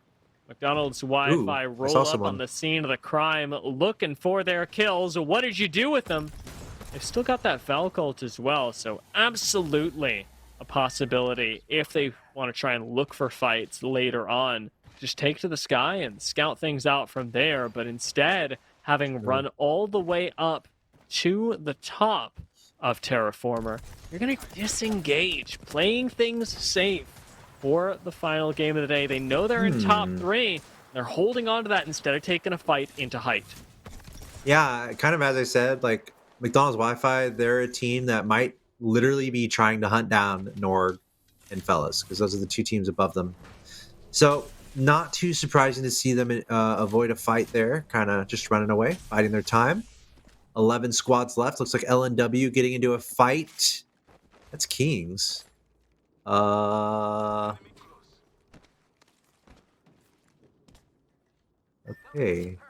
What's up? Well, I'm confused because they took one guy down, but where's the rest of the team? Oh, I don't know. is my question being I think they're answered? just breaking some cat stuff now, but may have been a pseudo third party around here. Seems like there are some other squads fighting in front of them as well, so maybe a straggler. But one full team is bitten the dust, and that was part of the squad that Leave No Witnesses just took out a member of. We can find some good damage out here. It doesn't look like we have that squad super weak. Leave No Witnesses have just given up their position for now. It's not the worst thing in the world since they've got some serious range, and most fortunately, and most on brand for Leave No Witnesses, they find themselves inside the next zone. Yeah, positional play. We know how important that is in Apex Legends. Staying ahead of the game, not being forced into movement, kind of deciding your own movements. Leave No Witnesses. Not only are they in the zone, they're kind of chilling on the edge of it. So, the goal here in that situation is making sure no one's behind you, so you only have to worry about one direction to fight in. Meanwhile, we're seeing a fight over here. Got a couple purple shields. Looks like Norg was in the area. Don is in a firefight here, and he's getting taken down. And just like that, Skies taking out McDonald's Wi-Fi. takes out McDonald's Wi-Fi. That's huge. That's almost a direct positional advantage there for Skies. McDonald's Wi-Fi was just above them on the leaderboard. So Skies trying to make it happen. But third party coming in here. Scar getting taken down the Pathfinder. Lighted a little bit of trouble. He's got the Prowler, the Burst Prowler. So satisfying. Got the Golden Mag on that too. His teammate getting knocked. No, this should be the end of the road. He's trying to stay alive. Desperately trying to stay alive. It's not going to work. And Sky is taken out. That last shot from Keepstar, so good. And you look at Norg, though. They have 2 men down. Keepstar is the only man alive here for our team that's currently in the top 2, trying to make a play. They must not get eliminated before Fellas. That's like their number 1 goal here. Norg needs to outlive Fellas to have a chance at winning this event. And that's on their mind, but they must do it with just one. And that's so much more difficult. Yeah. Very little KP left. We know fellas love to take fights and do so convincingly. May even be one of the squads that is coming up on their tail, as we haven't taken a look at that map yet. But Norg gonna have maybe an advantage here. You can pick up a nice red weapon. Things like the Bocek and the Kraber could Oh. net you even more KP. No, it's a surprise. We like keeping you on the edge here. Little mysteries can be fun. It's no reply behind Norg. Yeah, That's going to be. they're far away, Mhm. far off. We see fellas in a pretty interesting spot. Like they're nicely situated in the zone, but look at this team. They got the Shelbinos coming after them, so that's going to be a fight to look out for. Looks like it's absolutely one that the Shelbinos want as well. Ooh. Not what the fellas seem so interested in taking, though. No, dude, they wanna don't take want the to fight engagement anyone. off the bridge, and it's because they've already lost one. Yeah, Playing see, I this saw game that out earlier. as a duo. Yeah, I saw that earlier. Kings was taken out, and I was like, "Where is the team?" Yeah, And it looks I like just, Kings was not picked back up. He's just caught off guard by someone. I just assumed they'd get him back. You know, it's like you look at it and you go, "Well, it's fellas. Yeah, They've already done so right. much today." And Well, and here's what's interesting too. Our top two teams in the tournament are now down to 2 players and 1 player, respectively. Or Hmm. 1 player and 2 players. Our top team is Fellas, they only have 1 player left. Our second team is Norg, they have 2. Or Fellas has 2, Norg has 1. Anyway, our top teams are in dire straits right now, which leaves an opening. Remember, McDonald's Wi-Fi, they just got knocked out. Skies, I believe, got knocked out. It's kind of interesting. There's a few teams that might have a play here for first. And Shelbinos are just casually having the best game of their tournament. Picking up that initial kill, there is a awkward catalyst wall on top of this building, but walking straight into an arc star. Worth does get set back a few paces, slowed up. He's going to keep the Shelbinos healing inside this building instead of getting aggressive, and gives Leave No Witnesses time to reset. Nice shots from Worth again, but gets shredded right back. Yeah, Shelbino is going for a push. The other team running away as fast as they could. And that's tricky. Do you pursue? How much do you pursue? At some point, it can be a trap. So you really got to be delicate with these plays. That being said, though, you're also in the finals of a tournament, so you don't have to be delicate in the finals of a tournament. It's almost in your interest not to be delicate. Just go for these fights, get the clean wins, and rack up as many points as you can. That's the goal for these guys right now. I don't mind taking this fight one bit either. Yeah, Shelbinos, exactly. I mean, a lot of zones will pull out here on Broken Moon, Nice like flank. straight onto where Shelbinos currently are. So they win this fight, and against Leave No Witnesses, Wow. there aren't a whole lot of other teams that are actually going to be able to contest this area. Instead, Shelbinos may very well have one of the most powerful positions in the lobby. Bang ult real close to them, though. Certainly attracted attention. We know, from our perspective, that they don't need to worry that much because there's no reset that's happening. Shelbinos took that fight so quickly that their shields are full already. Their health is nearly so, and they've got angles on any approaching team. Yeah, looking good. I like it. Again, any team can kind of make a run up this leaderboard. I don't think Shelbinos can get top 3 or anything, but they can certainly make a play for top 8 to get some money in the pocket. I love kind of how dynamic they're playing too, like splitting up a little bit, but they're doing it safely, like not getting dropped, just kind of making sure they're covering all their corners. They're in a good spot in this zone too. They got the storm behind them, as you can see. And obviously, there's not going to be any teams between them and the storm, so they know that behind them is safe. They only have to worry about one direction where enemies are coming from. 6 squads left here. Shelbinos full purple armor, situated on this roof. They know a team is to their left in that other building, but it looks like they're just friendly neighbors for now. Everybody does have, I think we've said this the past couple games, but a lot of space. And Yeah. the interesting thing about this particular game is that instead of having zip rails that just head directly into every single angle of the POI, most of them are just centered around core. So Purple Slushy, by taking this fight, are in danger. Everyone else has a little bit more wiggle room. We'll see exactly how much danger Purple Slushy are in versus the team in front of them, however, is that Arcstar breaks the door wide open. They're thinking about going on a swing here. In comes that door break, and they are standing right on top of some ferrofluid. Arcstar, as well as the frag, actually going to connect onto Dell with a nice wall climb to almost avoid that damage. Purple Slushy are having some serious trouble actually finishing this push through all this Catalyst stall. You got to be careful splitting up too. I'm like hyper nervous about that because we've seen a lot of teams kind of split up. One player gets knocked out, and then your team is kind of done. You got to really stay as a unit, be on top of each other the entire time. Communication is huge in situations like this. You have to be on the same page to execute well. You got one split up. Just like that, Purple Slushy do give up the push. They don't want to get out-angled, and it looks like we've got maybe even another way for this fight to go. Ooh, Keepstar's over there somewhere. The low ground. Yeah, Keepstar's over there somewhere. The last remaining member of Norg, desperately trying to push his team to victory. Pretty dramatic here. Like our top two teams who are in position to win are in dire straits in this lobby. So this is completely open to anyone who decides to take it. The fact that No Reply disengaged as well does say a lot about the way that they're playing out this final zone. They're not looking to take fights that they don't have the best odds on. Instead, that's RE45, I think it was just picked up.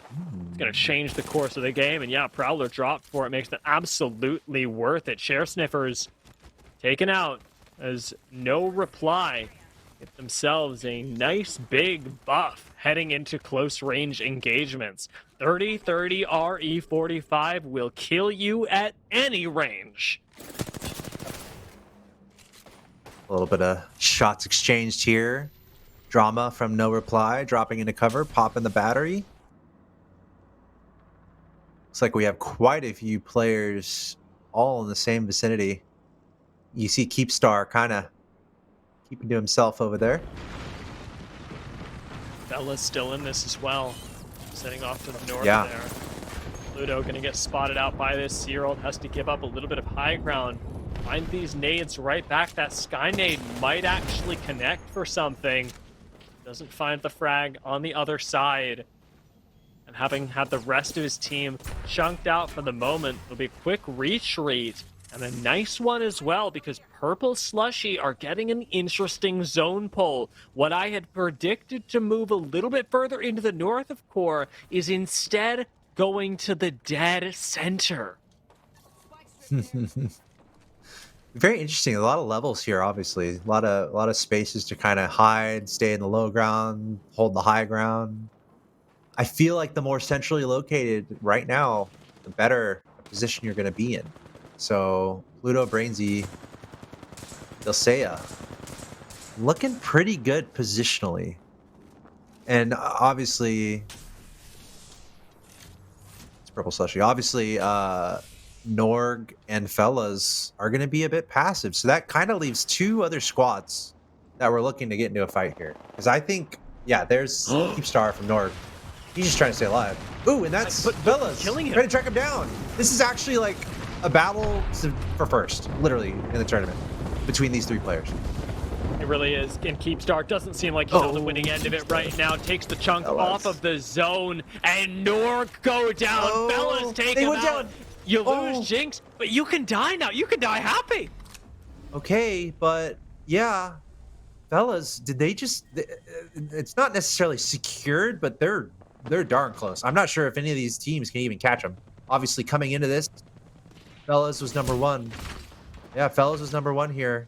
Coming into this lobby, Purple Slushy, if they have a dream situation here where they just get the rest of the kills and win, then maybe they can catch them. Purple Slushy, I think, was in the bottom part of our top 10, but it's looking pretty safe for Fellas doing what they needed to do. A critical elimination of Norg there. If fellas can make top 3, it's just Yeah, it's over. It's it's like over. at Yeah. that point, not even close. Purple Slushy, keep backing up. Nade right in their corner as in comes that aggressive push. You are shredding through Pluto, and that Catalyst stall now has to work for Purple Slushy. They were working against it previously, but with the Seer ult down, everything is on the line for them here, and they're taking so much damage. Oh. The Thermite burning through them as well. Brainsy goes down to a single bullet from the RE45, and this is going to be pushed from both sides. Nowhere to run. Purple Slushy are down. Yeah, that's brutal. Not a lot you can do there. No reply, alive and clicking. It seems like there's 2 full teams left. No reply with the full reds. They're doing just fine. And look at this drama: 7 kills. He is the kill leader. So no reply, looking to make a pretty big run up this leaderboard. Already in that top 3 position. I think fellas, they're walking away with it here. It wasn't easy though. You know, they dropped down to 2 players pretty quickly here, so I had to prevail, had to outlast Norg, but it looks like they have accomplished that. So Purple Slushy, I expect them to make a pretty big run up that leaderboard. That's going to be interesting to look at. Of course, they are eliminated at this point. Just 4 teams left. And I think this is going to be a new winner. Like, this is going to be someone who has not won before. Might be. I'm just looking at fellas, seeing how long they can outlast. Everybody knows there are still 3 squads left. You're looking for that rat, and I think he may have been found. Lids actually gets the scan on the side. We got another one coming in. Can anyone do anything about this? Fellas, on full vision for everyone, can still stall for a very long time. Oh, yeah. He's feeling great. Okay, getting some shots, though, yeah.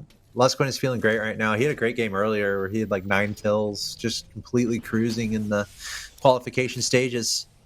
What I would love to see is Lusquin just pulling the absolute ultimate win here. Like, if he's able to somehow win this lobby as just one person, that'd be pretty epic. Some strategy. I mean, it's not impossible. You got to wait for the third party. You got to wait for the other 2 teams to fight, and then you jump in. But right now, he's taking shots and receiving shots, so let's see what happens. Ooh, yeah, there's the flank. Yeah. Gonna get rounded on. That was pretty well executed from no reply. Put him in a no-win situation. They had the time to do it as well. Just leaving the Catalyst to stall out this other push, and no reply. With a strategic look at this final zone, have the better position. You have to go through a choke point to get onto this team. Catalyst wall makes it so they cannot shoot back at you, but the RE45 just ain't connecting. A little bit of flesh damage does get found there, but no way to finish off these kills yet. It means that everybody's gonna have to play off the low ground and no reply, put themselves right next door to danger, eliminating the enemy Seer ult. They've now got a big chance to take this. Watch the ammo. No, his RE45 is actually getting dangerously low on ammo. He's also kind of looking at loot crates, looking at these capsules, trying to find more grenades. Just not the greatest ammo and loot situation for this team. Let's see what happens here. I'm not feeling too good about no reply just because of the ammo and health situation. One teammate down. Drama's down. KD getting knocked as well. Trying to return the fire. Is low on health. It's not going to happen. Andre is the last man remaining. Trying to reload that R99, got the wingman in the back pocket. He does it somehow. No reply. Pulls it off in the last game to secure the victory. But it's not quite enough to top our leaderboard. But that's got to feel good coming out with the win. And also, they were very active that entire game. So we're going to see an impressive move from no reply up that leaderboard. That got really, really close at the end there. Way too close for comfort. Way too close to call. And so, I mean, for our last game, all I know is that fellas are on top, and everything else is like anyone. I think fellas is on top. Norg probably held on to second. Probably. But I think anything goes from there, probably. So I'm not sure. We'll kind of wait until the standings are ready here. Okay, I think we actually are ready to reveal. Drum roll, please. I'm sure there's a lot of people watching. There's probably some like math genius out there that just knows. It's like, oh, it's easy. There's no questions here. Sorry, we're not math geniuses. That's right. We have the scoreboard. No way. What? I'm I just don't gonna ask believe it. production, and I'm gonna tell you what they say. What's the tiebreaker? We had it on our graphic. You remember that graphic we had? No, dude, we had it on our graphic. I remember. Tiebreakers. Okay. Tiebreakers are calculated by taking all tied teams and comparing their best single match score. And if they're still tied, okay, best single match score is the first tiebreaker. That's got to be fellas, right? Unless that most recent game did better, the single score. Yeah. And I feel like I feel like it's hard to tie a single match score. So that should be the decider, you know? I'm going to the So website. yeah, Let's see. best Can I take a single look at match these score. rounds? I stand corrected. I thought no reply. I didn't think they had a mathematical chance. Really, they felt like they were pretty far down the leaderboard, but somehow, some way, they creeped into the top 3. You just shoot up there. Wow. I'm serious, guys. I'm going through the website. It must be of the finals, not of like it. I don't know how to explain I this. see what you mean. I see what you mean about that question. Right? It can't just be. No, it says comparing their best single match score. That implies like The whole tournament? yeah, because it would have said best final match score. You know. I don't know about this. All right, so well, no reply, and fellas, one of them is walking away with $400. The other is walking away with 300. Norg is getting 125. Shalbinos gets 75, and everyone down to 8th walks away with $25. Not bad. And the thing is, I like this. I like this graphic because there's a lot to really unpack just with a single point of difference. Just a lot of stories being told by these points. Fellas staying at the top, Norg holding on, Shelbino's making a huge run, McDonald's Wi-Fi and Skies kind of staying in contention. Shout out to them holding on to it. And then you have Singularity at 12. Definitely a flat tire for them today. From all expected sources, we're thinking that, okay, they should have a pretty good day today, but falling at number 12 kind of speaks to the parity. So huge shout out to all these teams on this leaderboard, especially if you made a huge run in the final 2 games. So no reply.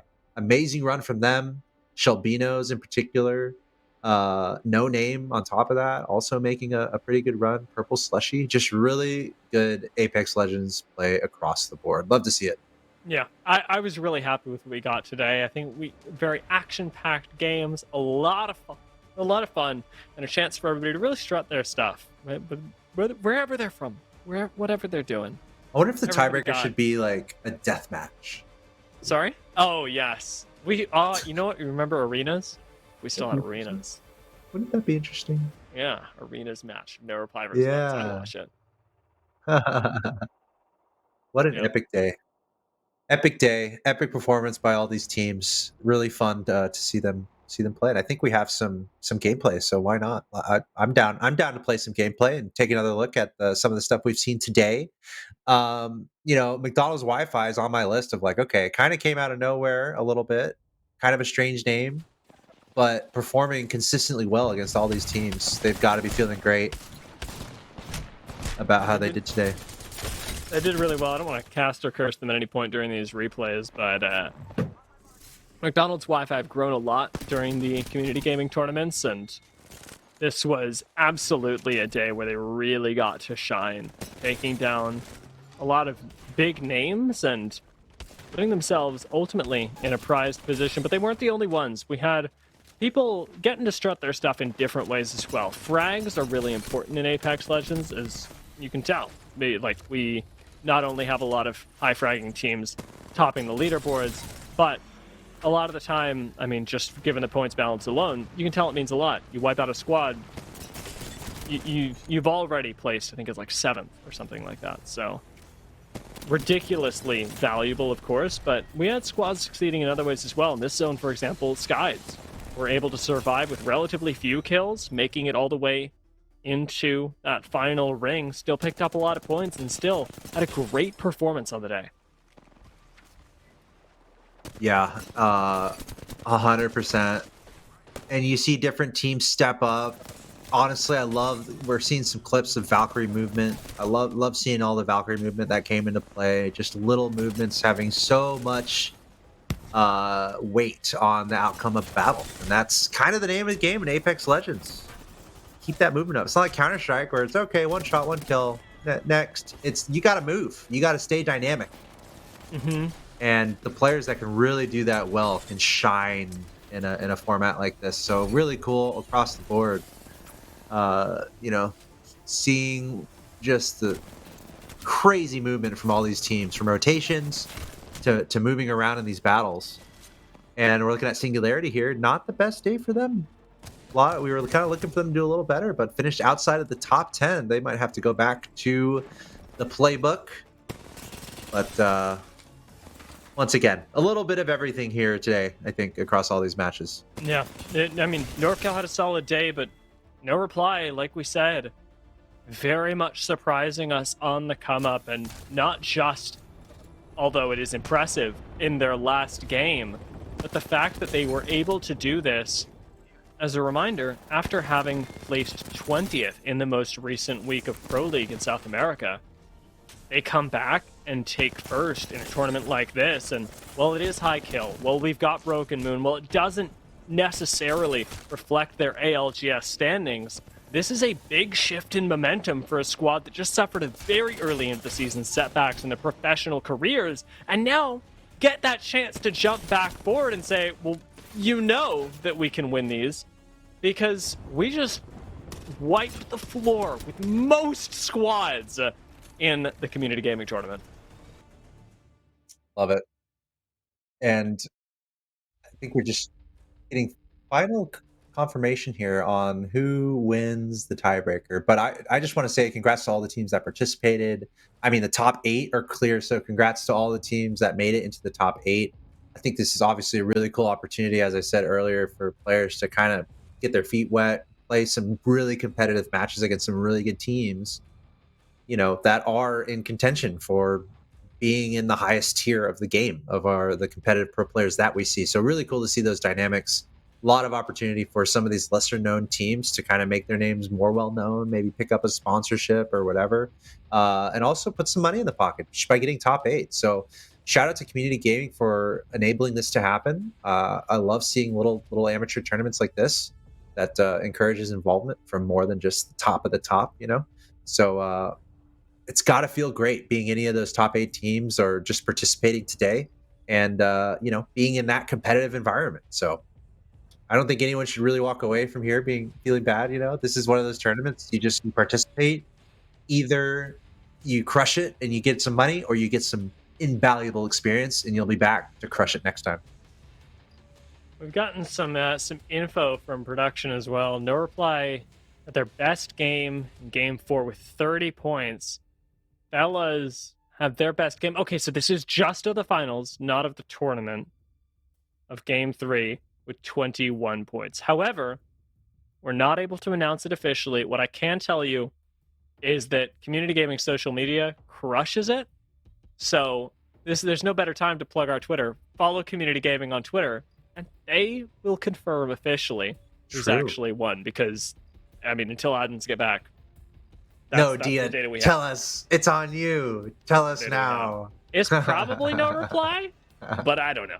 Wouldn't that be just incredible? My God. Mm-hmm. They weren't really on the radar, and then just had a phenomenal last game to secure it. So, wow. I think there's no doubt this has been an epic day of Apex Legends. We got it confirmed. Do you want to announce it? Is that our top 8 officially? Our official top 8? Well, let me check. This guy, you guys. He has the staff tag, and people have been adding him for results. So I'm gonna imagine it's again. Okay, I'm just gonna say it's probably No Reply. We're talking about this behind the scenes. Yeah. Check our Twitter. You're gonna get all the information.